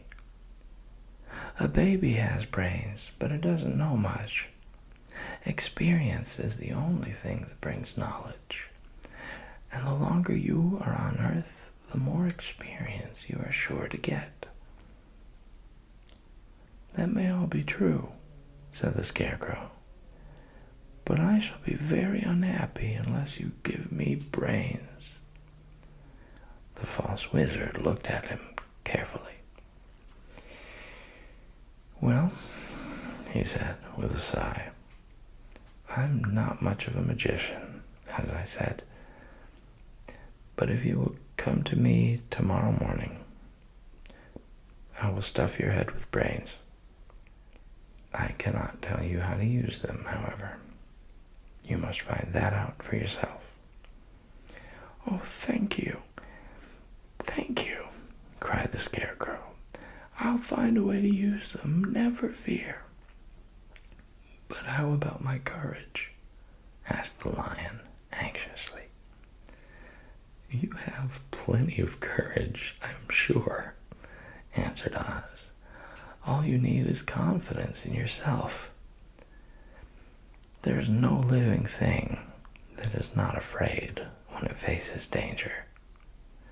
True courage is in facing danger when you are afraid. And that kind of courage you have in plenty. Perhaps I have, but I'm scared just the same, said the Lion. I shall really be very unhappy unless you give me the sort of courage that makes one forget he is afraid. Very well. I will give you that sort of courage tomorrow, replied Oz. How about my heart? Asked the Tin Woodman. Well, as for that, answered Oz, I think you are wrong to want a heart. It makes most people unhappy. If you only knew it, you are in luck not to have a heart. That must be a matter of opinion, said the Tin Woodman. For my part, I will bear all the unhappiness without a murmur, if you will give me the heart. Very well, answered Oz, meekly, "Come to me tomorrow, and you shall have a heart." I have played wizard for so many years that I may as well continue the part a little longer. "And now," said Dorothy, "how am I to get back to Kansas?" "We shall have to think about that," replied the little man. "Give me 2 or 3 days to consider the matter, and I'll try to find a way to carry you over the desert. In the meantime, you shall all be treated as my guests, and while you live in the palace, my people will wait upon you and obey your slightest wish. There is only one thing I ask in return for my help, such as it is. You must keep my secret, and tell no one I am a humbug." They agreed to say nothing of what they had learned, and went back to their rooms in high spirits. Even Dorothy had hope that the great and terrible humbug, as she called him, would find a way to send her back to Kansas. And if he did that, she was willing to forgive him everything.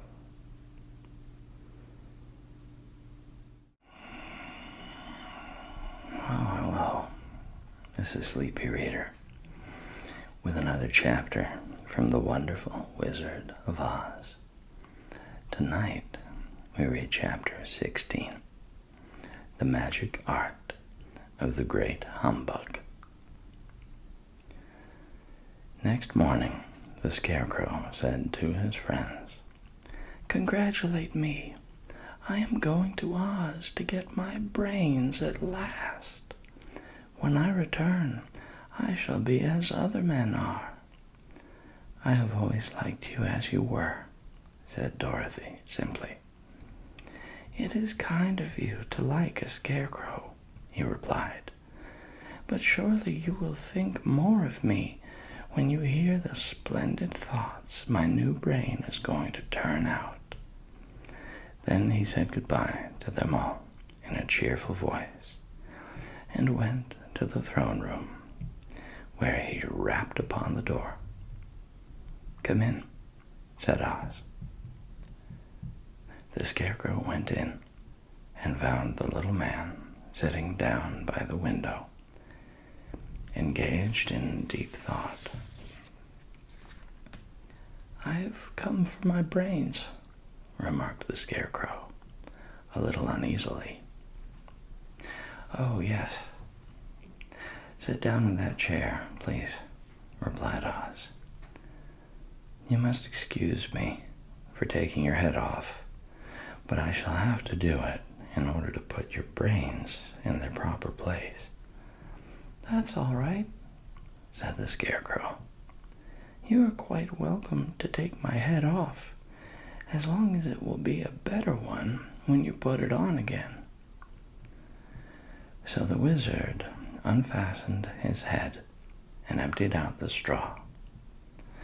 Then he entered the back room and took up a measure of bran, which he mixed with a great many pins and needles. Having shaken them together thoroughly, he filled the top of the Scarecrow's head with the mixture and stuffed the rest of the space with straw to hold it in place. When he had fastened the Scarecrow's head on his body again, he said to him, "Hereafter you will be a great man, for I have given you a lot of brand new brains." The Scarecrow was both pleased and proud at the fulfillment of his greatest wish, and having thanked Oz warmly, he went back to his friends. Dorothy looked at him curiously. His head was quite bulging out at the top with brains. "How do you feel?" she asked. "I feel wise indeed," he answered earnestly. "When I get used to my brains, I shall know everything." "Why are those needles and pins sticking out of your head?" asked the Tin Woodman. "That is proof he is sharp," remarked the Lion. "Well, I must go to Oz and get my heart," said the Woodman. So he walked to the throne room and knocked at the door. "Come in," called Oz, and the Woodman entered and said, "I have come for my heart." "Very well," answered the little man. "But I shall have to cut a hole in your breast so I can put your heart in the right place. I hope it won't hurt you." "Oh, no," answered the Woodman. "I shall not feel it at all." So Oz brought a pair of tinner's shears and cut a small square hole in the left side of the Tin Woodman's breast. Then, going to a chest of drawers, he took out a pretty heart made entirely of silk and stuffed with sawdust. "Isn't it a beauty?" he asked. "It is indeed," replied the Woodman, who was greatly pleased. "But is it a kind heart?" "Oh, very," answered Oz. He put the heart in the Woodman's breast, and then replaced the square of tin, soldering it neatly together where it had been cut. "There," said he. "Now you have a heart that any man might be proud of. I'm sorry I had to put a patch on your breast, but it really couldn't be helped." "Never mind the patch," exclaimed the happy Woodman. "I am very grateful to you, and shall never forget your kindness." "Don't speak of it," replied Oz. Then the Tin Woodman went back to his friends, who wished him every joy on account of his good fortune. The Lion now walked to the throne room and knocked at the door. "Come in," said Oz. "I have come for my courage," announced the Lion, entering the room. "Very well," answered the little man. "I will get it for you." He went to a cupboard, and reaching up to a high shelf, took down a square green bottle, the contents of which he poured into a green gold dish, beautifully carved.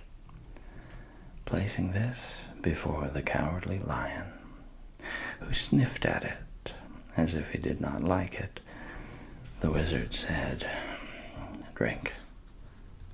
"What is it?" asked the Lion. "Well," answered Oz, "if it were inside of you, it would be courage. You know, of course, that courage is always inside one, so that this really cannot be called courage until you have swallowed it. Therefore, I advise you to drink it as soon as possible." The Lion hesitated no longer, but drank till the dish was empty. "How do you feel now?" asked Oz. "Full of courage," replied the Lion, who went joyfully back to his friends to tell them of his good fortune. Oz, left to himself, smiled to think of his success in giving the Scarecrow and the Tin Woodman and the Lion exactly what they thought they wanted. "How can I help being a humbug?" he said, "when all these people make me do things that everybody knows can't be done. It was easy to make the Scarecrow and the Lion and the Woodman happy because they imagined I could do anything.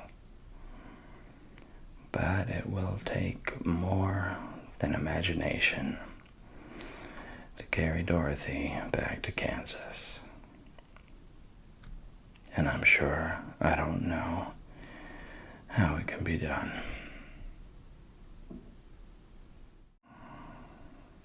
Hello. This is Sleepy Reader with another chapter from The Wonderful Wizard of Oz. Tonight we read chapter 17, How the Balloon Was Launched.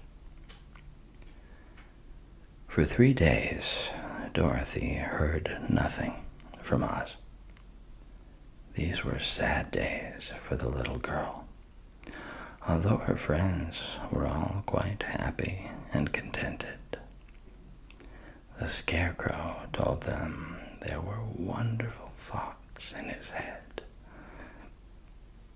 but he would not say what they were, because he knew no one could understand them but himself.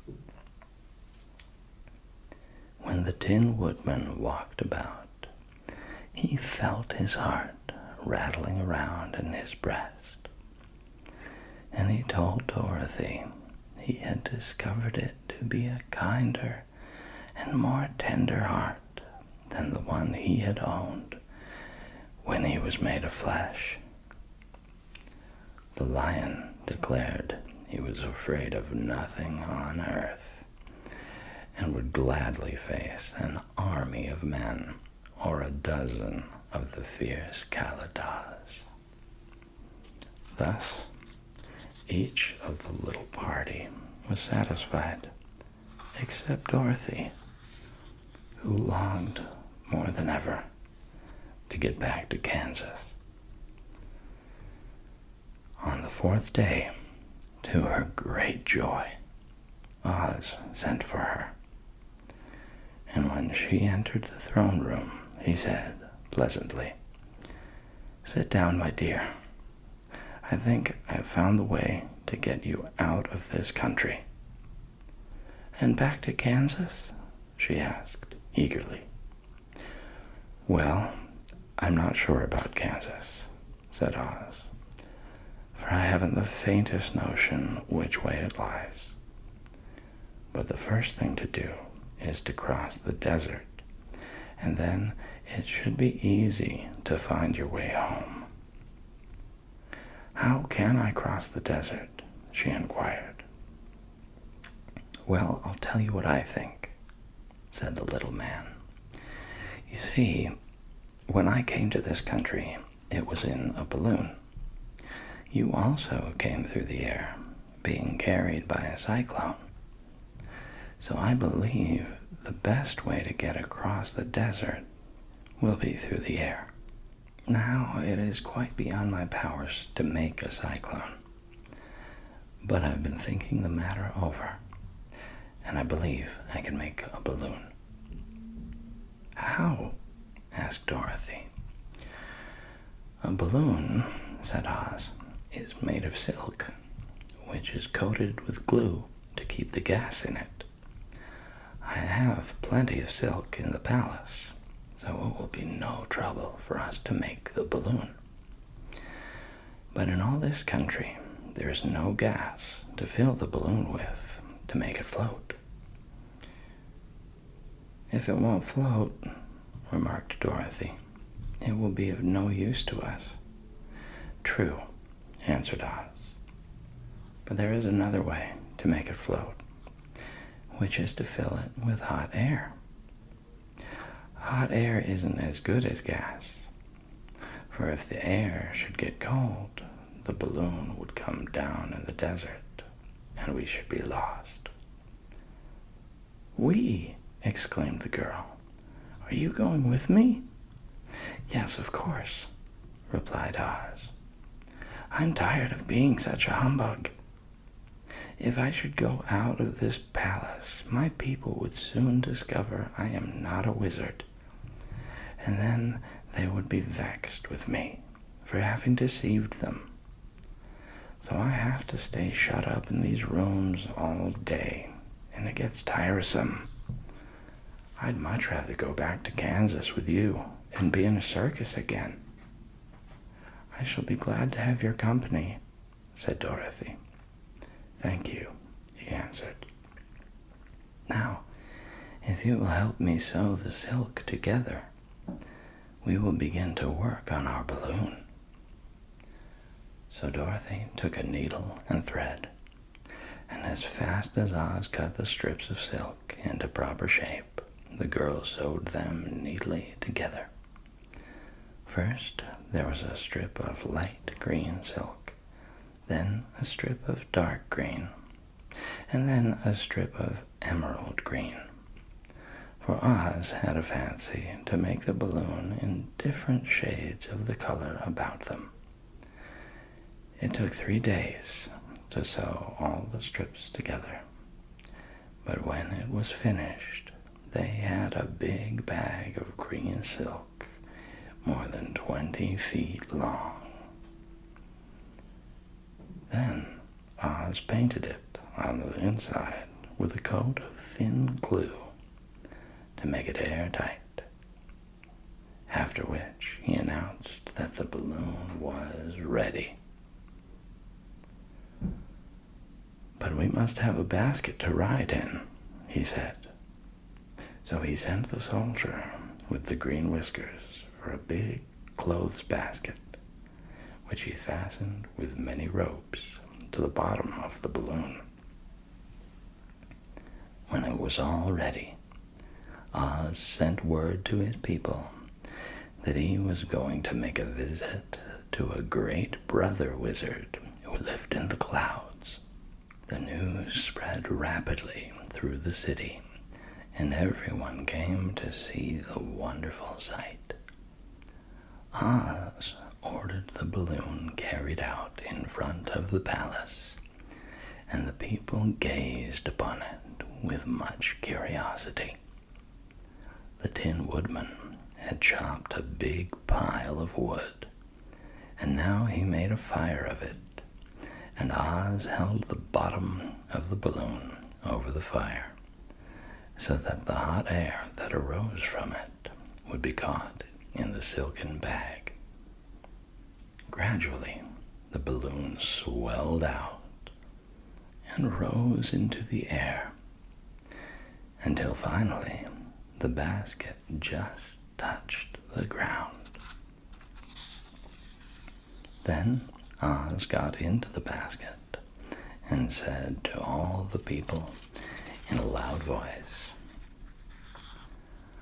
"I am now going away to make a visit. While I am gone, the Scarecrow will rule over you.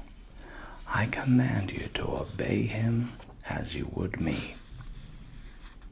The balloon was by this time tugging hard at the rope that held it to the ground, for the air within it was hot, and this made it so much lighter in weight than the air without that it pulled hard to rise into the sky. "Come, Dorothy," cried the wizard. "Hurry up, or the balloon will fly away." "I can't find Toto anywhere," replied Dorothy, who did not wish to leave her little dog behind. Toto had run into the crowd to bark at a kitten, and Dorothy at last found him.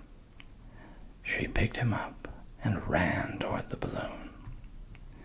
She was within a few steps of it, and Oz was holding out his hands to help her into the basket, when crack went the ropes, and the balloon rose into the air without her.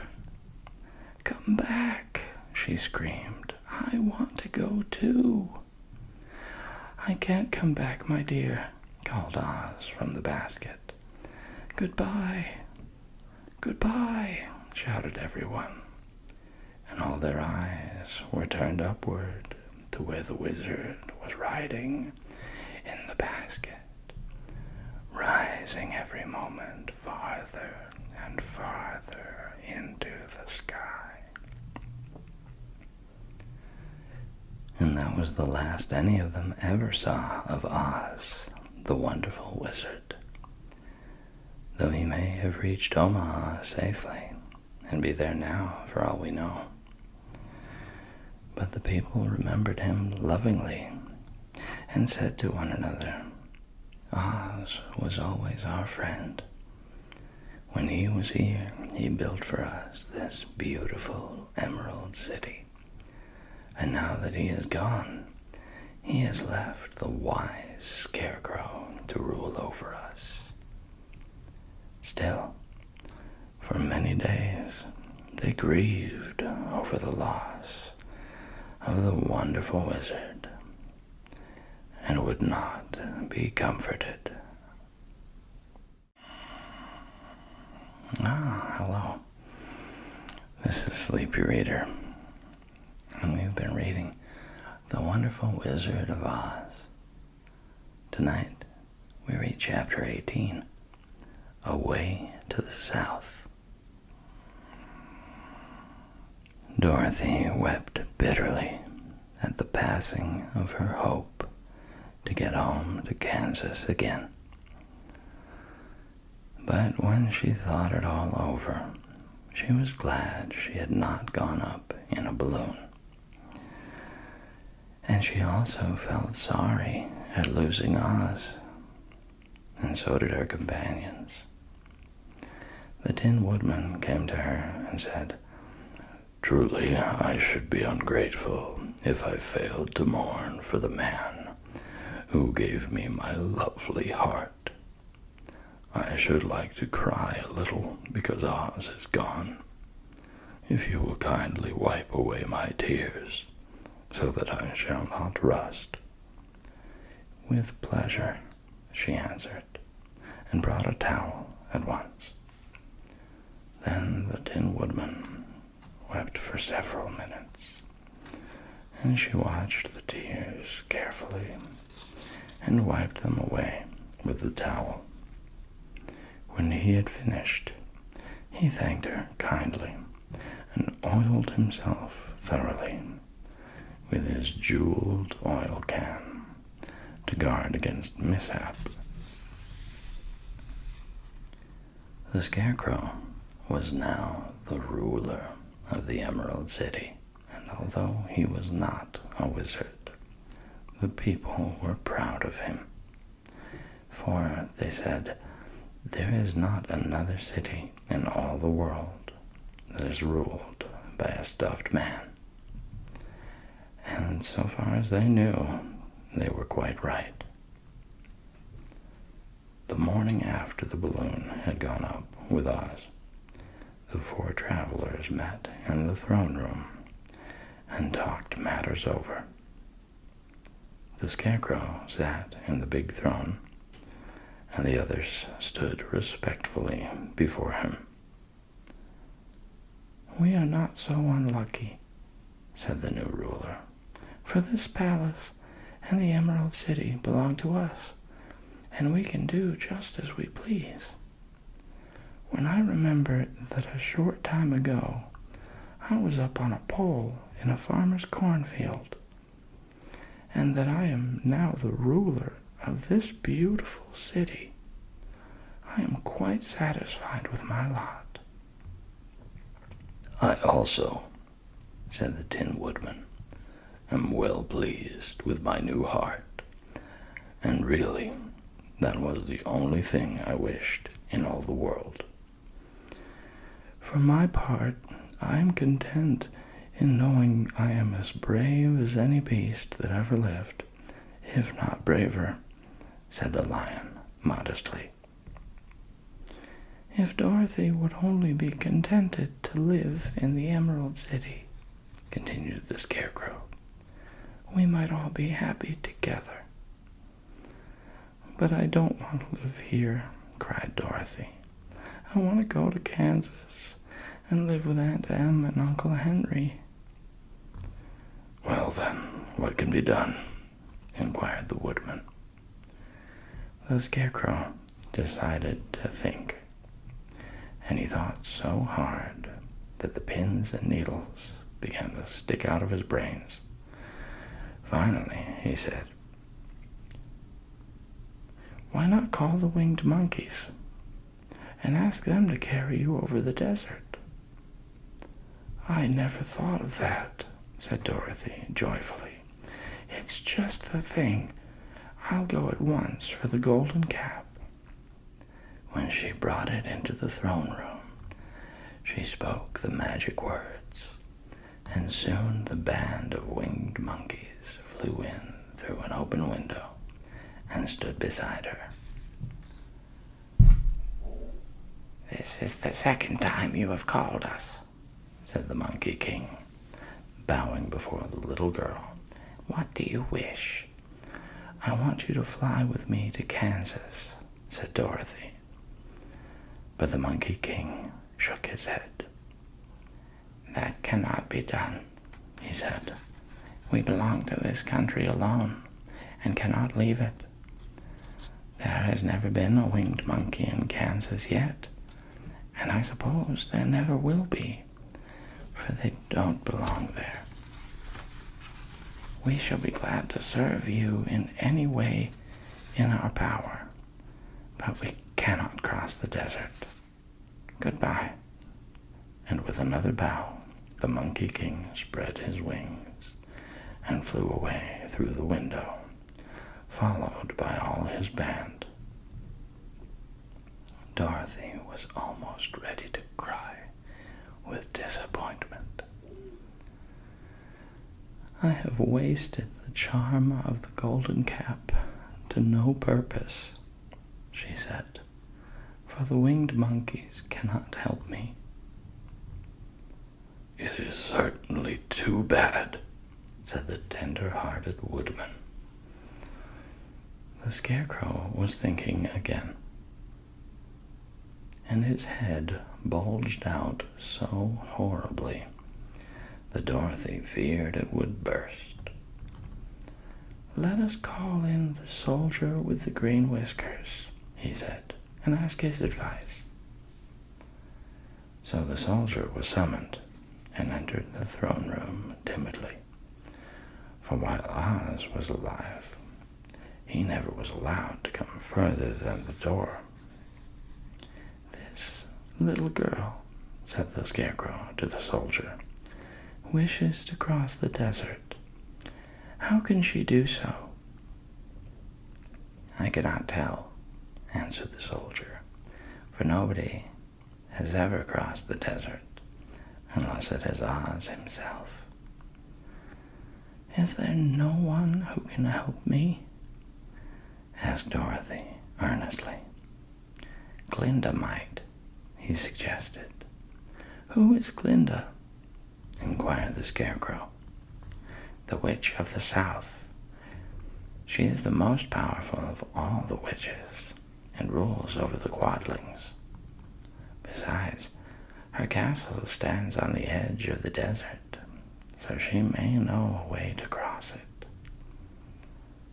"Glinda is a good witch, isn't she?" asked the child. "The Quadlings think she is good," said the soldier, "and she is kind to everyone. I have heard that Glinda is a beautiful woman who knows how to keep young in spite of the many years she has lived." "How can I get to her castle?" asked Dorothy.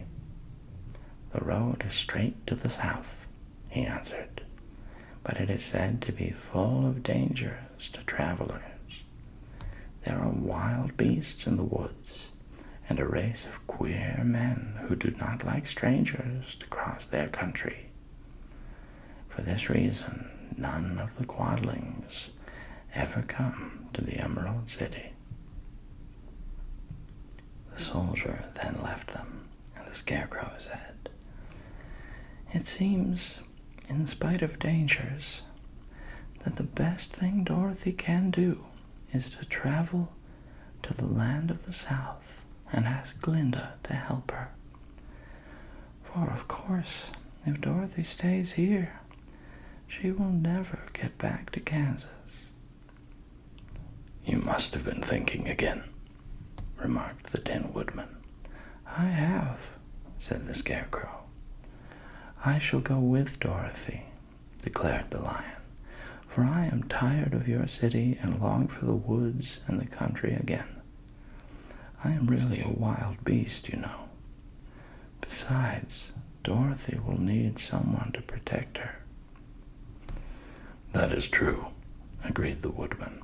"My axe may be of service to her, so I also will go with her to the land of the south." "When shall we start?" asked the Scarecrow. "Are you going?" they asked in surprise. "Certainly. If it wasn't for Dorothy, I should never have had brains. She lifted me from the pole in the cornfield and brought me to the Emerald City. So my good luck is all due to her, and I shall never leave her until she starts back to Kansas for good and all." "Thank you," said Dorothy gratefully. "You are all very kind to me. But I should like to start as soon as possible." "We shall go tomorrow morning," returned the Scarecrow. "So now let us all get ready, for it will be a long journey." Oh, hello. This is Sleepy Reader with another chapter from The Wonderful Wizard of Oz. Tonight we read chapter 19, Attacked by the Fighting Trees. The next morning, Dorothy kissed the pretty green girl goodbye, and they all shook hands with the soldier with the green whiskers, who had walked with them as far as the gate. When the guardian of the gate saw them again, he wondered greatly that they could leave the beautiful city to get into new trouble. But he at once unlocked their spectacles, which he put back into the green box, and gave them many good wishes to carry with them. "You are now our ruler," he said to the Scarecrow, "so you must come back to us as soon as possible." "I certainly shall if I am able," the Scarecrow replied, "but I must help Dorothy to get home first." As Dorothy bade the good-natured guardian a last farewell, she said, "I have been very kindly treated in your lovely city, and everyone has been good to me. I cannot tell you how grateful I am." "Don't try, my dear," he answered. "We should like to keep you with us, but if it is your wish to return to Kansas, I hope you will find a way." He then opened the gate of the outer wall, and they walked forth and started upon their journey. The sun shone brightly as our friends turned their faces toward the land of the south. They were all in the best of spirits and laughed and chatted together. Dorothy was once more filled with the hope of getting home, and the Scarecrow and the Tin Woodman were glad to be of use to her. As for the Lion, he sniffed the fresh air with delight and whisked his tail from side to side in pure joy at being in the country again, while Toto ran around them and chased the moths and butterflies, barking merrily all the time. "City life does not agree with me at all," remarked the Lion, as they walked along at a brisk pace. I have lost much flesh since I lived there, and now I am anxious for a chance to show the other beasts how courageous I have grown." They now turned and took a last look at the Emerald City.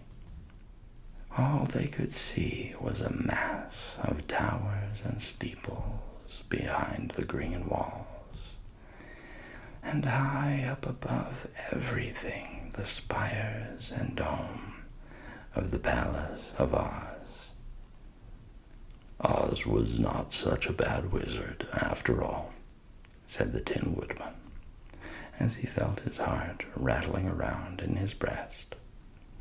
"He knew how to give me brains, and very good brains, too," said the Scarecrow.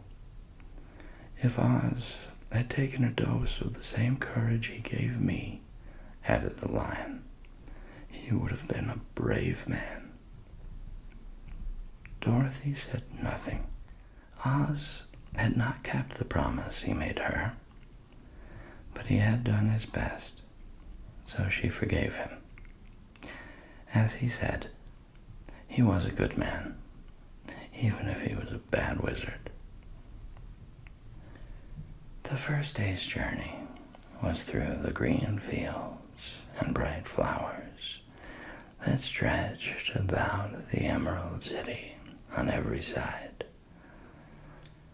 They slept that night on the grass, with nothing but the stars over them, and they rested very well indeed. In the morning, they traveled on until they came to a thick wood. There was no way of going around it, for it seemed to extend to the right and left as far as they could see. And besides, they did not dare change the direction of the journey for fear of getting lost. So they looked for the place where it would be easiest to get into the forest. The Scarecrow, who was in the lead, finally discovered a big tree with such wide spreading branches that there was room for the party to pass underneath. So he walked forward to the tree, but just as he came under the first branches, they bent down and twined around him, and the next minute he was raised from the ground and flung headlong among his fellow travelers. This did not hurt the Scarecrow, but it surprised him, and he looked rather dizzy when Dorothy picked him up. "Here is another space between the trees," called the Lion. "Let me try it first," said the Scarecrow, "for it doesn't hurt me to get thrown about." He walked up to another tree as he spoke, but its branches immediately seized him and tossed him back again.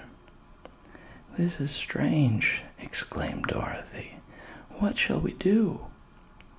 The trees seem to have made up their minds to fight us and stop our journey," remarked the Lion. "I believe I will try it myself," said the Woodman, and shouldering his axe, he marched up to the first tree that had handled the Scarecrow so roughly.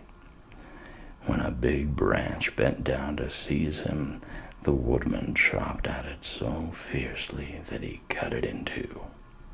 At once, the tree began shaking all its branches as if in pain, and the Tin Woodman passed safely under it. "Come on," he shouted to the others. "Be quick." They all ran forward and passed under the tree without injury, except Toto, who was caught by a small branch and shaken until he howled. But the Woodman promptly chopped off the branch and set the little dog free.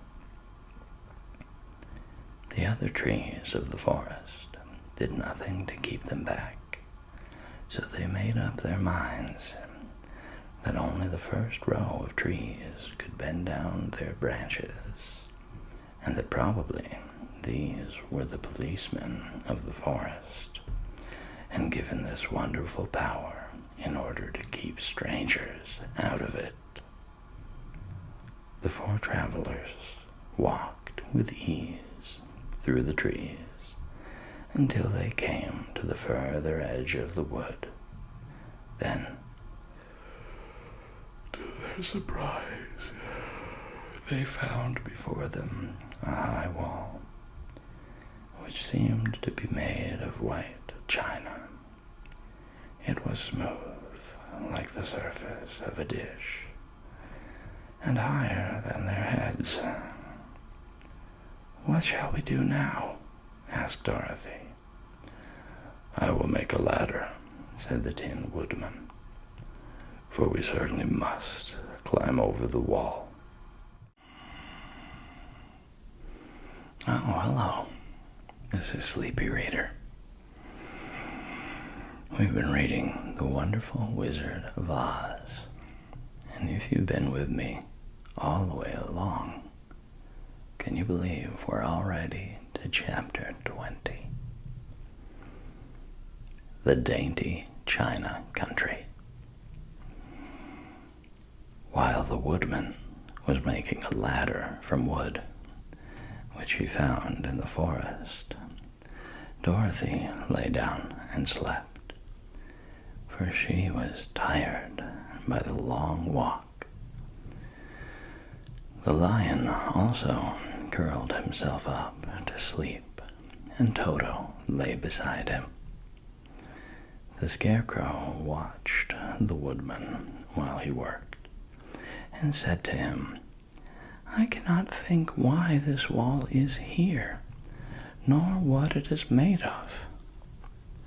"Rest your brains, and do not worry about the wall," replied the woodman. "When we have climbed over it, we shall know what is on the other side." After a time, the ladder was finished. It looked clumsy, but the Tin Woodman was sure it was strong and would answer their purpose. The Scarecrow waked Dorothy and the lion and Toto, and told them that the ladder was ready.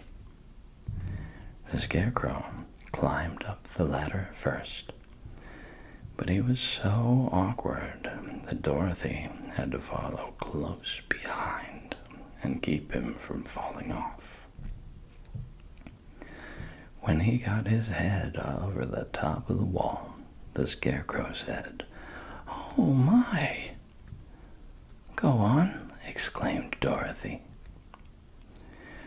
So the Scarecrow climbed further up and sat down on the top of the wall, and Dorothy put her head over and cried, "Oh my!"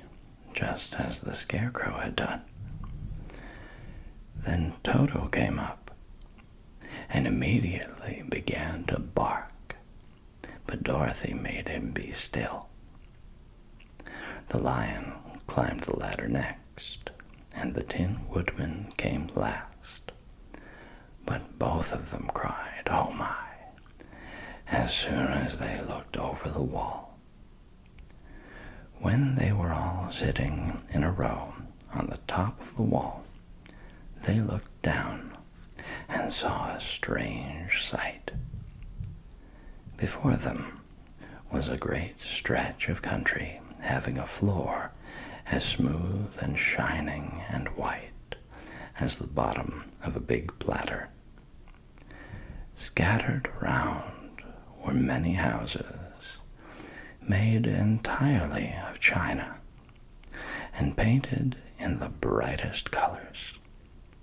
These houses were quite small, the biggest of them reaching only as high as Dorothy's waist. There were also pretty little barns with china fences around them, and many cows and sheep and horses and pigs and chickens, all made of china, were standing about in groups. But the strangest of all were the people who lived in this queer country. There were milkmaids and shepherdesses with bright-colored bodices and golden spots all over their gowns, and princesses with most gorgeous frocks of silver and gold and purple, and shepherds dressed in knee breeches with pink and yellow and blue stripes down them, and golden buckles on their shoes, and princes with jeweled crowns upon their heads, wearing ermine robes and satin doublets, and funny clowns in ruffled gowns, with round red spots upon their cheeks and tall pointed caps. And strangest of all, these people were all made of china, even to their clothes, and were so small that the tallest of them was no higher than Dorothy's knee. No one did so much as look at the travelers at first, except one little purple china dog with an extra-large head, which came to the wall and barked at them in a tiny voice, afterwards running away again. "How shall we get down?" asked Dorothy. They found the ladder so heavy they could not pull it up. So the Scarecrow fell off the wall, and the others jumped down upon him, so that the hard floor would not hurt their feet. Of course, they took pains not to light on his head and get the pins in their feet. When all were safely down, they picked up the Scarecrow, whose body was quite flattened out, and patted his straw into shape again. "We must cross this strange place in order to get to the other side," said Dorothy, "for it would be unwise for us to go any other way except due south." They began walking through the country of the China people, and the first thing they came to was a China milkmaid milking a China cow. As they drew near, the cow suddenly gave a kick and kicked over the stool, the pail, and even the milkmaid herself, all falling on the china ground with a great clatter. Dorothy was shocked to see that the cow had broken her leg short off, and that the pail was lying in several small pieces, while the poor milkmaid had a nick in her left elbow. "There!" cried the milkmaid angrily. "See what you have done. My cow has broken her leg, and I must take her to the mender's shop and have it glued on again. What do you mean by coming here and frightening my cow?" "I'm very sorry," returned Dorothy. "Please forgive us." But the pretty milkmaid was much too vexed to make any answer. She picked up the leg sulkily and led her cow away, the poor animal limping on 3 legs. As she left them, the milkmaid cast many reproachful glances over her shoulder at the clumsy strangers, holding her nicked elbow close to her side. Dorothy was quite grieved at this mishap. "We must be very careful here," said the kind-hearted woodman, "or we may hurt these pretty little people, so they will never get over it." A little farther on, Dorothy met a most beautifully dressed young princess, who stopped short as she saw the strangers and started to run away. Dorothy wanted to see more of the princess, so she ran after her. But the China girl cried out, "Don't chase me! Don't chase me!" She had such a frightened little voice that Dorothy stopped and said, "Why not?" "Because," answered the princess, also stopping a safe distance away, "if I run, I may fall down and break myself." "But couldn't you be mended?" asked the girl. "Oh yes, but one is never so pretty after being mended, you know," replied the princess. "I suppose not," said Dorothy. "Now there is Mr. Joker, one of our clowns," continued the China lady, "who is always trying to stand upon his head. He has broken himself so often that he is mended in 100 places and doesn't look at all pretty. Here he comes now, so you can see for yourself." Indeed, a jolly little clown now came walking toward them, and Dorothy could see that in spite of his pretty clothes of red and yellow and green, he was completely covered with cracks, running every which way, and showing plainly that he had been mended in many places. The clown put his hands in his pockets, and after puffing out his cheeks and nodding his head at them saucily, he said, "My lady fair, why do you stare at poor old Mr. Joker? You're quite as stiff and prim as if you'd eaten up a poker." "Be quiet, sir," said the princess. "Can't you see these are strangers and should be treated with respect?" "Well, that's respect, I expect," declared the clown, and immediately stood upon his head. "Don't mind Mr. Joker," said the princess to Dorothy. "He is considerably cracked in his head, and that makes him foolish." "Oh, I don't mind him a bit," said Dorothy. "But you are so beautiful," she continued, "that I am sure I could love you dearly. Won't you let me carry you back to Kansas and stand you on Aunt Elm's mantel shelf? I could carry you in my basket." "That would make me very unhappy," answered the China princess. "You see, here in our own country we live contentedly and can talk and move around as we please. But whenever any of us are taken away, our joints at once stiffen, and we can only stand straight and look pretty.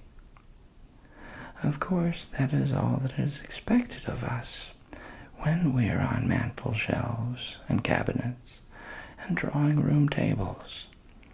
But our lives are much pleasanter here in our own country." "I would not make you unhappy for all the world," exclaimed Dorothy.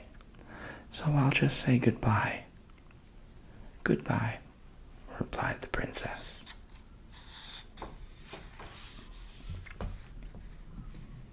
They walked carefully through the China country.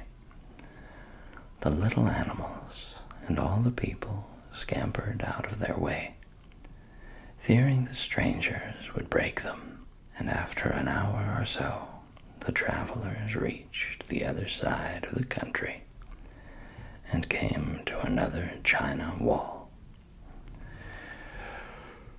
It was not as high as the first, however, and by standing upon the lion's back, they all managed to scramble to the top. Then the lion gathered his legs under him and jumped on the wall. But just as he jumped, he upset a china church with his tail and smashed it all to pieces. "That was too bad," said Dorothy. "But really, I think we were lucky in not doing these little people more harm than breaking a cow's leg in a church. They all are so brittle." "They are indeed," said the Scarecrow. "And I am thankful I am made of straw and cannot be easily damaged. There are worse things in the world than being a scarecrow." Hello. This is Sleepy Reader with another chapter from The Wonderful Wizard of Oz. Tonight it's chapter 21. The Lion Becomes the King of Beasts. After climbing down from the China Wall, the travelers found themselves in a disagreeable country, full of bogs and marshes and covered with tall, rank grass. It was difficult to walk far without falling into muddy holes, for the grass was so thick that it hid them from sight. However, by carefully picking their way, they got safely along until they reached solid ground. But here the country seemed wilder than ever, and after a long and tiresome walk through the underbrush, they entered another forest, where the trees were bigger and older than any they had ever seen. "This forest is perfectly delightful," declared the lion, looking around him with joy. "Never have I seen a more beautiful place." "It seems gloomy," said the Scarecrow. "Not a bit of it," answered the lion. "I should like to live here all my life. See how soft the dried leaves are under your feet, and how rich and green the moss is that clings to these old trees. Surely no wild beast could wish a pleasanter home." "Perhaps there are wild beasts in the forest now," said Dorothy.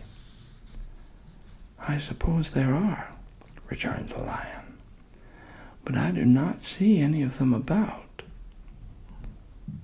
They walked through the forest until it became too dark to go any farther.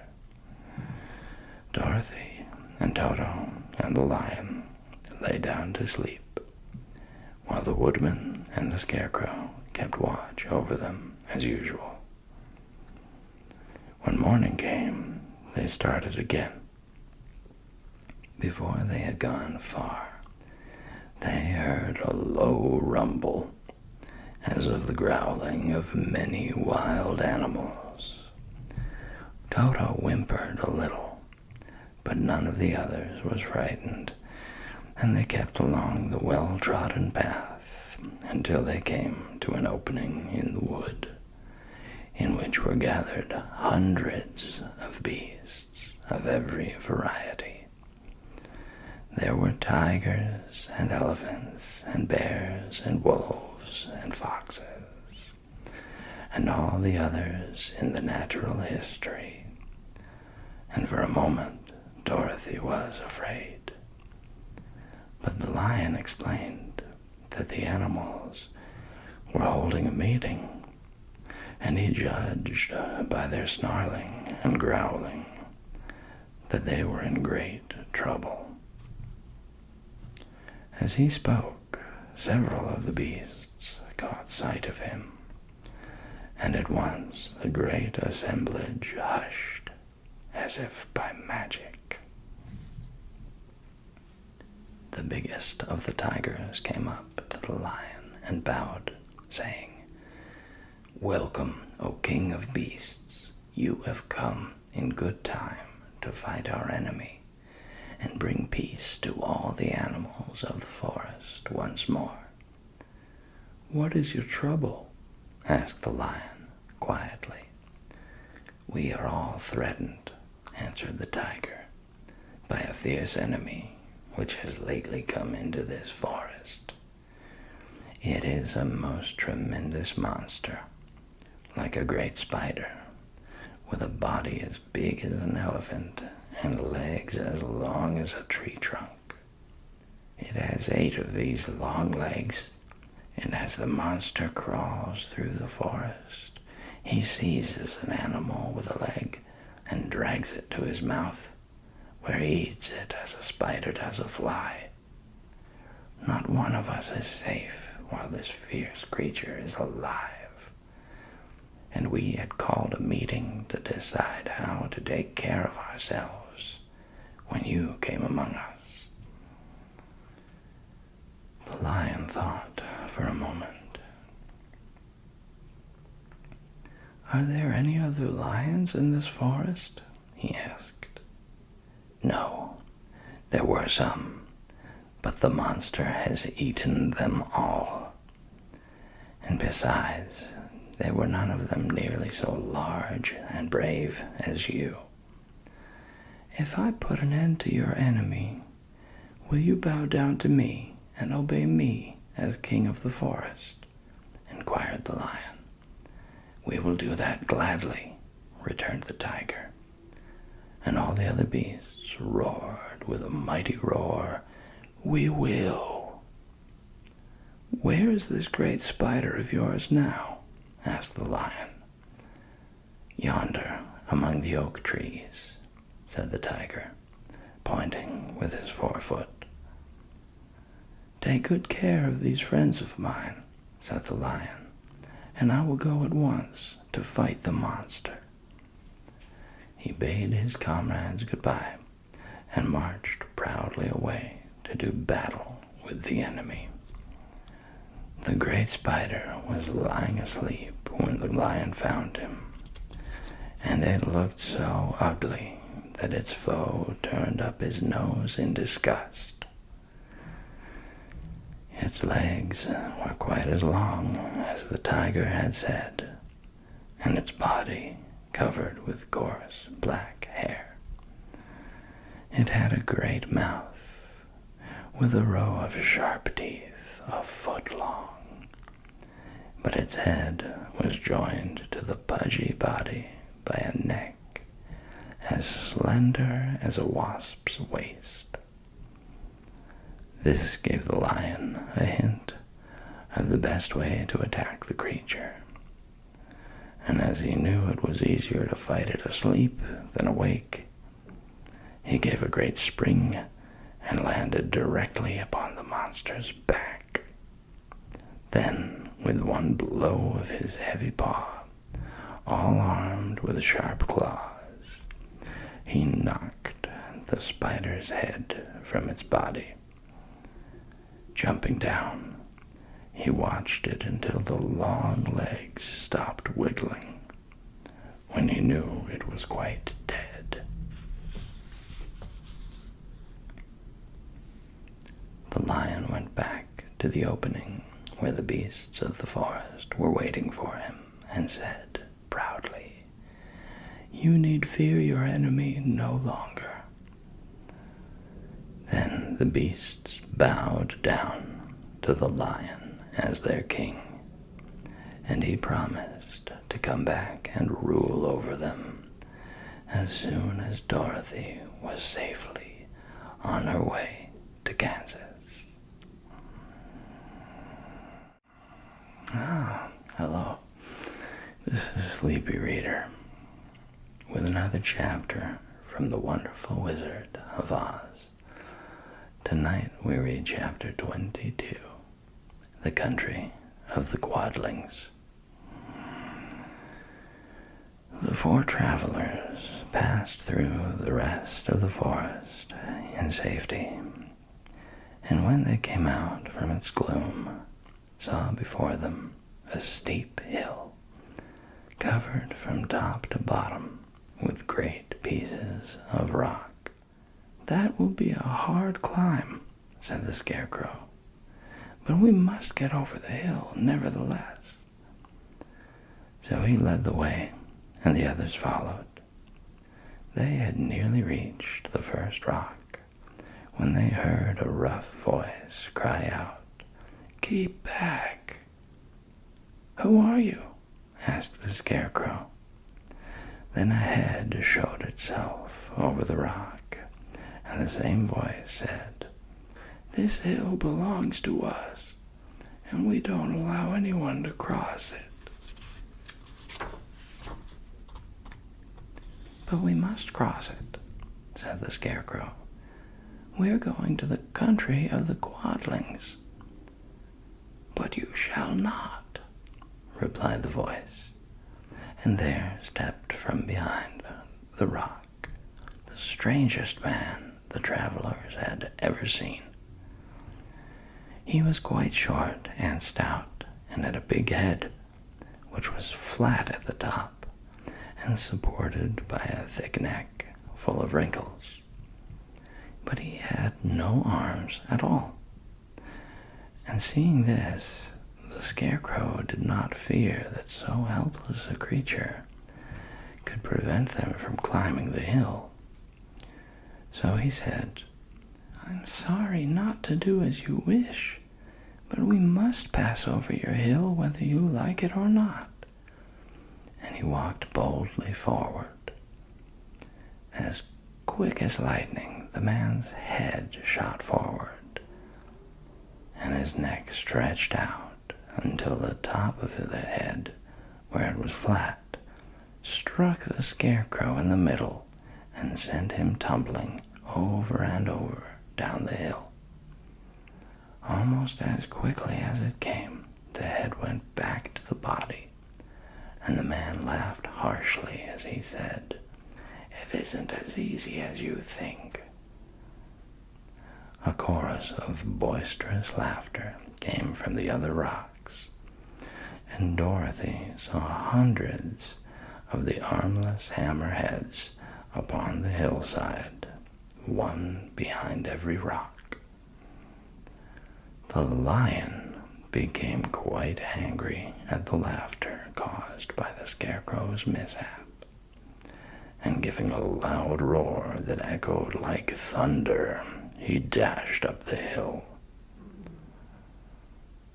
Again, a head shot swiftly out, and the great lion went rolling down the hill as if he had been struck by a cannonball. Dorothy ran down and helped the Scarecrow to his feet, and the lion came up to her, feeling rather bruised and sore, and said, "It is useless to fight people with shooting heads. No one can withstand them." "What can we do then?" she asked. "Call the winged monkeys," suggested the Tin Woodman. "You have still the right to command them once more." "Very well," she answered, and putting on the golden cap, she uttered the magic words. The monkeys were as prompt as ever, and in a few moments the entire band stood before her. "What are your commands?" inquired the king of the monkeys, bowing low. "Carry us over the hill to the country of the Quadlings," answered the girl. "It shall be done," said the king, and at once the winged monkeys caught the 4 travelers and Toto up in their arms and flew away with them. As they passed over the hill, the hammerheads yelled with vexation and shot their heads high in the air. But they could not reach the winged monkeys, which carried Dorothy and her comrades safely over the hill and set them down in the beautiful country of the Quadlings. "This is the last time you can summon us," said the leader to Dorothy. "So goodbye, and good luck to you."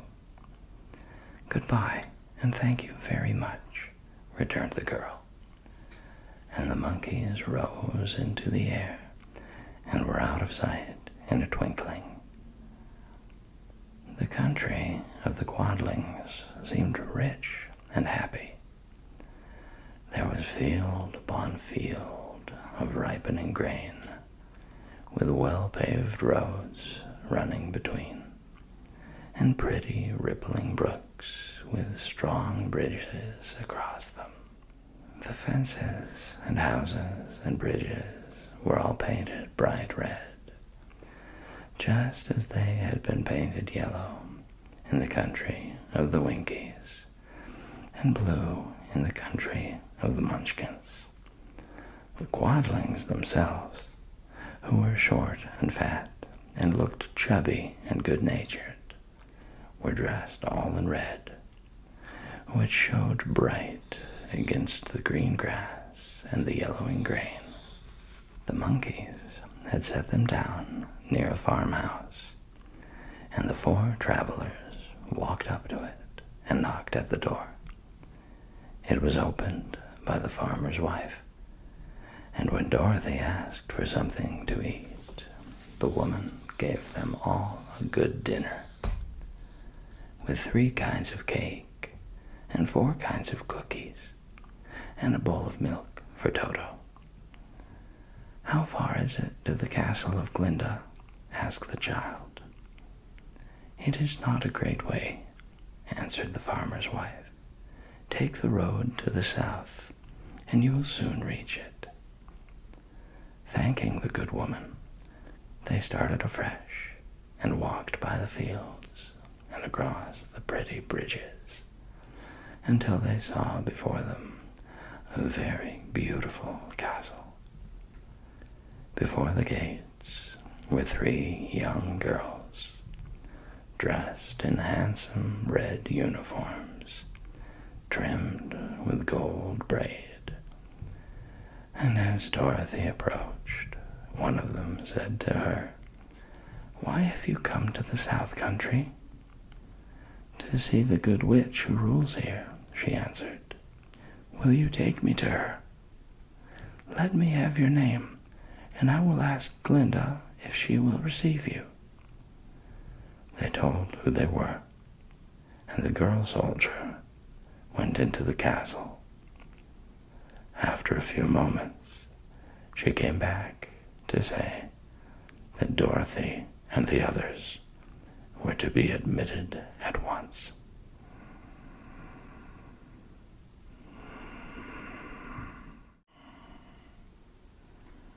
Oh, welcome back. This is Sleepy Reader, and tonight we're finishing The Wonderful Wizard of Oz. Let's get right into chapter 23. The Good Witch Grants Dorothy's Wish. Before they went to see Glinda, however, they were taken to a room of the castle where Dorothy washed her face and combed her hair, and the lion shook the dust out of his mane, and the scarecrow patted himself into his best shape, and the woodman polished his tin and oiled his joints. When they were all quite presentable, they followed the soldier girl into a big room where the witch Glinda sat upon a throne of rubies. She was both beautiful and young to their eyes.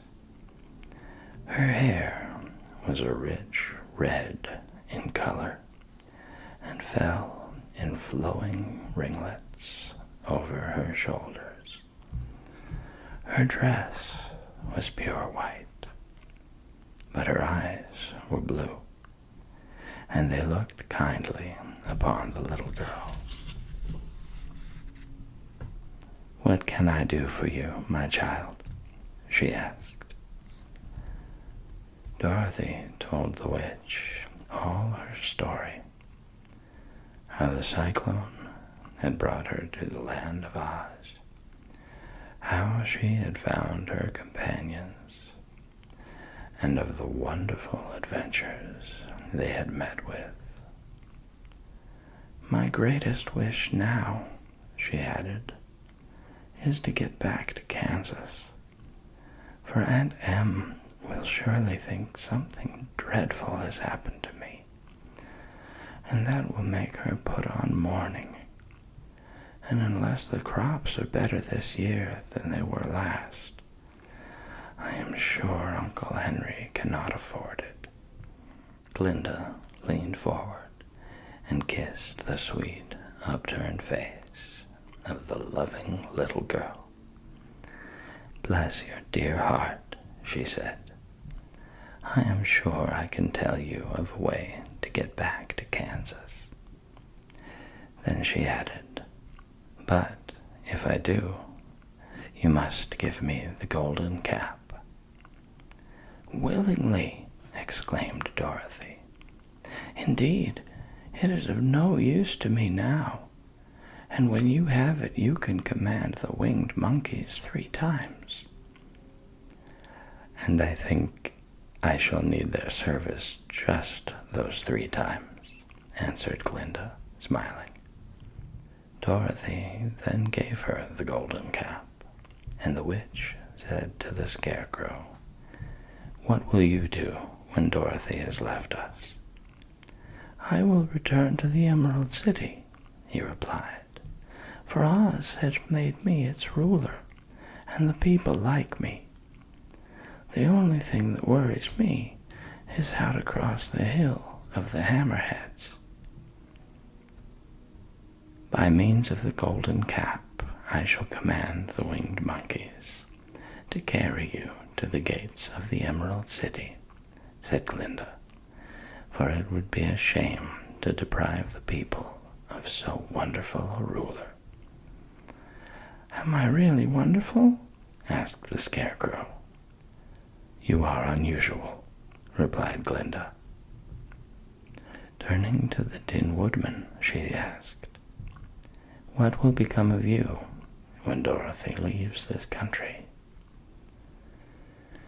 He leaned on his axe and thought a moment. Then he said, "The Winkies were very kind to me, and wanted me to rule over them after the Wicked Witch died. I am fond of the Winkies, and if I could get back to the country of the West, I should like nothing better than to rule over them forever."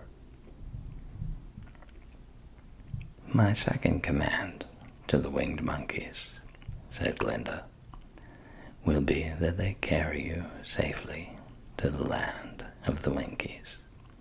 Your brains may not be so large to look at as those of the Scarecrow, but you are really brighter than he is when you are well polished, and I am sure you will rule the Winkies wisely and well." Then the witch looked at the big, shaggy lion and asked, "When Dorothy has returned to her own home, what will become of you?" "Over the hill of the Hammerheads," he answered, "lies a grand old forest, and all the beasts that live there have made me their king. If I could only get back to this forest, I would pass my life very happily there." "My third command to the winged monkeys," said Glinda, "shall be to carry you to your forest. Then, having used up the powers of the golden cap, I shall give it to the king of the monkeys, that he and his band may thereafter be free forevermore." The Scarecrow and the Tin Woodman and the Lion now thanked the Good Witch earnestly for her kindness, and Dorothy exclaimed, "You are certainly as good as you are beautiful, but you have not yet told me how to get back to Kansas." "Your silver shoes will carry you over the desert," replied Glinda. "If you had known their power, you could have gone back to your Aunt Em the very first day you came to this country." "But then I should not have had my wonderful brains," cried the Scarecrow. "I might have passed my whole life in the farmer's cornfield." "And I should not have had my lovely heart," said the Tin Woodman. "I might have stood and rusted in the forest till the end of the world." "And I should have lived a coward forever," declared the Lion. "And no beast in all the forest would have had a good word to say to me." "This is all true," said Dorothy, "and I am glad I was of use to these good friends. But now that each of them has had what he most desired, and each is happy in having a kingdom to rule beside, I think I should like to go back to Kansas." "The silver shoes," said the Good Witch, "have wonderful powers, and one of the most curious things about them is that they can carry you to any place in the world in 3 steps, and each step will be made in the wink of an eye. All you have to do is to knock the heels together 3 times and command the shoes to carry you wherever you wish to go." "If that is so," said the child joyfully, "I will ask them to carry me back to Kansas at once."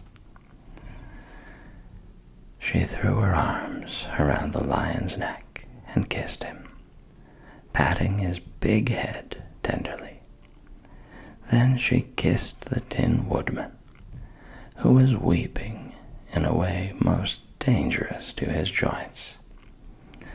But she hugged the soft, stuffed body of the Scarecrow in her arms instead of kissing his painted face, and found she was crying herself at this sorrowful parting from her loving comrades.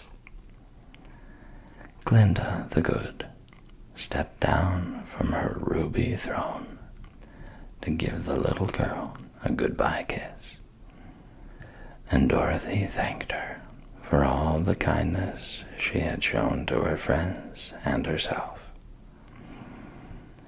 Dorothy now took Toto up solemnly in her arms, and having said one last goodbye, she clapped the heels of her shoes together 3 times, saying, "Take me home to Aunt Em."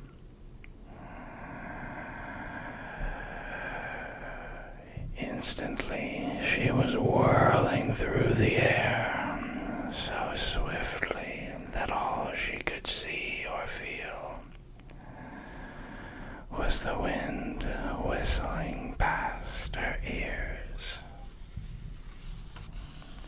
The silver shoes took but 3 steps, and then she stopped so suddenly that she rolled over upon the grass several times before she knew where she was. At length, however, she sat up and looked about her. "Good gracious!" she cried, for she was sitting on the broad Kansas prairie, and just before her was the new farmhouse Uncle Henry built after the cyclone had carried away the old one. Uncle Henry was milking the cows in the barnyard, and Toto had jumped out of her arms and was running toward the barn, barking joyously. Dorothy stood up and found she was in her stocking feet, for the silver shoes had fallen off in her flight through the air and were lost forever in the desert. Chapter 24. Home Again. Aunt Em had just come out of the house to water the cabbages when she looked up and saw Dorothy running toward her. "My darling child," she cried, folding the little girl in her arms and covering her face with kisses. "Where in the world did you come from?"